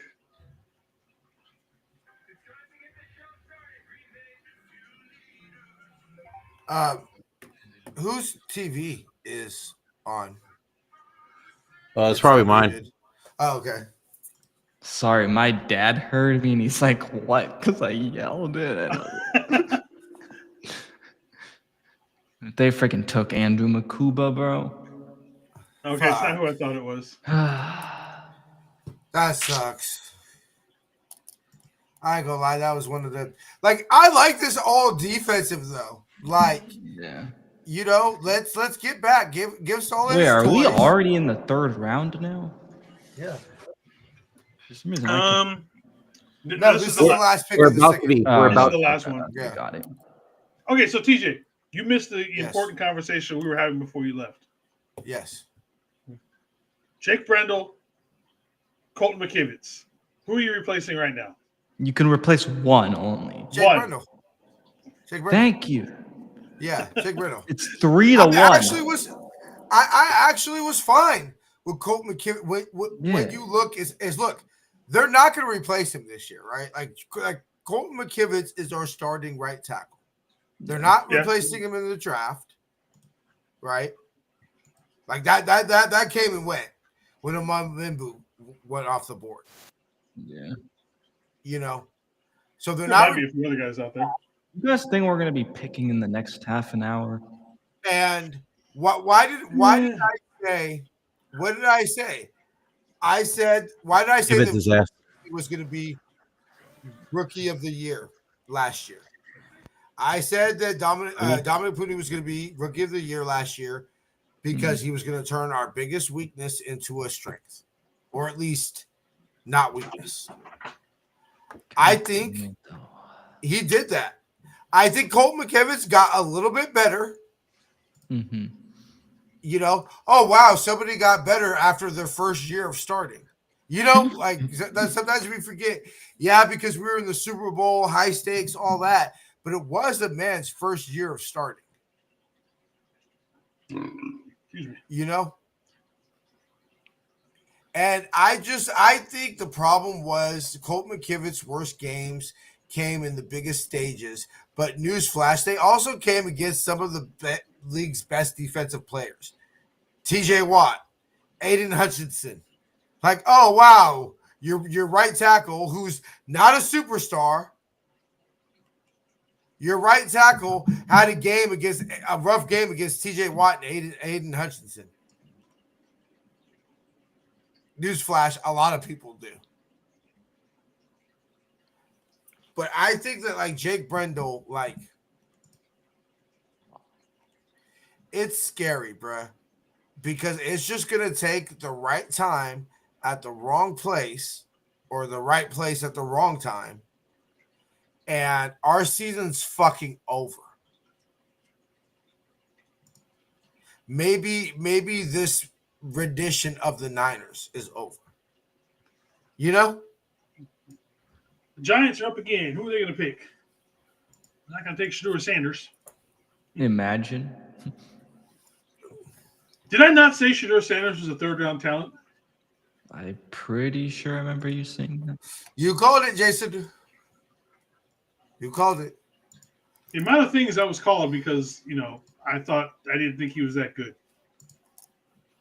Things I've been calling. All right, I'm going to share the screen because they introduced Alfred Collins on a little Zoom call, so I thought maybe we could play it. All right. Yeah, let's check that out. Yeah, let's play it. Everybody mute yourselves. How the heck do you even add it into the stream? I don't even see it up on the option. You want to send it to me, and then I'll... You have to have the host do it. Okay. Because yesterday I popped something up, and then I think one of you... Yeah, because I'm not seeing anything else right now that you've popped up. Okay, let me just... Here, I'll just put it in the private chat. Yeah, then I'll put it up. There we go.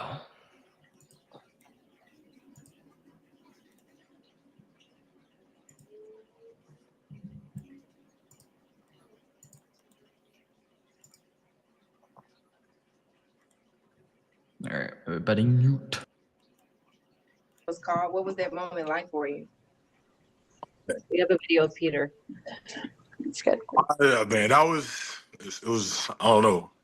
That was amazing. Amazing feeling, be able to get the opportunity to play again, win some more games, man. It was Amazing being with all my family, man. Everybody helped me on the way. It was fantastic, man. I don't even have words. What kind of interaction did you have with the 49ers in the run up to the draft? Oh, just getting to know me as a person. Because I mean, they see the play on the field. They just wanted to see who they're bringing in the locker room. So that's really it. Was this a place that you had kind of eyeballed, thought that this was a legitimate possibility for you? Well, I mean, I was open to wherever, man. And they taking a chance on me. Not gonna be a mistake. So I mean, I'm just blessed, man. You said they wanted to see what you bring to the locker room. What do you bring to the locker room? What I bring to the locker room is a competitive mindset. I'm ready to learn from those that have done it before me. I'm ready to come in and do whatever I can to win games. And, I'm going to be a good teammate to my teammates. Have you met Chris Kasarik before? Did you meet him during this process or talk to him? Yeah, I met him at the Combine, and we had some Zooms and FaceTime, so yeah. What is your first assessment of his personality? I like him, man. He's a personable guy and intense, about his business. And, the bar is set high, so. Did you talk to Trent Brown about the 49ers and what's been his involvement in the draft process? I mean, I haven't really talked to him today, but he just said this is a job. You got to work, man. Set yourself apart. That's really the main gist of what he was saying. Just work, man. That's all you can do. What's the mindset and physical traits you need to stop the run? Just great pad level, elite hands, great feet, play recognition to know what block is coming to you, and then just getting off of blocks, doing your job at a high level. You really showed your durability at Texas. How much was that emphasized in your conversations with teams throughout the process? I feel it brought more value. I could play any position on the defensive line, at a high level. So I mean that's really what the talk was about. Fred Warner actually earlier this week said that he was excited to get a lot of younger guys on the defense, that it would bring back like a grittiness or some type of grit to the defensive side of the ball. Does that make you feel a little bit more comfortable knowing somebody like Fred Warner, such a leader on this team, is excited to have some younger guys play? Almost deaf. I know we're gonna come in. He gonna be honest. The bar set high, like I said, and I'm ready. I'm ready to work, man. So, have you talked much with Robert Saleh? And if so, what have those conversations been like? I mean, they've been good. Everything's really been on the same lines of just coming in, helping us win games, learning, being coachable, all the above. So, yeah. What was the sort of the upside to spending so much time in an SEC program, getting the amount of development you did there, to be able to kind of step into this position where, a lot's going to be expected of young guys on this defense? I would say just the week to week going against the best of the best, and then also just the work that had to be put in to be good. You know what I mean? Because you can't not put in work and then go play Georgia or Arkansas. You know what I mean? So, I mean, I feel like I got a little glimpse of what it can be like in the NFL, or what it is going to be like in the NFL. Have you met Michael Williams, the first pick?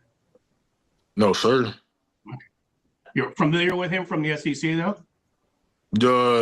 No, sir. Anybody you're excited to talk to, pick their brain a bit once you get here to the Bay Area on the team? What's the linebacker's name? He's really good. Fred Warner? Yes. I love how he carries himself. I love how he plays. And then just all the older guys, I just want to, it don't matter what, I'm going to ask. I'm trying to be in this league for a long time, and, they've done it before me. They've been in my shoes, so, I'm picking their brain for sure. Alfred, you missed just one game in college, is that right? You talking about this last season? Just in your career? Or no? I missed, probably like three or four. Okay. Yes, sir. Did you have to play through a lot of stuff? I mean, play a violent position. I mean, is there stuff you just have to go through playing defensive tackle? Oh, for sure. I'm never 100%.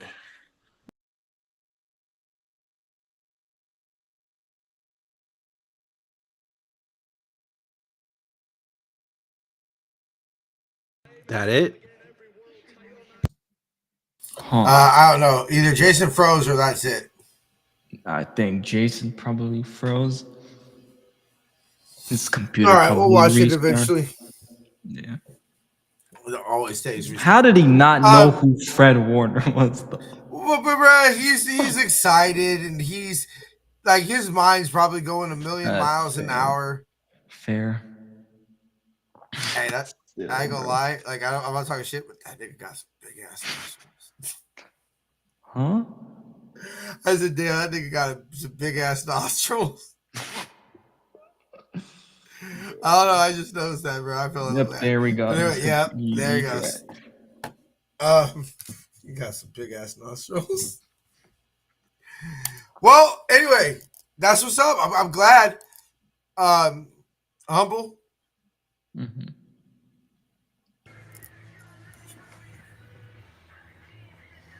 Who we got next 2 picks? What pick are we even on? Oh, 67. I feel like this shit hasn't moved, bro. We have 8 more picks. Bro, this shit has not moved. Yeah, it actually is taking forever. It's freaking moving like a damn snail. His beard, he looked like he was about 38 years old. Hey, he did really look old. Hey, Jason. Hey, Jason. He really does got some big ass nostrils, huh? He did. He really did. It wasn't. It didn't help that the camera was like up his nose. Like, yeah, bro. The camera hella was up his nose, bro. Bro, how did he not know who Fred Warner was, though? Like, bro, his mind is going a million miles an hour. Come on, bro. You got a camera stuck up his nose. Yeah, the camera angle did not help the whole nostril thing, though. For real. No, it did not. Hey, I'll give the man props though. He cleans his nostrils because if he had a booger, we would have seen it. That would have been his Whoa, nickname. did you guys see what happened with during the nickname. Kelvin Banks pick with the Saints? Hey, you would have known as booger. You talking about with his baby puking? Yeah. That was fucking great, man. Coming to the Saints, Kelvin Banks. Oh, his baby puked when his name was announced. Yeah, if you go back and see the video of him like getting hilarious. selected and they show his like house or whatever, that's crazy. It's like the timing of it is too perfect. Oh, I don't know if you guys see this. This is a little bit of a downer. So, literally hours after Derek Harmon was selected, his mom passed away. Yeah, I heard about that. So she had just enough time to hear his name being called, and then she passed away. So, I mean, that was damn. That's that all would bad. suck. Yeah, Yeah, I saw that earlier, man. I saw that this morning, and I was like, "Fuck, man!" That's I mean, at the very least, she got to hear her kid's name being called and everything, but it's a damper on what should be the happiest moment of his life so far, kind of thing. Mm-hmm. Yeah, real sad. Browns picked up Harold Fannin. Damn. AC got Sanders. Who? Wait, God, are you serious? Bro, did you see who the Browns just took? Yep. Yeah, Harold Fannin. Yep, I'm fine with that. I didn't. Who did they take? Harold Fannin Jr., tight end from Bowling Green. Who did KC take? Ashton Gillott, edge rusher from Louisville. I have no idea who the fuck that even is. Not gonna lie. The Raiders taking Sanders right here. Watch. Oh god, that'd be a very Raiders thing to do. Back in Gio. Guys, imagine this isn't gonna happen, but imagine he becomes the Mr. Irrelevant pick. Oh god.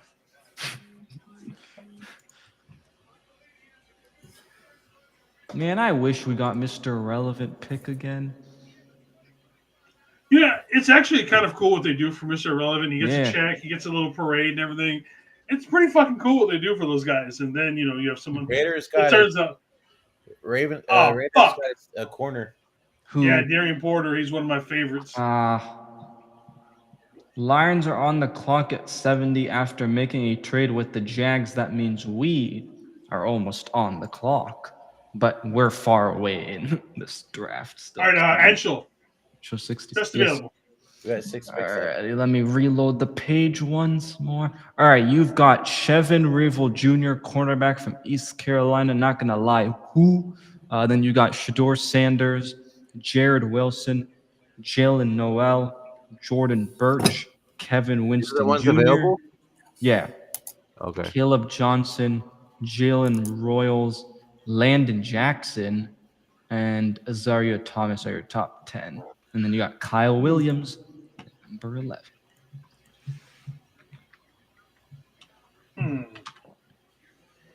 I don't know who would I want from this. Ooh, I like Gunnar Helm. That's the tight end from Texas, right? Yup, get him another. I totally didn't even I don't know how I forgot this, but Kyle Shanahan went to Texas and we finally drafted a guy from Texas. Jared Wilson, y'all. I'm like, the more I'm looking at this board, the more I'm kind of like, that's who I want. But he's just gonna sit the bench. Yeah, bro. I know, but okay, but like, I want him over another corner. Darian Porter, yeah, would have been nice.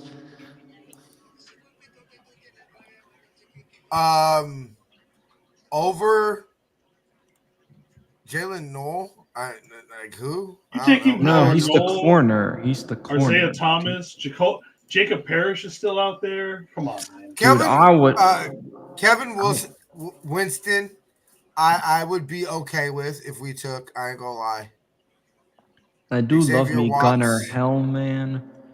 Maybe Xavier Watts. What would you think about Xavier Watts, Jason? Notre Dame. I still wouldn't mind the safety in general. Safety in general. Is he a box guy?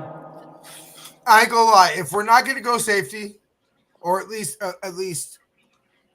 we're not gonna go like premium safety, and we're gonna go for like one of the safe. Or I'm sorry, premium center, and we're gonna go like for one of the centers like we've been talking about, Jason, on our mocks.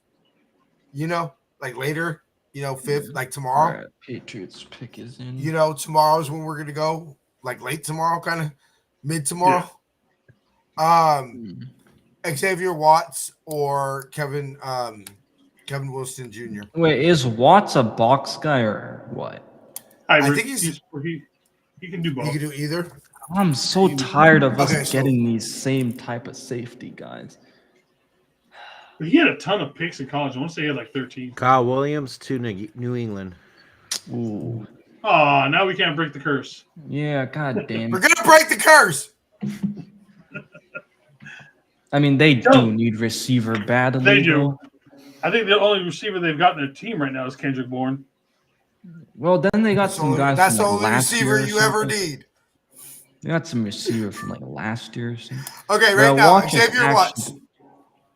We're going a running back. I'm just gonna prepare you all. We are. We're going after Kyle Shanahan yesterday. We Joking Caleb, about it. Dude, Yes, we always I do hope running it's- back third. I Media. hope it's Caleb Johnson. Media. Mhm. Answer your question. Xavier Watts, 465 snaps at deep. Okay. 306 at box, 174 at slot, and Tired. 20 out wide and 3 at line of scrimmage. Okay. Still kind of reminds me. I mean, I need to watch him, I guess, before I fully say if I feel like he's similar. But okay. All right, we're almost there. Oh, sorry, yeah. And then versus Kevin Winston Jr., 42 snaps. But he didn't play a lot in 24. But 42 snaps deep, 17 in the box, 1 snap out wide, 4 snaps on the line of scrimmage, and 10 snaps in the slot. So basically, they're both free safeties, basically. Oh yeah, But I wanted can to play ask. both, but I wanted to ask you guys this. Do you guys think Malik Williams freaking looks like Chris Jones? Or is it just me? Kind of like a younger Chris Jones, maybe. Yeah. This is an odd pick by the Lions. What they do? What? They picked up wide receiver Isaac Tessala. Or Tessala? Not gonna lie. Who? I'll be right back.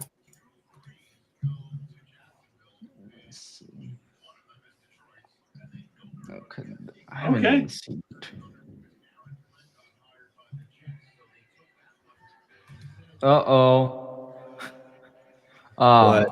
David Lombardi was saying Wi-Fi here at the 49ers facility was down for a few minutes. I was beginning to wonder if John Lynch was going to have to tether his phone to make pick 75.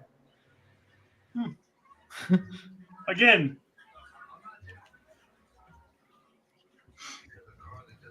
Huh? I was like, again, the issues that they're having there with any sort of video production it's always been terrible. Like their whole social media, all that, anything information from the team is just terrible. Theirs is better than the damn Warriors and Giants, though, bro. Because the Warriors and Giants won't even do live conferences. Like the Warriors never really do. The Giants do if it's like a big free agent. Other than that, never. Because I'm always waiting for them to drop the videos if they do a press conference for the draft picks and stuff. And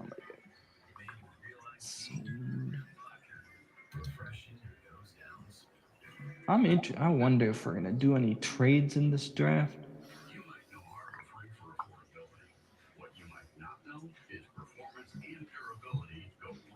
What pick are we at? 70. And the pick just got announced. Or might have been announced a few seconds ago. So New Orleans is on the clock. Shador. Dude, actually, imagine he fired. But dude, they already took a quarterback though. Oh shit, that's right. I still can't stop laughing about that. That is one of the worst things I've ever seen. Oh man.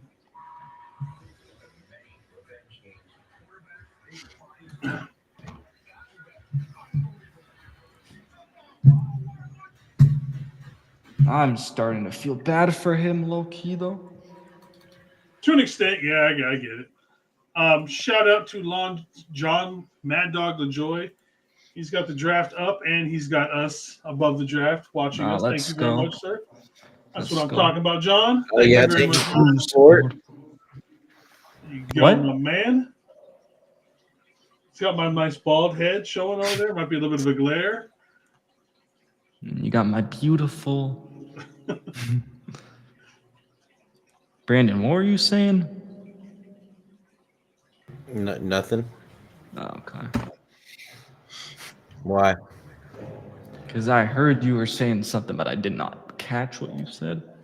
Brandon is watching SmackDown. No, that shit doesn't come on until 8 o'clock for me. But I do hear it's pretty good so far. I might need to restart my phone, but this is not the right time to do that. Oh, fucking.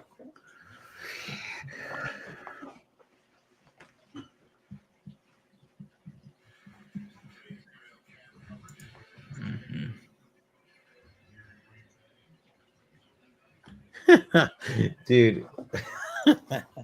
Bro, what is this weather today, man? It's been raining a little bit. The rain will stop and then it'll rain again. Dude, it was warm a few weeks, last week or something. Then it became cold, and then now it's starting to freaking. Brandon, where you live at? I live in Gilroy. So Which is... 20 minutes south from San Jose. Okay. God damn it, Jets. What, the Jets? What do they do? Freaking took Azaria Thomas. I low-key liked him. I liked him too. Little FSU reunion in the with the DBs between him and who took Nick Scordon again? shit, I forget who took him. Because one of my guys is asking. I think it was last round sometime. Yeah, it wasn't a second round because I remember seeing his name come up and I was like, shit, that's a good pick for them. It was a second round guy, yeah. Nick Scorton was drafted by the Panthers. No, that's right. Panthers. What pick was that? That was 51. Okay. So Saints picked up the other Texas defensive tackle, Vernon Broughton. Just now? Yeah, at least that's what I've got on my screen. I'm not really paying attention because I'm trying to see if like there's any news about us trading at all or something. So last couple of picks has been Ashton Gillett from Louisville, Harold Factory, Bowling Green, Darian Porter, Iowa State, Kyle Williams, Wazoo, and Isaac Tasale, Arkansas from Division III.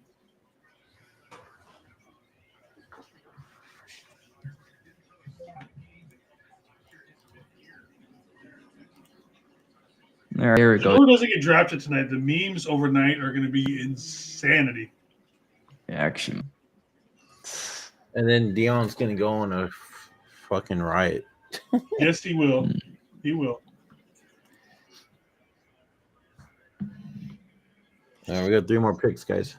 2 more picks. Speaking of Dion, is Dion coming? I remember No, it's his wife's birthday. I wasn't sure what happened with that because I know you said you were gonna ask Jason and TJ. So, well, Jason didn't want to respond back to me. Damn. Okay, then he freezes at the wrong time. I know, dude. When you was trying to read the list, I was like, "Is he gonna freeze?" And then he froze.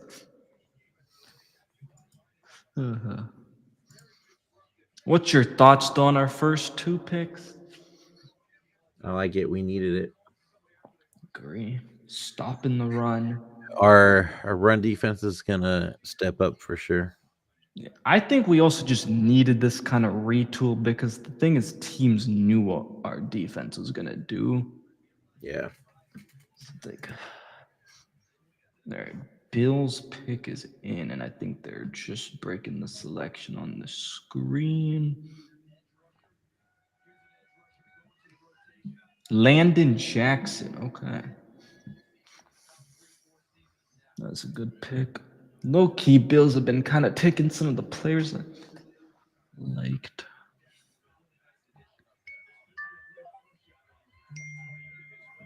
Damn, TJ and Jason are gone. We took over.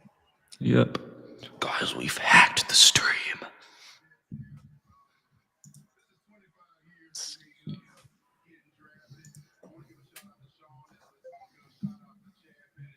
What, are we on the clock? Not yet. I saw one of just tweet that. Jed York just tweeted, "Let's put this pick in conviction." I guess we're on the clock now. What did I not want to respond back to you about? I messaged you earlier.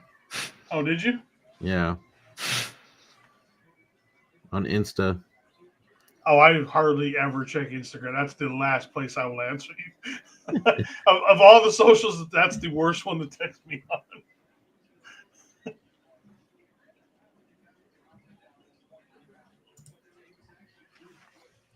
I'm seeing if we're trading up because Jetty York just tweeted. Yeah. He did. I just told you that. Let's see. Or it's just, close. I don't know. Well, let's put the pick in hashtag conviction. I don't. Did you message me or Niner Faithful Radio? Niner Faithful Radio. Yeah, I don't check that thing.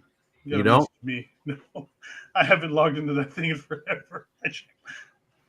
Okay, we're on the clock. All right, let me pull up my videos.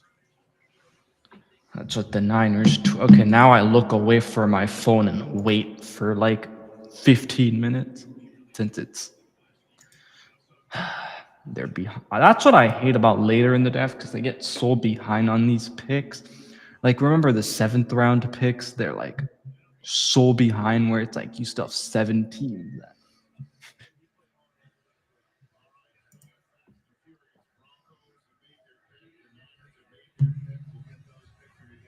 Niners already made their pick. Did they? Yeah. You're on mute, man. I think he's talking to TikTok or something. I know I'm on mute. I'm doing both streams at the same time. Gotcha. So okay, Jed York just said, tweeted a big welcome or big hitter welcome. Okay, I'm not looking at my phone. Is it Chris Paul Jr.? Okay, everybody. Please be Chris Paul Jr., bro. Get off of social media. Yep. Have we established is Ancho last? I'm assuming. Yeah. Okay. Okay, Broncos picks in. Oh, I should put my volume on.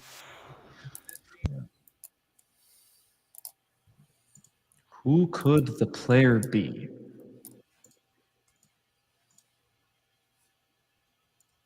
And then we got 25 picks. Yep.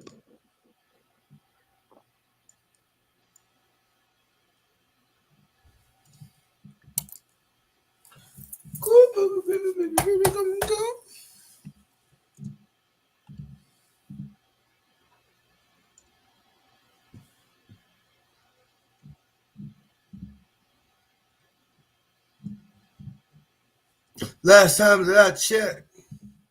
Come on, let me see. Come on, Brad. Just show us the Broncos pick. Come on. 49ers. We will rock you till we win the fight. Have you guys seen it yet? No, I have not. Okay. I'm still on the Broncos. Yeah, same. Are you on the Broncos, Brandon? It keeps saying pick is in and like. Yes, sir. Jason, are you on Broncos? No commercial right now. Yeah, you're still on the Broncos? Okay, so. Yeah, I just got to commercial. Oh, I've been on commercial, so Watch maybe I'm ahead Watch of it you. be Shador Sanders. Not based on the tweet that Jed York. Do not say that. That is blasphemy. We shall not be having that. I will have my calm, drama-free offseason. He's gonna be worse. He'll be acting worse than when we didn't get Jaden Hicks. I'm telling you, bro. Like, don't play with my emotions like this, guys. Bruh, just tell us the pick. My gosh. The 2025 pick is in. The San Francisco 49ers select Brandon Shador Sanders from Colorado. With the 2025 NFL draft, the San Francisco 49ers select Brandon for tight end, Cal University. Okay, so here we got as far as best available. Chevon Real, the corner. Who? Should we go for a safety? Reveal.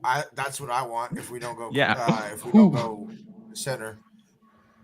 Shador Sanders, Jared Wilson, which is basically just I'm letting you know, Jared Wilson is one of the ones I want. Jalen Noel, wide receiver, Iowa State. Jordan Branch, but we're not doing that. That's an edge. Jordan Kelvin Wilson Jr. From Penn State, a safety. That's the other player I would take. Caleb Johnson, Iowa, running back. Jalen Royals, Utah State wide receiver. I don't want him. And Xavier Watts, safety from Notre Dame. That's the other player I would take. And the other, the other player that you want too, bro, is Shador Sanders. I know. He's the other player I want is Shador Sanders. He's like, don't lie. You're starting the Shador Sanders fan club. He's like, don't lie. He's like, you got a free entry right now. He's like, you got a free entry. He goes, you're by the PO box right now. Don't lie. Come on, bruh. I don't need these stupid Marriott ads. All right, I'm getting. They're walking out for the Broncos pick right now. Okay. They're showing Broncos legitimately Pat Bryant. Damn, they went with receiver. Who was it? The Broncos, Pat Bryant. Pat Bryant. Oh yeah, just don't tell me the Niners one. I'm not gonna tell you the Niners, bro. Thank you. Come on, boys, just announce the damn pick. So they're installing right now at Levi's the largest 4K video board. Huh. Oh, that's Nice. right. Well, yeah, because of the soccer stuff. And No, the Soccer Super Bowl, bro. and Oh, well, Super yeah. Bowl this year World too. Cup and the Super Bowl. yeah, Yep. World Cup, Super Bowl. Look, I'm not gonna lie. Like, is the Super Bowl really gonna benefit me? Right. The fact They the Super finally Bowl is here in the told Bay me. Area. Okay, No, Pat it's not Bryant. gonna Finally, benefit me. But I'm okay with it because as a All season right, ticket here we go, holder, guys. it's gonna Is the benefit pick me. in for the Niners? No. Yeah. Okay. It hasn't. Oh, you're seeing pick in? Okay, it You're hasn't seeing the switched pick in, for Brandon? me. You're seeing the pick in? No. The pick Yes, is in. he said They're yes. announcing it now. Okay. Okay. Don't say I anything see because the they're back still selling like Broncos. Niners, but they haven't changed yeah. that the actual banner. Come on, man. Can this guy please just shut up, bro? Swear to gosh. Okay, I gotta turn off the comments.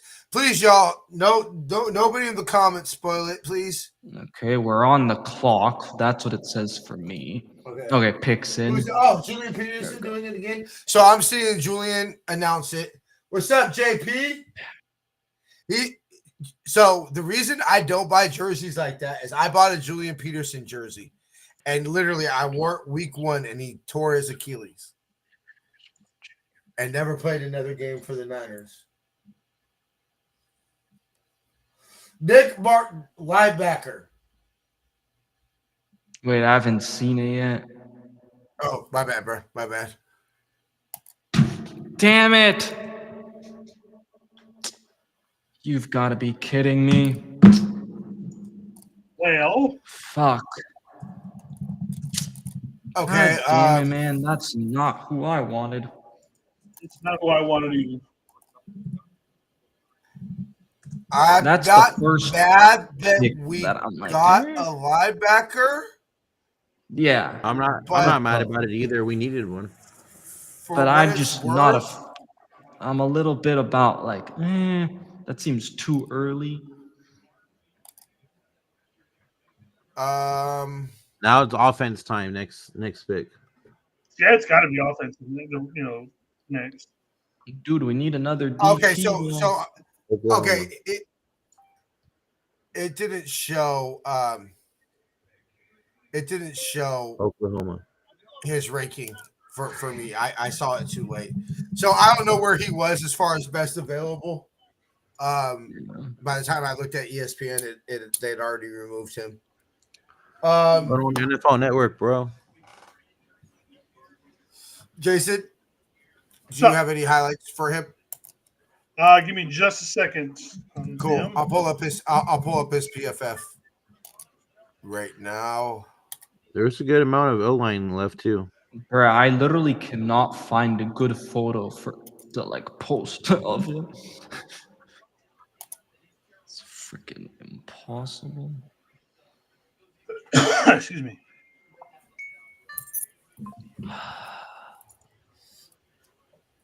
Whatever. I guess I'll just have to use.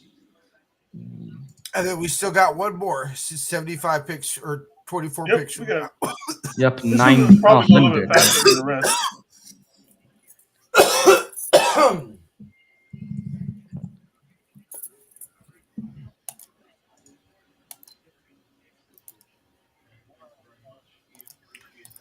Draft guide's taking forever to load. Bro, I literally. He's a heavy hitter, guys. Seeing some highlights right now. Yeah. Pretty good. Oh.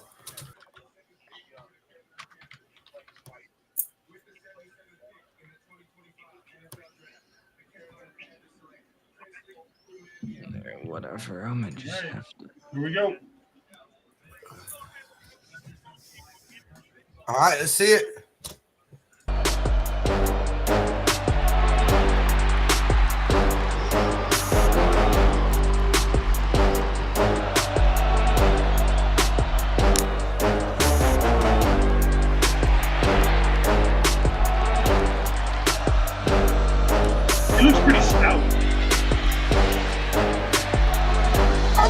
just like new pass rush.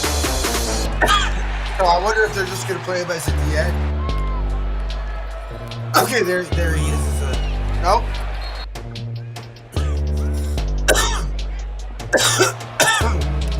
You good, bro? Yeah, fine.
I don't know. I don't like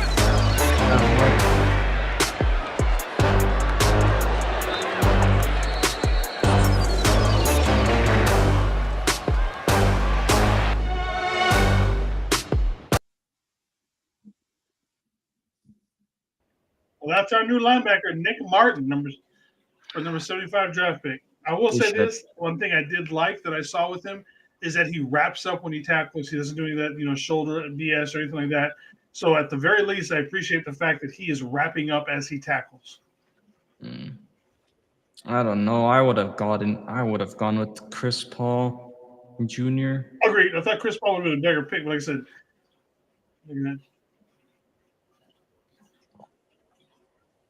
TJ, you're muted. I said, honestly, I would have gone with a safety or a center. Truthfully. Will you ask me, like... We're going center next. We're going center next. Yeah. Right. Okay, cool. I'm just saying. I'm just saying, specifically... hold on, let me see. Did he go already? Jared? Wilson. Yeah. Hold on, it's not letting me move the ticker. Class, previous pick.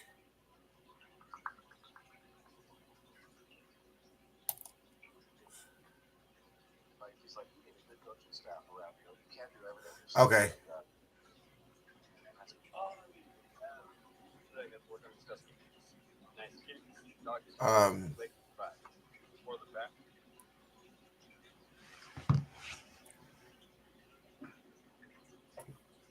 Yeah. So the center from Georgia is still available. I'd rather have had him. If you talk about what's a bigger need, but it's do they go offense? That's cold. If you're old enough to know this one, hey, you know what though? You know what? That's rough, bro. That's cold. That's cold. Rough. I remember that scene so well. It's so I might still be crying in that scene. Y'all know the story behind that, right? Will Smith was not acting in that scene. Yeah. And the actor who played Uncle Phil knew that. And that's when you see him hug him and everything like that. That whole scene is genuine. Like Will Smith is basically having dad issues, and the actor is consoling him, and So, what do you think, Brandon? Yay, nay? I like it. We need a linebacker. We lost Greenlaw. This guy I think he'll fill in fine. Fred's gonna teach him well. I liked him as a blitzer, and there was a specific. I couldn't see the team, but he was going against a quarterback that was number 10, And I like that he was able to, like, he clearly saw that the quarterback was trying to escape, and he wrapped up, tackled, and it's like, okay, I could see him making that play against Kyler Murray. Yeah. And you know how many times has a quarterback scrambling hurt us, Jason? You know, it literally cost us a championship. Yep. How many times has you know, someone again, just like last year, who was about 4'3", scrambled, you know, for 70 yards for a touchdown? Yep. Look, Jason, go back. Probably 3 of the biggest games. If you go back, and you say it wasn't going to be a playoff season, right? 3 of the biggest games: the Chiefs game, the first Cardinals game, which honestly I think we win that game. That flips the season. I think that's when the season's really started to come derailed. Was that first Cardinals game at home? Yeah. The Cardinals game, the Chiefs game, and then really where you could say the season became ultimately made the Yabs game the do or die game was that first game against the that home game against the Seahawks. What decided all 3 of those games? Quarterback runs. Missed tackles. It was Pat for the Cardinals game. It was the Kyler Murray touchdown, and then the throw to Marvin Harrison Jr. that basically won them that game. The Chiefs game was the scramble along the sideline where everybody basically thought Patrick, which D Winners, you know, on the sideline, and he gets faked out. Patrick Mahomes gets the first down, and then he trucks Malik Mustafa for the basically the game-winning score. And then literally Geno won the Seahawks the game on his touchdown. All right, guys, I'm going to play something, and you're going to laugh and probably cry at the same time. I'll show you what this says first.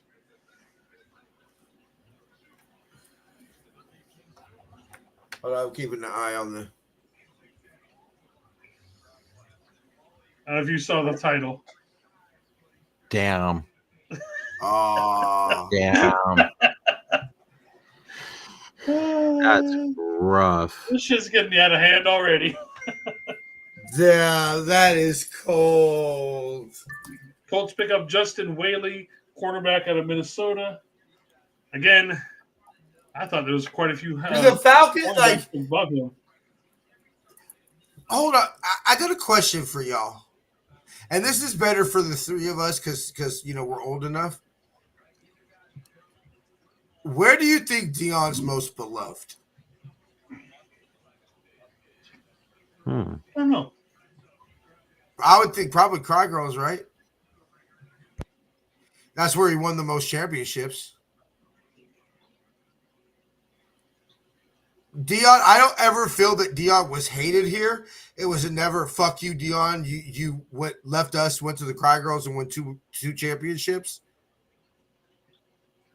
But Dion's not beloved. Like, let's be real. You see a 21 jersey. What do you think?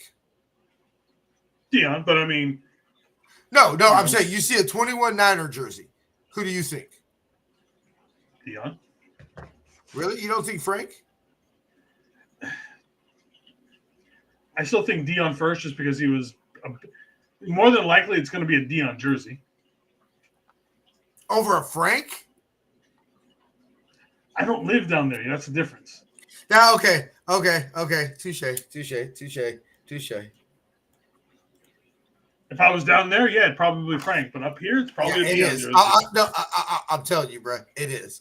You're like, I know. It's like, Frankie Gates is just like, bro, he's Frankie Gates. Damn. I listened to Hey, Brandon, that, let me ask you video. a question. It's rough, ain't it? It's rough. That's rough. let me ask you a question. Are we just a 19 like okay, so you know how the Bengals and I only bring this up because the Bengals are picking right now, right? Yeah. Bengals fans say my bad. Bengals fans say we have 2 championships if we don't play Joe Montana. Right? Bro, you're struggling over there, bro. No, I'm good. They say we have 2 championships if we don't play Joe Montana, right? That's what the Bengals say. Are we just the 1980s Bengals where we say we have 2 championships if we don't play Patrick Mahomes? No. No? No. You legitimately think we'll get one done? Yes. You think we win one with Kyle? I do too. I mean, I ain't gonna lie. I'm ain't gonna lie. This last one in Vegas, we should have won easily, but the Greenlaw injury basically killed our persona and everything afterwards. So, I mean, we easily should have. We didn't lose that game. We gave that game up. Fair. 100%. We gave that shit away.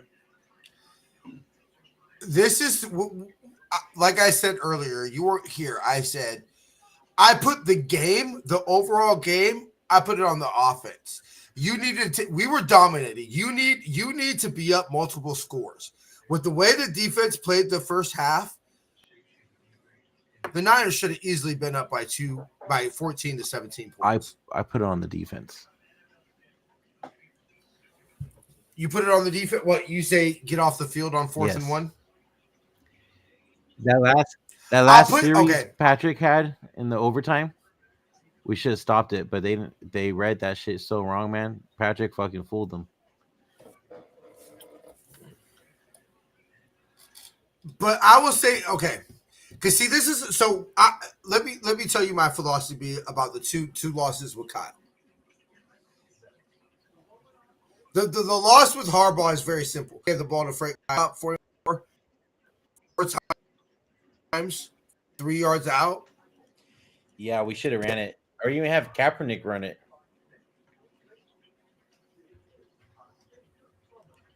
Lost you.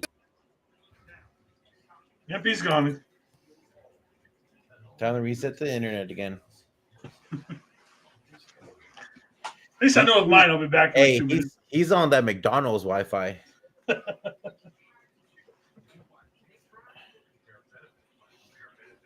He on the McDonald's Wi-Fi. So we got 18 more picks.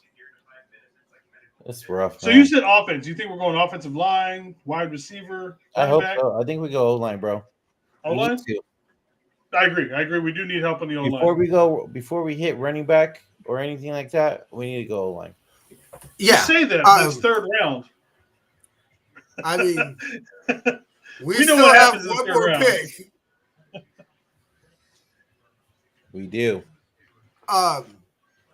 So if it happens again, I'm just gonna put on my mobile hotspot and see if that helps it. I'm trying to save it. Bro, you're on that McDonald's Wi-Fi, bro. I don't understand. We're on the highest Wi-Fi package from Xfinity. Xfinity. That's so crazy. Mm-hmm. Oh wow. So your Xfinity is my Spectrum. We have Charter Spectrum. That's the only thing we could get out here. Where are you at? Down south, like 20 minutes away from San Jose in Gilroy area. Oh, okay, yeah. I'm in San Jose. Okay, nice. Yeah. I stay on the west side. So, I'm in Seattle. Okay, in Gilroy, I get it. Yeah, no, Jason, he said, I'm in Seattle, Oos. Solid.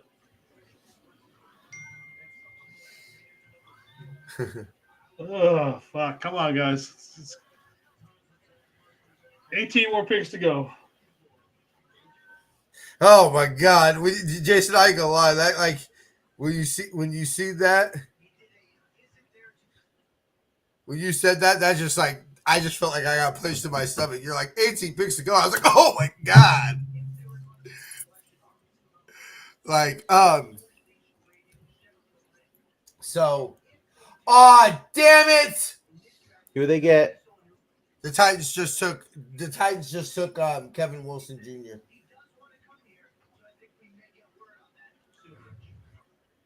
I ain't gonna lie, that's kind of who I wanted. Him or Xavier Watts at this point. If we're not gonna go, hey, just real quick. Hold on.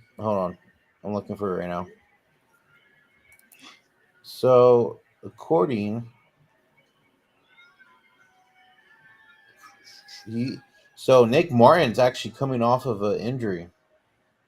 Oh, really? Yeah. A knee injury, but showed during pre-draft events that he was good. He was fine.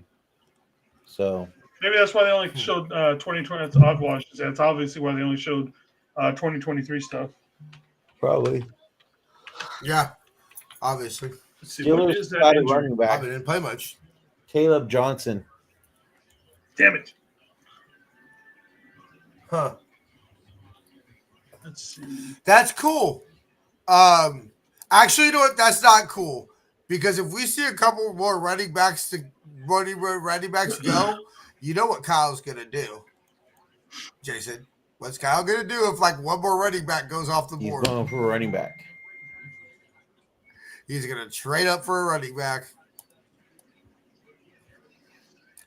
Ooh. Yeah, he's 4-5. He's a monster of soul. Homie, 4-5. Sure. Shoot that.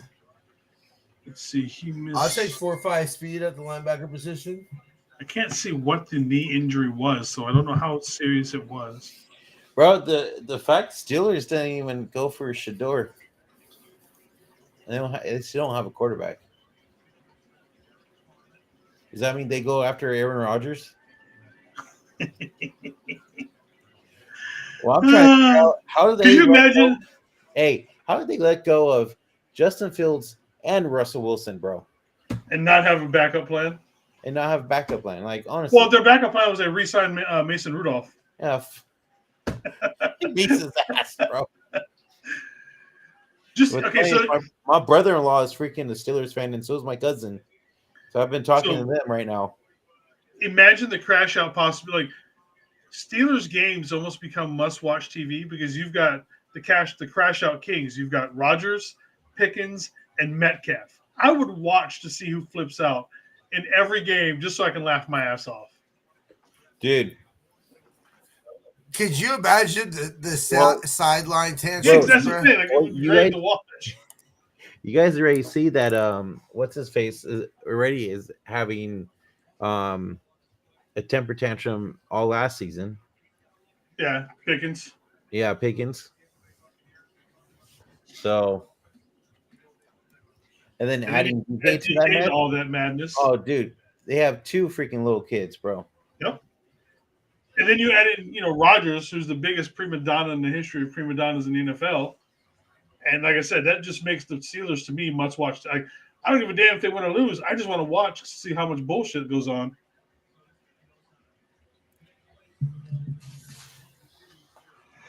Yeah, I'm not seeing anything that shows what exactly the knee injury is for. It just says knee injury. But how serious was it?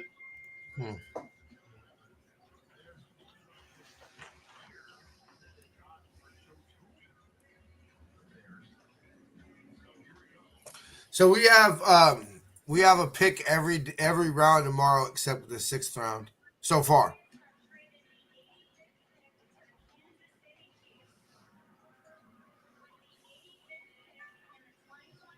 Wait, who did?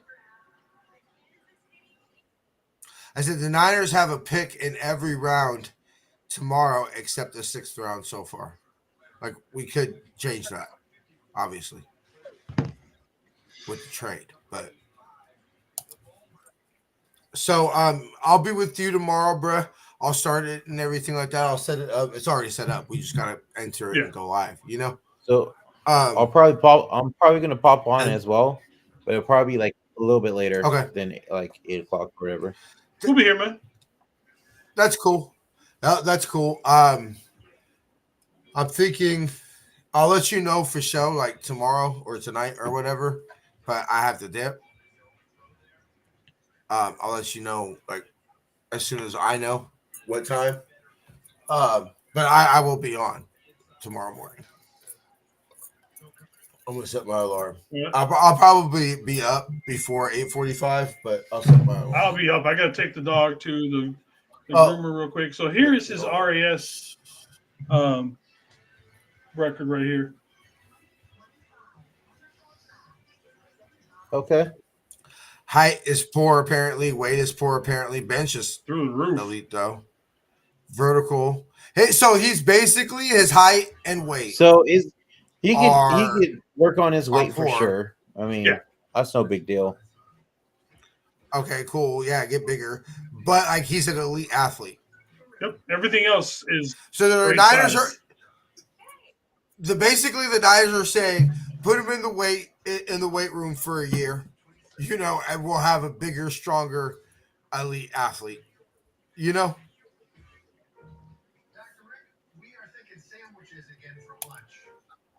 We're picking all bro tackle Logan Brown out of Kansas. Actually, you know what? I was actually kind of looking at that a little bit too. Like, Dominic Pooney's teammate. Hold on, let me. Oh, it's the Titans that took him. I'm sorry, Kevin Wilson Jr. My bad. It was the Titans. No Williams, corner, California. All right, cool. Well, we're 14 picks away. I need you, and I miss you. And now I'm wondering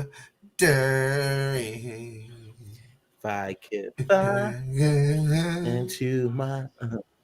Yeah, Jared Wilson is still available.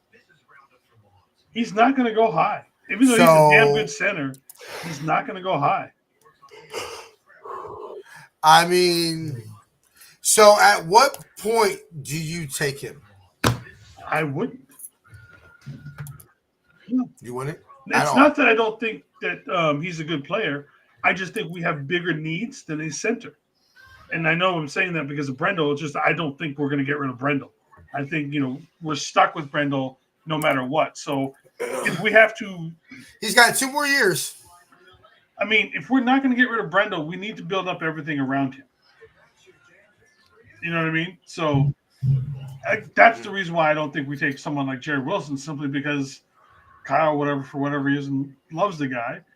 So build up everything around him instead of using a draft pick on a position that we're not moving off of. Mm-hmm. Okay, fair enough. I'll give you your props. I agreed with you. You were right. You were right about and a guard. They're still available right now.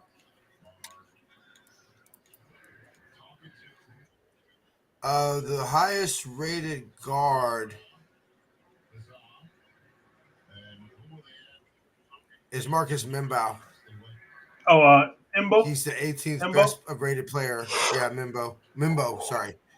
Yeah, he's the 18th. According to ESPN, he's the 18th best available player. So it says almost any player with a Brown last name that plays tackle in the NFL is an all-pro player. I like the deduction there, man. I like it. That's legit.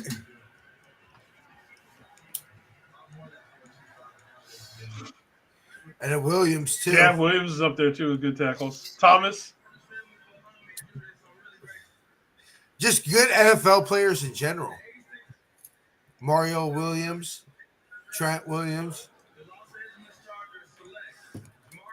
The Chargers just took Jamari Caldwell out of Oregon. Damn it. That's a big boy. Well, it's a big one. Did you really? Are we really going to double dip at D tackle? I think we're going to triple dip at D tackle on this draft.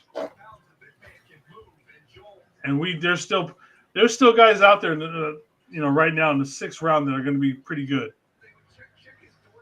Someone like JJ Pegas is probably going to drop. Aeneas Peebles will probably end up dropping.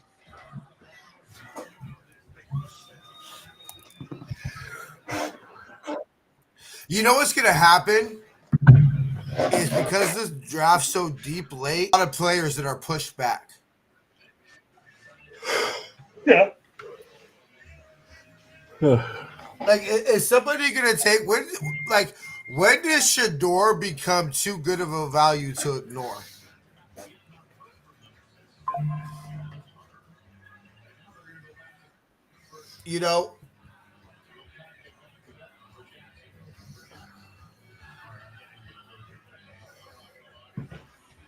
Man, I wanted him so bad.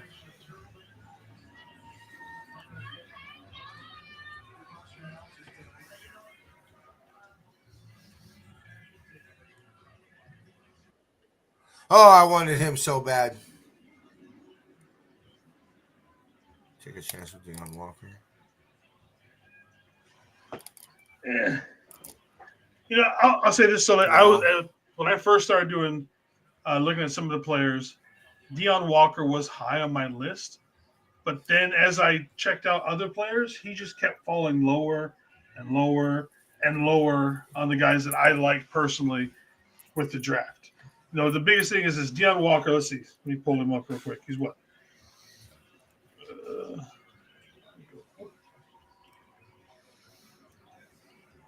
He's 6'7", 330 pounds. He's bigger than that. He's easily 360. You know what I mean? It's just is he going to get too big? That's the problem. Yeah. Okay, so just position-wise, okay? Position. This is what's available right now, the top 25 available. So the Niners are going to get some. Quarterback, center, wide receiver, safety, wide receiver, D tackle, edge, running back, tight end, running back, quarterback, edge, safety, tackle, corner, D tackle, guard, wide receiver, tight end, wide receiver, edge, running back, safety. Out of those positions, what do y'all want? Jason, I'll start with you. Guard. If you twisted my arm, give me a guard to compete with Ben Barch at left guard and see, let the best men win. I think he's bigger than 340. I don't believe that number. Brandon? I'm going with center. Brandon? Center. Guard, so we'll say guard / center. If Xavier Watts is there, I'm going Xavier Watts. If not, then I think we need to start looking at a guard. We go Xavier Watts. That's 4 defensive players. At what point do we even look at an offensive player in this draft? Or what if we just went completely defense because we feel that the offense is good enough? Kyle would be arrogant enough to think that. Shoot it. Oh, okay, Jason. Uh-oh. Jason. He got something over there. Oh, let's do wrestling. What you got? Oh, I think I know what you're talking about. I think I saw it too. Selena Vega. Someone come back. Okay, so Selena Vega. You want me to tell you? I know who it is. If you're thinking you're talking about Aleister Black coming back? No, not Aleister Black. Oh. I'm talking about Vega. Want me to tell you, or you gonna watch it? Go ahead, tell me. All right. Selena Vega just beat Chelsea Green for the United States title. Oh shit! Yeah, that's crazy. I'm expecting Aleister Black. Okay, so sorry, TJ. So out of guard, no, all good.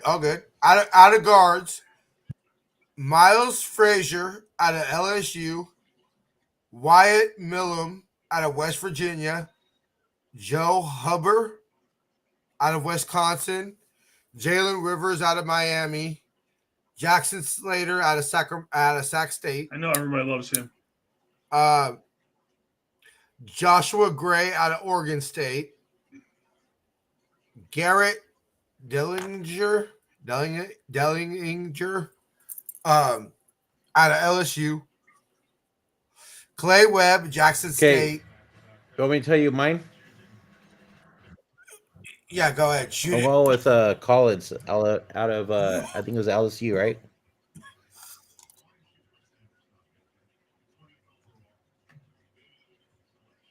Yeah, out of LSU. Jason, who you rocking with? Here, how about this? How about I just show it to y'all? You didn't name my personal favorite, but here, that's best players remaining. Y'all need me to make it bigger? Nah, I know the names. names. I'm trying to decide who I've got 2 names. I'm trying to decide who I like better. Yeah. It's between Wyatt and Frazier, but the one I want the most is Colby from Iowa. Yeah, that's why I want Xavier Watts, because we're not taking Kobe this high. God damn it! He just got taken. The Jags just took him.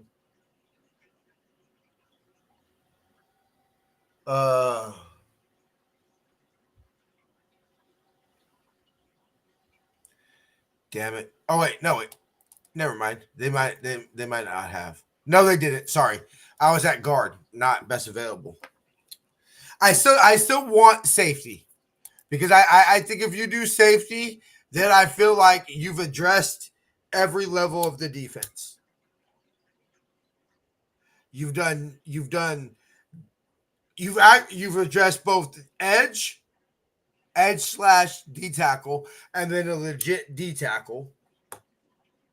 You've taken a linebacker, and now you would have taken a player in the secondary.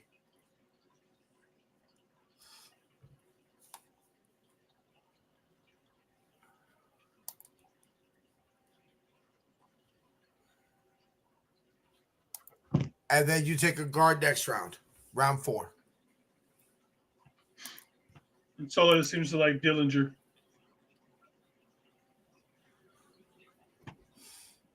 Yeah, so Sully over Xavier Watts.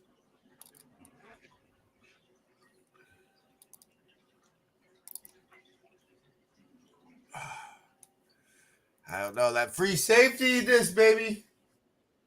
All right, hold on. Let me see. Wyatt Millam, West Virginia is gone. All right, so I guess it's down to Miles Frazier for me. Okay. What pick are we at? So we got 1, 2, 3, 4, 5, 6, 7, 8, 9, 10. 10 picks, and we're on the clock.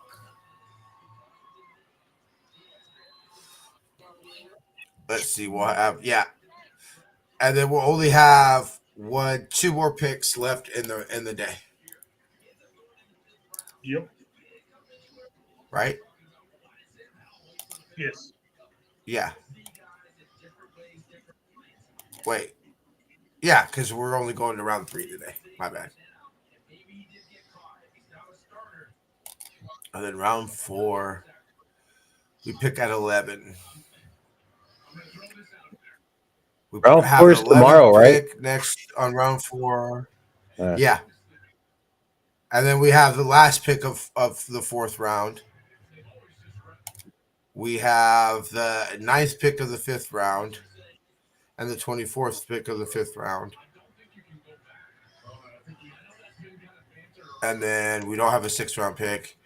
And we have the 11th pick of the 7th round and the 33rd and the 36th pick of the 7th round. For those who are curious, as it stands right now, the Chiefs have the Chiefs will have Mr. Irrelevant, which will be pick 2. Of course, those bastards would. Which will be pick 257.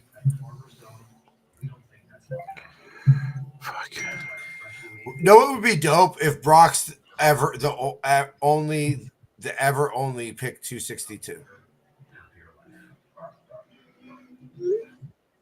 Well, actually, no, he wouldn't be. He wouldn't be because back in the day, the NFL draft was way longer, so he wouldn't be the only pick 262 in modern draft history. We'll say that modern draft history, since it's been 7 rounds. Because I don't believe that they always have done comp picks. I believe that's relatively new. Let's say what, like the last it used to be 10 just years? Yeah. Yes, over Xavier Watts. I have better. Trader's not bad. Yeah. When are you getting him, Sully? What round would you get him? I'm willing if you tell me that I'm willing to take a guard and take a safety next round. You could probably if you got somebody better, okay. 6th or 7th, I bet. I'm okay. I'd rather take the safety. Let me go get Xavier Watts, and I'll take a guard because I'll take Kobe or somebody like that. And I have faith that Kobe can get it done. I have faith that we can get a 5th, 6th round guard. You know, that's from Iowa. That I'm like, all right. He may not ever be like a top 10 guard, but I know he's just going to be a tough son of a bitch. You know.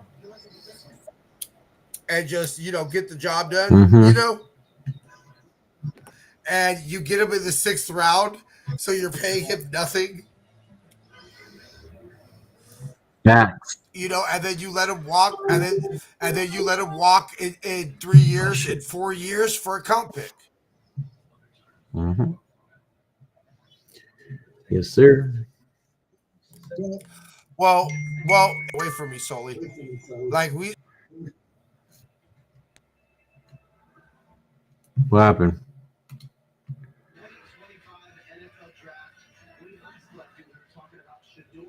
You freeze again? Oh, y'all don't got me? Okay, y'all got me now? Yeah, I hear you. Okay, good. All right. Well, we're going to be wrapping up soon, so hopefully we can rough it out. And if it gets too bad tomorrow, I'll just switch to my mobile hotspot. I'm not going to be on that long tomorrow. For sure. I apologize, y'all.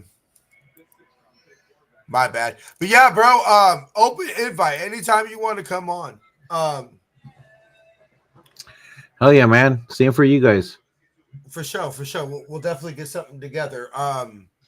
Or we'll dual stream. We'll just do what we're doing now. Yeah. To both Maybe we can even do like a show of doing the release schedule release. Yeah, I might be working.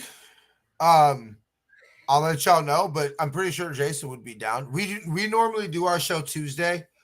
Let me hold on. Let me see. When would that schedule come out for work? I believe it's May 14th, if I'm not mistaken. Yeah, it's May 14th. Let me see. Actually, my schedule might have came out for next week. Let me see that real quick. But yeah, no, we'll definitely what we're gonna do this season as far as shows during the season is kind of up in the air right now. We're figuring out some things behind the scenes. Jason and I. Mm-hmm. We're definitely going to do Tuesdays and Fridays. Okay. I do the Tuesday show. Basically, I'm the lead on the Tuesday show. Jason's the lead on the Friday show. Yes, cool. My work schedule came out.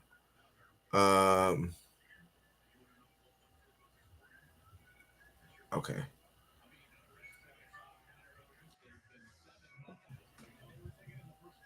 Okay, cool. And I don't work with Elijah. That's what's up. Wait, do I work at Elijah? Oh, you're killing me, Tino. You're killing me, Tino. Nah, my boss is killing me, bro. He's having me work with the dude I don't like. Ah, that sucks. Okay, but I can do that day. Yeah. Oh, what? He's only having me work 4 hours that day? Come on. That sucks. 8. Emory Jones Jr. is on. Anyway. Ooh. Okay, tackle so LSU? I'm okay with that. Yep, the guard. Excuse me. I'm already out of alcohol for the night. Give me Fuck. I haven't even made a drink. Give me 1 second. I'll be right back, y'all.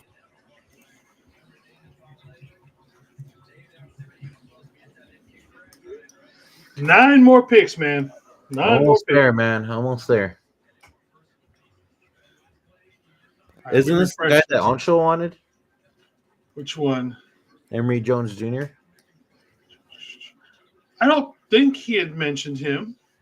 No.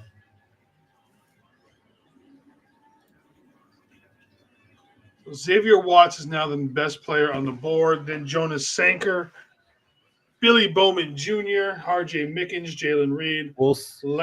I'm sorry. Wilson and Frazier are still on the board. Yep. Woodson, Single, Moore, Sebastian Castro, Maxon Hook.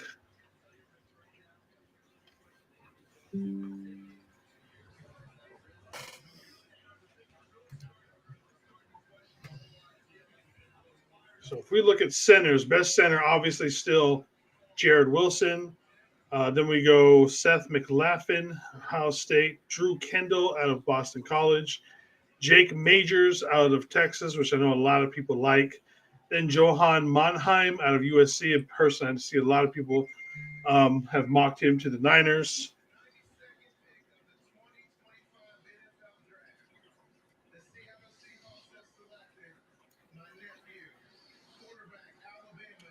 Let's see if we go guards. We got Marcus Mbao, Miles, Joe Huber, Jalen Rivers, Jack Slater. Another quarterback. Another quarterback just went to the Seahawks, and it was. Are you fucking? Oh my god!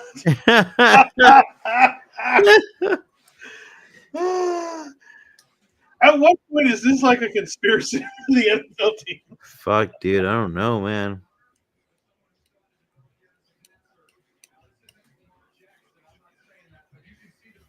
In the 7th round, I have our starting center in Nofa Afaia Tolafono out of Wyoming. All right. Oh, that's right. You had brought him up before. That's right. So I'd forgotten about that. You brought him up like months ago, and I had that check, and I never really looked into him. Let's check real quick.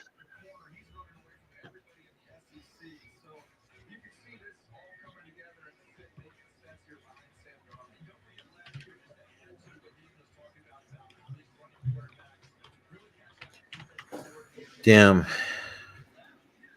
All right, so let's see. Does he have a Bleacher Report? Doubtful.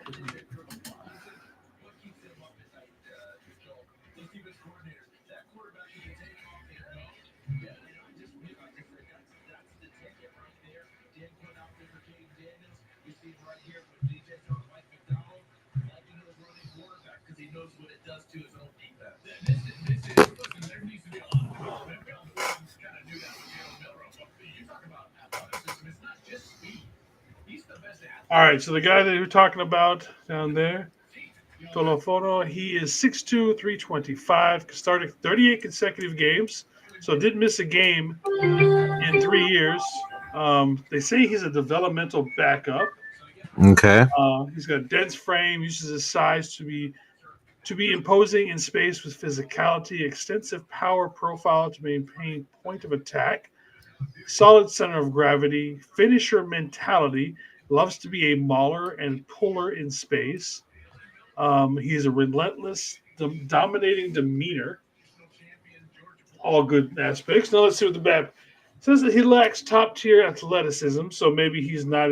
But then they just said he was a good puller. So which one is it? Isn't particularly explosive off the snap, which limits his ability to gain an early advantage in pass protection. Hand placement could be more forceful. Could benefit from lowering his stance. You just said he had a good center of gravity, so why would he need to lower his stance even more? Despite his power, he struggles to maintain blocks for extended periods. All right.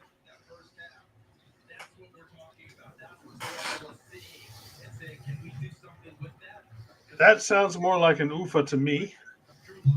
I mean, UFTA. But definitely somebody I wouldn't mind bringing to camp. In 6'2", 325 center. Started all those games consecutively. More than likely he's calling out, protections and stuff like that. Right. All right. I can see it.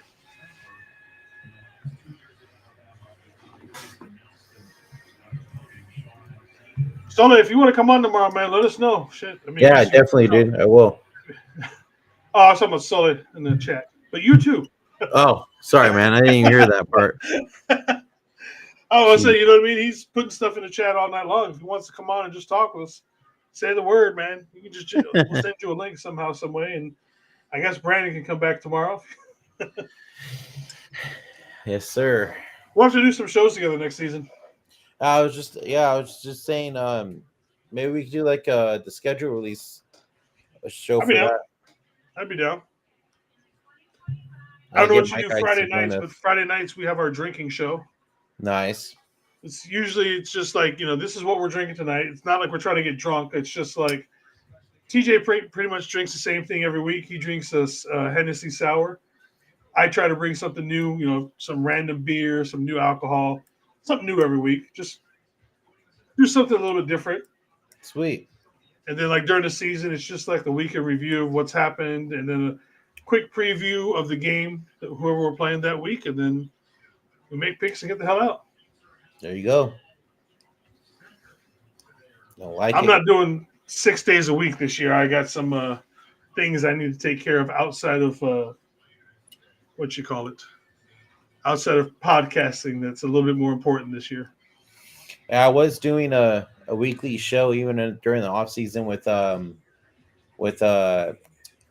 from Niner Sickness. Yep, I've seen you guys. I've seen you guys' show quite often. Yeah, and Pete every Tuesday, but then Pete had some stuff he had to take care of, so we had to stop it for now.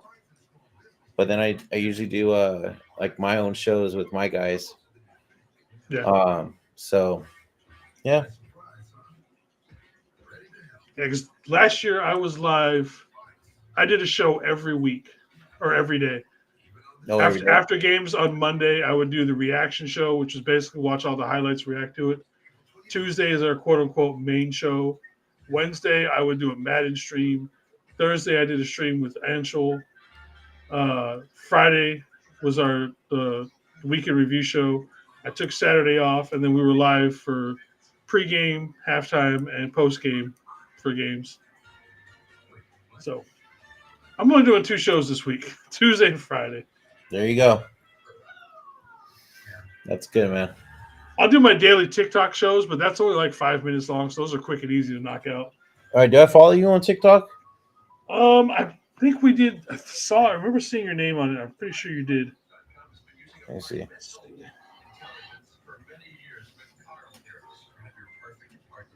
Yep, we follow each other. All right, cool. Cool.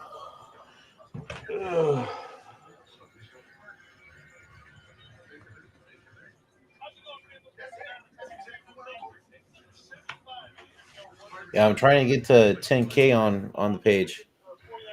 Nice. Yeah. So, yeah. Yeah, to finish what I was saying earlier, bro. I'll find out the 8th if I can make. So I don't know if he asked you, Jason, but he was thinking about doing a schedule release. I'm down for it. Yeah. So I'll find out May 8th. I'll find out if I work that day. If I don't work that, or if I close. If I don't work that day or don't close or whatever, yeah, I'm down. I'm totally down. Or if I get off at like 5, I'll either get off at 5 or I'll close, which means I'll probably get because for me, like I work a regular 8 to 4:30 type thing. So usually I try to get get a show in like at 7. Okay, so yeah, that's when I would be getting off, or about like 15 minutes would be when I'm getting off of work, and then I walk home every day. So, and it takes me about a half an hour or an hour to walk. So like I said, if I don't work or I get off at 5 that day, I'm down. but if I close, then I won't be home until like For sure. 8:30. I work 7 to 3, so I'd be there. So all right, yeah, just let me know, and yeah, we'll set it up. And let me know about the goat fuel stuff. Oh yeah. I will hit her up tomorrow. All I right. will hit. My bad. Yeah. Here, you know what? Let me.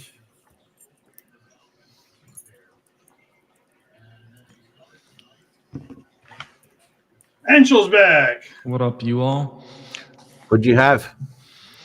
My dad's work had some stuff that he just got because, like, I guess they had extras. So it's just like a salmon bowl. Nice, dude.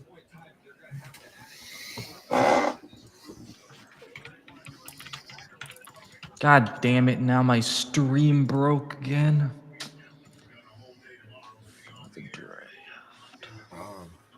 Let's see. What pick are we on?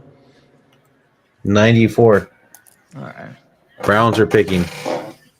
Brandon, check your Twitter. Yep, got it. Swear to gosh, this crap taking like slower than a damn snail, bro. Fuck, another goddamn quarterback. And it's not Shador. Who just went? Dylan Gabriel from Oregon. Oh, to who? Oh my, this is Cleveland. fucking hard. Oh, like damn. it's funny, but I'm legitimately starting to feel a little bit bad for him. Yeah. But I can't stop laughing at the same time because I mean, he's what 22 years old. He probably made more than a few $1 million off his NIL deal. He's fine. He's probably crying as he wipes his fucking tears on $100 bills. Brandon. Yeah. Brandon, go ahead and check the private chat media if you want to check it. That's for y'all. Let them know that we sent you. Let them know that Niner Faithful Radio sent you. Sure. How do you guys get all these affiliate links? Because I need to start looking into that. I'm doing it. Jason just sent it to me right now, so I'm doing it right now. Look, if I told you my secrets, then you would no longer need me. Oh, look at this. My wife's nephew's in the draft. What's his name? Try to Let's look him get up. Put his name in there so we can check him out. Oh, okay. He did put it in chat. Yeah. It's like affiliate program. Let me just put it in. I can't tell you all my secrets because then you would no longer need me. How do you Secret is we don't need you now. Damn, ouch, Jason. He says to the man who pays the bills for this. Did you guys see what ranked they had Nick Martinez on ESPN? No, I didn't. Literally, as soon as I got to ESPN, they took him away. Bad. Okay, he's 14th positional ranked, 185 overall ranked. Jesus Christ. Yeah, apparently they gave us like an A or something for Collins, though. I don't know from who it was, but just my dad was like telling me, "Oh, Connor's got an A for Collins."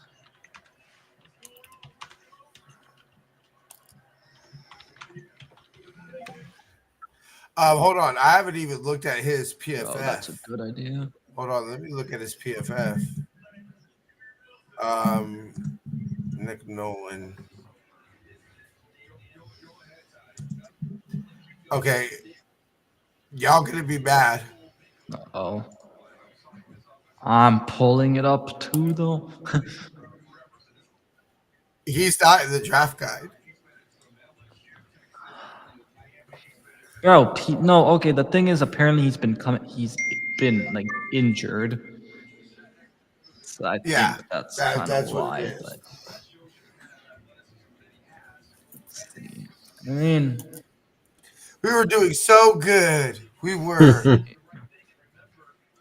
So, you're talking about Cole Farmer? He's from Hawaii. He's from What's Hawaii, his name? Quarterback.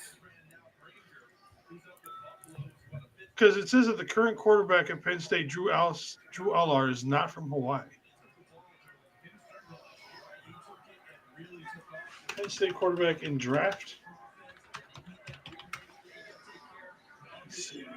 Bruh, Shador's about to go in like the 5th.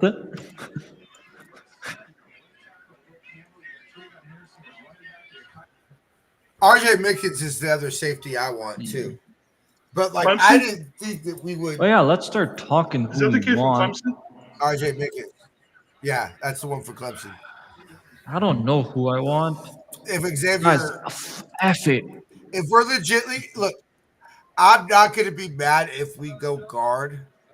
All right, give me Gunnar Helm. I could even, or maybe like a Quincy Riley, Charles Grant. I could even understand going receiver. Like Jonathan said, I think receiver is a lightweight need, even though Robinson only I don't really got like 3 the rest of the receivers on the board, though. Ooh, you know who I think they could end up going with? Because didn't they have him at their pro day? The guy from Stanford. All right, just applied, guys. Cool. So is it just that link that was in the private chat or whatever? Yes. Okay. Yes. Where do I apply? Apply now. Okay, there we go. Make sure to tell them that Niner Faithful Yes, sir. Radio sent you. So, God damn it! What happened? I don't want to ruin it. No, I don't care because it's not our pick. It's Xavier and Watts. Ooh. To who? Oh, Atlanta. okay. Oh yeah, now we're gonna have competition with Atlanta since they got what's his name? Olbrich. So, okay, so that kind of takes safety off the board for me. Let's see. Let me see who's left. who's available in a sec. Yep, Safety. I'm pulling it up too at safeties. Let's see. Billy Bowman's still out there. RJ Mickens, like you just said, is still out there. Yeah, yeah, but that's later. I'm not taking him here. Yeah, I don't know. I would take Malachi Moore. Mimbao. I'm still taking Marcus Mimbao. Yeah, bro, I would take it. That's what I'm looking at right now. That's kind of who I want. Ty Robinson. What position? Maybe. If you defensive tackle. D tackle. Ty Robinson. I mean, we could use more DTs or like a Joshua Farmer. I like the size of Joshua Farmer, but fuck Florida State. I have a problem with automatically because Ty Hamilton. I kind of like him. I think. So I have a problem of where he's from. You know, the school he went to. So get over it. You like Ronaldo Green, right? CJ West. I like that. Okay. You know what? If he comes through and gets a strip sack against the Seahawks, then I like him. You feel me? Ronaldo Green got a pick against the Seahawks. Hey, Kyle, can you do me a favor and go draft one of your other boys from Texas, please? Gunnar Helm. See? You know what made me fall in love? I said, Richard Sherman makes a play that gets us to a Super Bowl. I will love We're Richard almost Sherman. on the clock, boys. And guess what happened? Yep. Richard Sherman made the pick that won us the NFC Brandon, who do you want? Either a center or guard. Well, okay. Yeah, so let's go get Marcus Mimbao. I wonder how Seth McLachlan is though as a center. Like, let's call it tonight. Didn't they meet with Jonah? Monhim from USC? I think he was a top 30 or something. The center. Yeah. Sorry, He's gonna go late. I don't remember if they did a 30 visit with him. Because I thought I saw him on Steph Sanchez's draft track. Let me see. I'm looking it up right now. 49ers 30 visits 2025. Let me see. I'm waiting it for. All right, the Raiders pick is in. Okay, Who did It you was say? Media? yeah, because the USC guy, Jonah Monheim, he's like a 6th round, probably. Okay. Yeah. Yeah. I Yeah. freaking wanted They Anthony did. Belton so badly, man. Belton was nice, man. Okay. Let me see.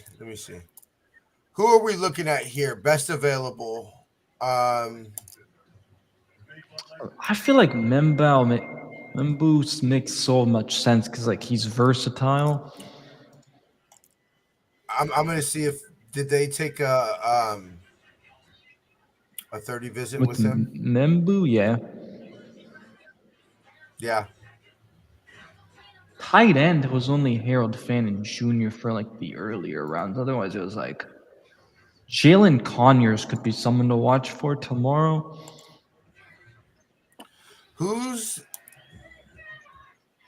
What tackles are left?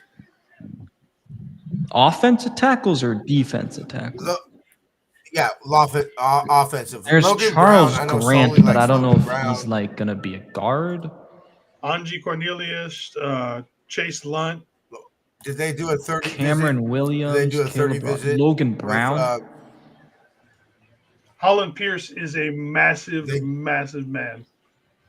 From which school? Oh yeah, the Rutgers guy. Rutgers guy, yep. And I know then they there's met the with guy him. TJ would like, Brandon Crenshaw Dixon. Jalen Travis from Iowa State. Gator. I'm not the highest on him, bro. I'm Like, not I the haven't highest really on him. watched To be honest. much of him, but I remember some people were kind of. Not for what we Alright. want. Outside zone and like athletic tackle. Okay. No. Look, I think it's very clear. Chapman said it. We'll see right here. Offensive line is a priority. You address it. And if the Niners say, look, if the Niners look at us and say our priorities this offseason were to get younger at positions of need, right? So that we can fill them long term. This is the last one I'm showing tonight. We'll see that. What? It's the last one I'm doing tonight. Oh, I'm built for whatever today we. Yeah, that's right. What about tomorrow? All right. I'm feeling bad for Shador now. Like I said, I'm laughing, but at the same time, he's wiping his tears with $100 bills. See, and you know what the problem is that Aaron Rodgers would have gone through the exact same thing that Shador Sanders is going through right now, except social media didn't exist like it did when Aaron Rodgers went through what he did. And Aaron Rodgers was gone by now, realistically. Like I said, I graded him as a third round draft pick, and apparently I was wrong on that. Bruh, I don't freaking have PayPal. It's what me and Josh were talking about earlier. Is that it's kind of like a LeVar Ball situation. Just the whole situation, entitled. Holy cow! And I'm sorry. Raiders gave me a heart attack when I heard the name because they took an offensive lineman. They're going back-to-back picks. They went Caleb Rogers, and I got kind of scared because I thought they took the art that I was talking about. But talking about Caleb Johnson, the running back from Iowa. Oh, I was mad about that too. So yeah, he's already gone. No, I was talking about Marcus. Remember? Oh, okay. Yeah, I was mad when I saw Caleb Johnson not picked. Bro, I just have a weird feeling it's gonna be Cam Scattaboo. Please not. So far, the only pick that they had on the 30 visit is Mikael Williams. They didn't have this Collins? Oh, they didn't. Interesting. Nope. I'm looking at the 30 Yeah, list Omar right now. Norman Lott. That was a guy I liked. Not for a 30 visit. Here we go, guys. Martin. We're up next. We're on the clock. Okay, their pick is in, so we're on the clock.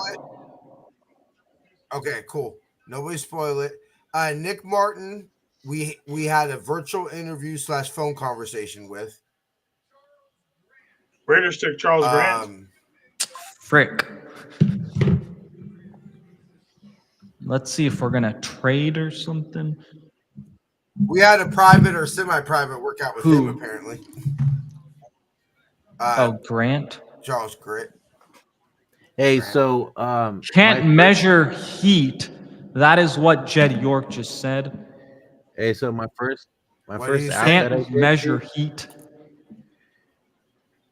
My first app that I did, bro, I forgot to mention you guys, so I did it again to mention you guys.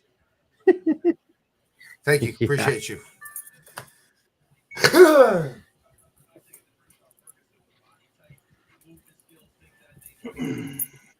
Okay, best available players. All right, let's see who this is, guys. Can't measure heat. Whew. All right, let me change my phone over so I do not see the. All right, let's see if the Niners pick is in. He's gonna be a fast player. Yeah, that's what I'm because the thinking. Heat, like, I love when Jed York that's what I'm tweets, thinking. bro. Like during the draft. I do too. He's like I fuck with our owner, bro. Like, yeah, he could be an idiot sometimes, and I think he's a little too. I liked when he was like, I liked his attitude when he was Mr. We only hang Super Bowl banners. All right, pick That is in, to me pick is his is in, uncle. ladies and gentlemen. Okay, I'm only. Oh, okay. So it just switched. They're about to over the give us Niners an for me ad, right aren't now. they? Yup. This Yeah. freaking dude. Okay, so Ancho's ahead of me. Wait, really? Brandon's I'm ahead me, of and you Jason's now? ahead of me. Interesting. Yeah. All right, I won't say nothing. Because I don't see an ad. What is it showing right now? Okay. It says the pick is in. It's showing on the clock. Lambo. I think it's about to go to a commercial right now. Yeah, I just got commercial right now. Brandon, where are you at? I'm on commercial. I'm on the Invisalign commercial. Okay. Oh yeah. Okay, so you're ahead of me, and obviously Jason's ahead of me. Cool. So I'm the last I one. won't say nothing. That's it. That's weird. That how you. Yeah. So let me. All right, behind me. That's okay. I like it. Maybe because I had to refresh my thing. Like kind of caught up a little. Oh, please tell me who it is. Okay, it's someone fast. I don't know who, bro. And it says like Heat. Sully really wants. Oh, you know who I think it is? Quincy Riley, the corner. Because he's fast. Picking a corner. Picking a corner, huh? Yeah, I could see us picking a corner.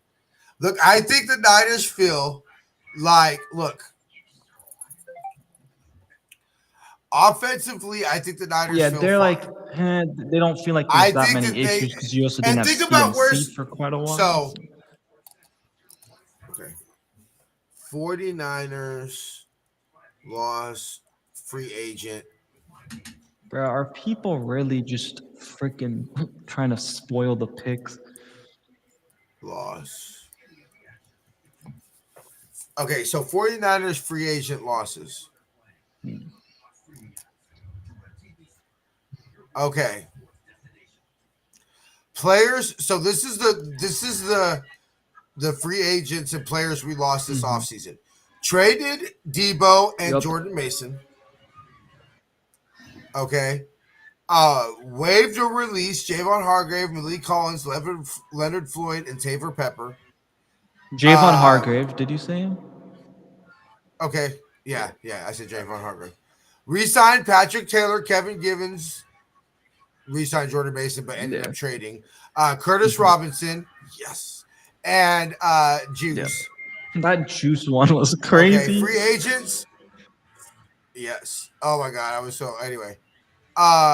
Free agents who signed elsewhere that we lost: Jalen Moore, Elijah Mitchell, Huff, Aaron Banks, Josh Dobbs, Shavarius Ward, All right, here we go. Isaac All right, Adam, the pick is Brendan Allen, Let's see if they're coming to the stage. Yep, they're coming Rakia to the Singh, stage. and Eric Sarber.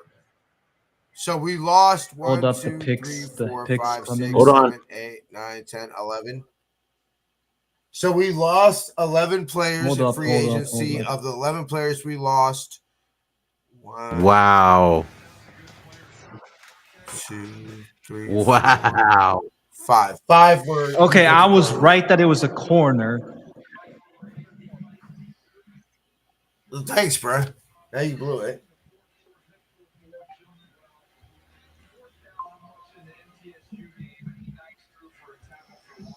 Ha! Let's see. Hold on. Let me see. I remember the Niners Upton met with Stroud. this guy. Who did some shit with him the other day? Huh? Upton Stout. He was the guy that on the one viewer told us about, and then I started looking into him, and he was one of my quarterbacks that I did with Darian Porter. Oh, nice. Huh. All right, time to freaking make my. Honestly, I need you to make me some, bro. I'm trying to. Oh, God dang. Dude, I would have invited you to the pics, like on Instagram at least. Okay. Oh, do that. Yeah, do that. That was too kind of late, bro. Though. It's okay. You do the last one. That's fine. Hold on. I'm trying to find him on the draft guide. Watch him not also be on the draft guide. Be on the draft card. He was so far down. It's all right. I'll defeat the Niners one. I don't. Yeah, I don't see him on the draft guide.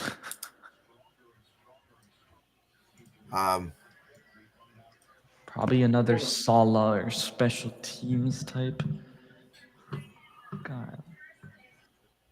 Yeah, he's not on the draft guide.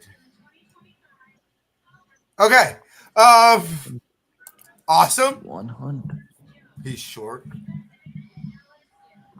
I wonder if he's gonna be kind of like the Michael Carter II that the Jets have.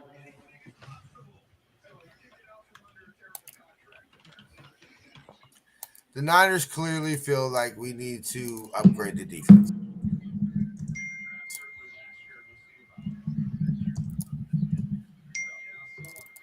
Alrighty.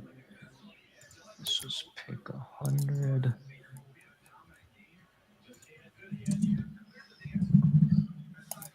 Yeah, that's a very interesting pick. Yeah. We should definitely watch some highlights, but I gotta post. How about you this. watch this? Give me just 1 second. Yeah, I need to. I'm posting stuff. So everybody, remember our goat fuel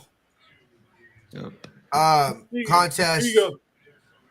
Ground or we'll update like football in its pure.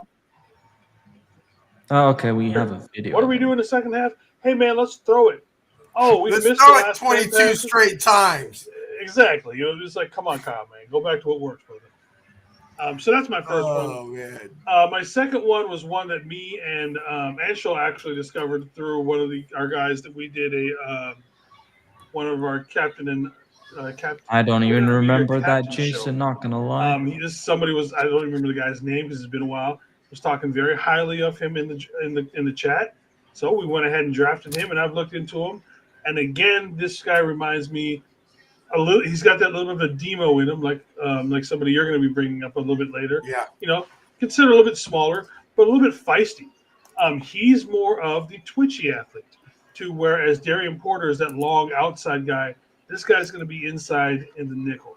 He's got really smooth back pedal and very fluid transitions, can sink his hips really good, great acceleration compared to, again, like someone like Darian Porter who takes a little bit. Very aggressive, who plays with a chip on his shoulder. Again, should remind you of somebody, and loves to hit. He will go out there and he will hit you. Now, he does have the versatility to play inside and outside, but I see him more on the inside more than anything else. Obviously, with the negatives, you can see the size of him. He's not very big. He's 5'8", 181 pounds. So it's not like he's not going to be, going up against, DK Metcalf, who obviously is not in our division anymore, but it's the first name I can think of. And then one of the things is that while he is willing to tackle, he kind of bounces off people. You know what I mean? Some of these bigger guys, the bigger tight ends, he's going to bounce off them. You know what I mean? So he's probably going to have a player or two every year like that. Tell me I'm tripping. Looking at him.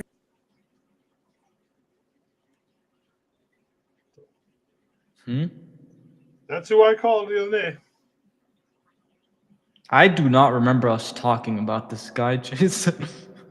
It was like a month or two ago, and just randomly, I was sitting here one night looking through cornerbacks. And I was like, because I remember the Upton name just stuck with me for some reason, and so I looked it up, and I was like, all right, let me watch some stuff on him, and I was like, all right, okay, all right, I like it, Let's see if we can pull up some actual highlights of him.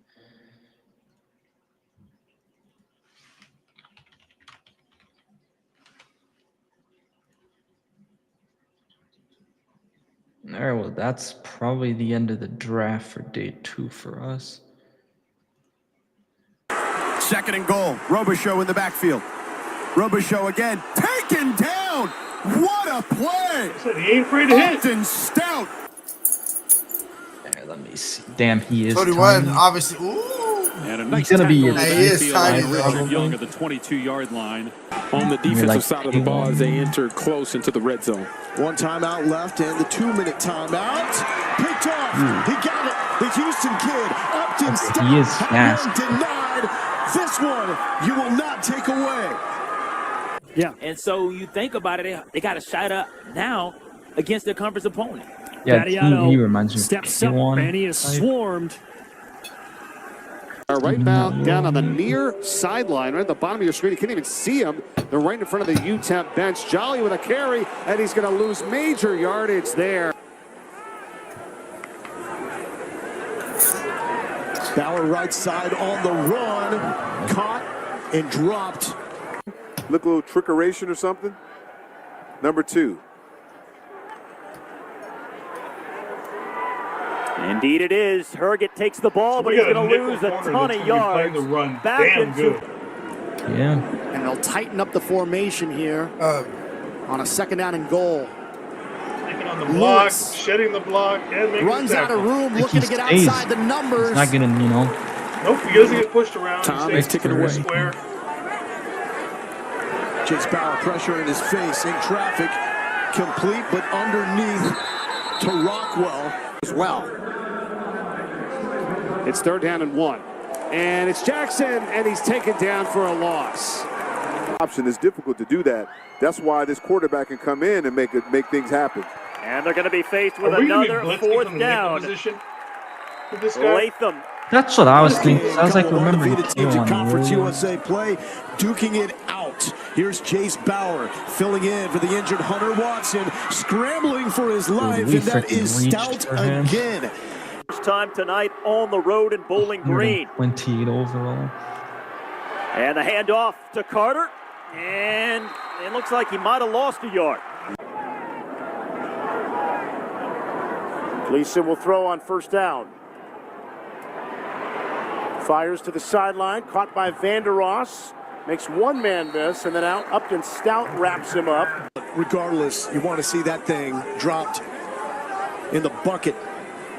Watson working middle. Qualvez Humphreys, usually the big play threat.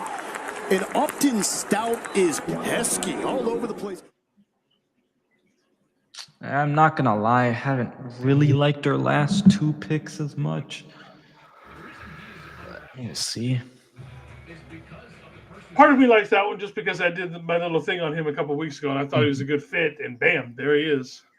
I would say I like him, more than Nick Martin. I just think I would have preferred someone else over him at first. Not bad. So overall, let's talk about our draft picks for today. So with the first draft pick, we got Alfred Collins. What do you guys grade that one? I'm going to say that one's an A. A. A. All right, then at so we have 143. At 75, we picked up linebacker Nick Martin. Yeah. Nick Martin, what do you guys give that one? Give it A. A minus. I'm giving it like a C, bro. A C? I want to see how it turns out because if you look at the highlights, the fact that what I like about him right now is the fact that he wraps up really well. And so no one doesn't seem to, he doesn't arm tackle or any of that BS out stuff that he does. So, I mean, I really like that aspect of it. So, but the fact that it did kind of come out of nowhere, that's why I'm leaning B minus. Right now, TJ, your grade for Alfred Collins on the pick? Yeah, I'm fine with it. All right, and for Nick Martin, there were just better linebackers, bro. Yeah, that's why I'm like CD almost for me, bro. Okay. All right, and then for pick 100, what are you guys giving? That's going to be Upton Stout, cornerback. You know what? I'm willing to say that it's for 2025. You tell me he has a role. He's a run fitting nickel, a special teamer, right? Try hard that comes and plays the run, and that you know what can allow Demo to play what I think his best position is, which is outside corner. And okay, a C. Yeah, that's why I'm like bumping my other pick probably to like a D for Nick Martin, probably a C for Upton Stout because I like this pick a little bit more. Yet again, but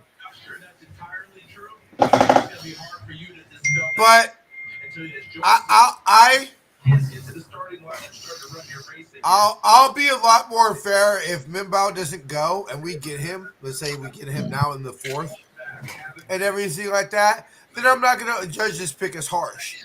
Yeah. But if you allow him to go or we don't get one of the guards, now like I don't want to throw a hissy fit like we didn't get one of my guards, but like we didn't get a guard, you know, and everything like that. Then I'm gonna judge these picks harshly because there were some guards there that we could have took. Yeah. And I'm not holding up PFF as a holy grail Bible type of a pick or like a source or anything, but that's not a good look at the last 2 picks. And the 3rd round, mind you, we're not talking about the 7th round or something here. In the 3rd round aren't in the PFF draft guide. That's not a good look. Right. All right, I'm gonna head out, but thanks for having me again. Thank you for being on, brother. I'll be back tomorrow with you guys. Yeah, hit us. Yeah, hit us tomorrow. All right, brother. For sure. All right, man. Brandon. See you later. All right, good to see him.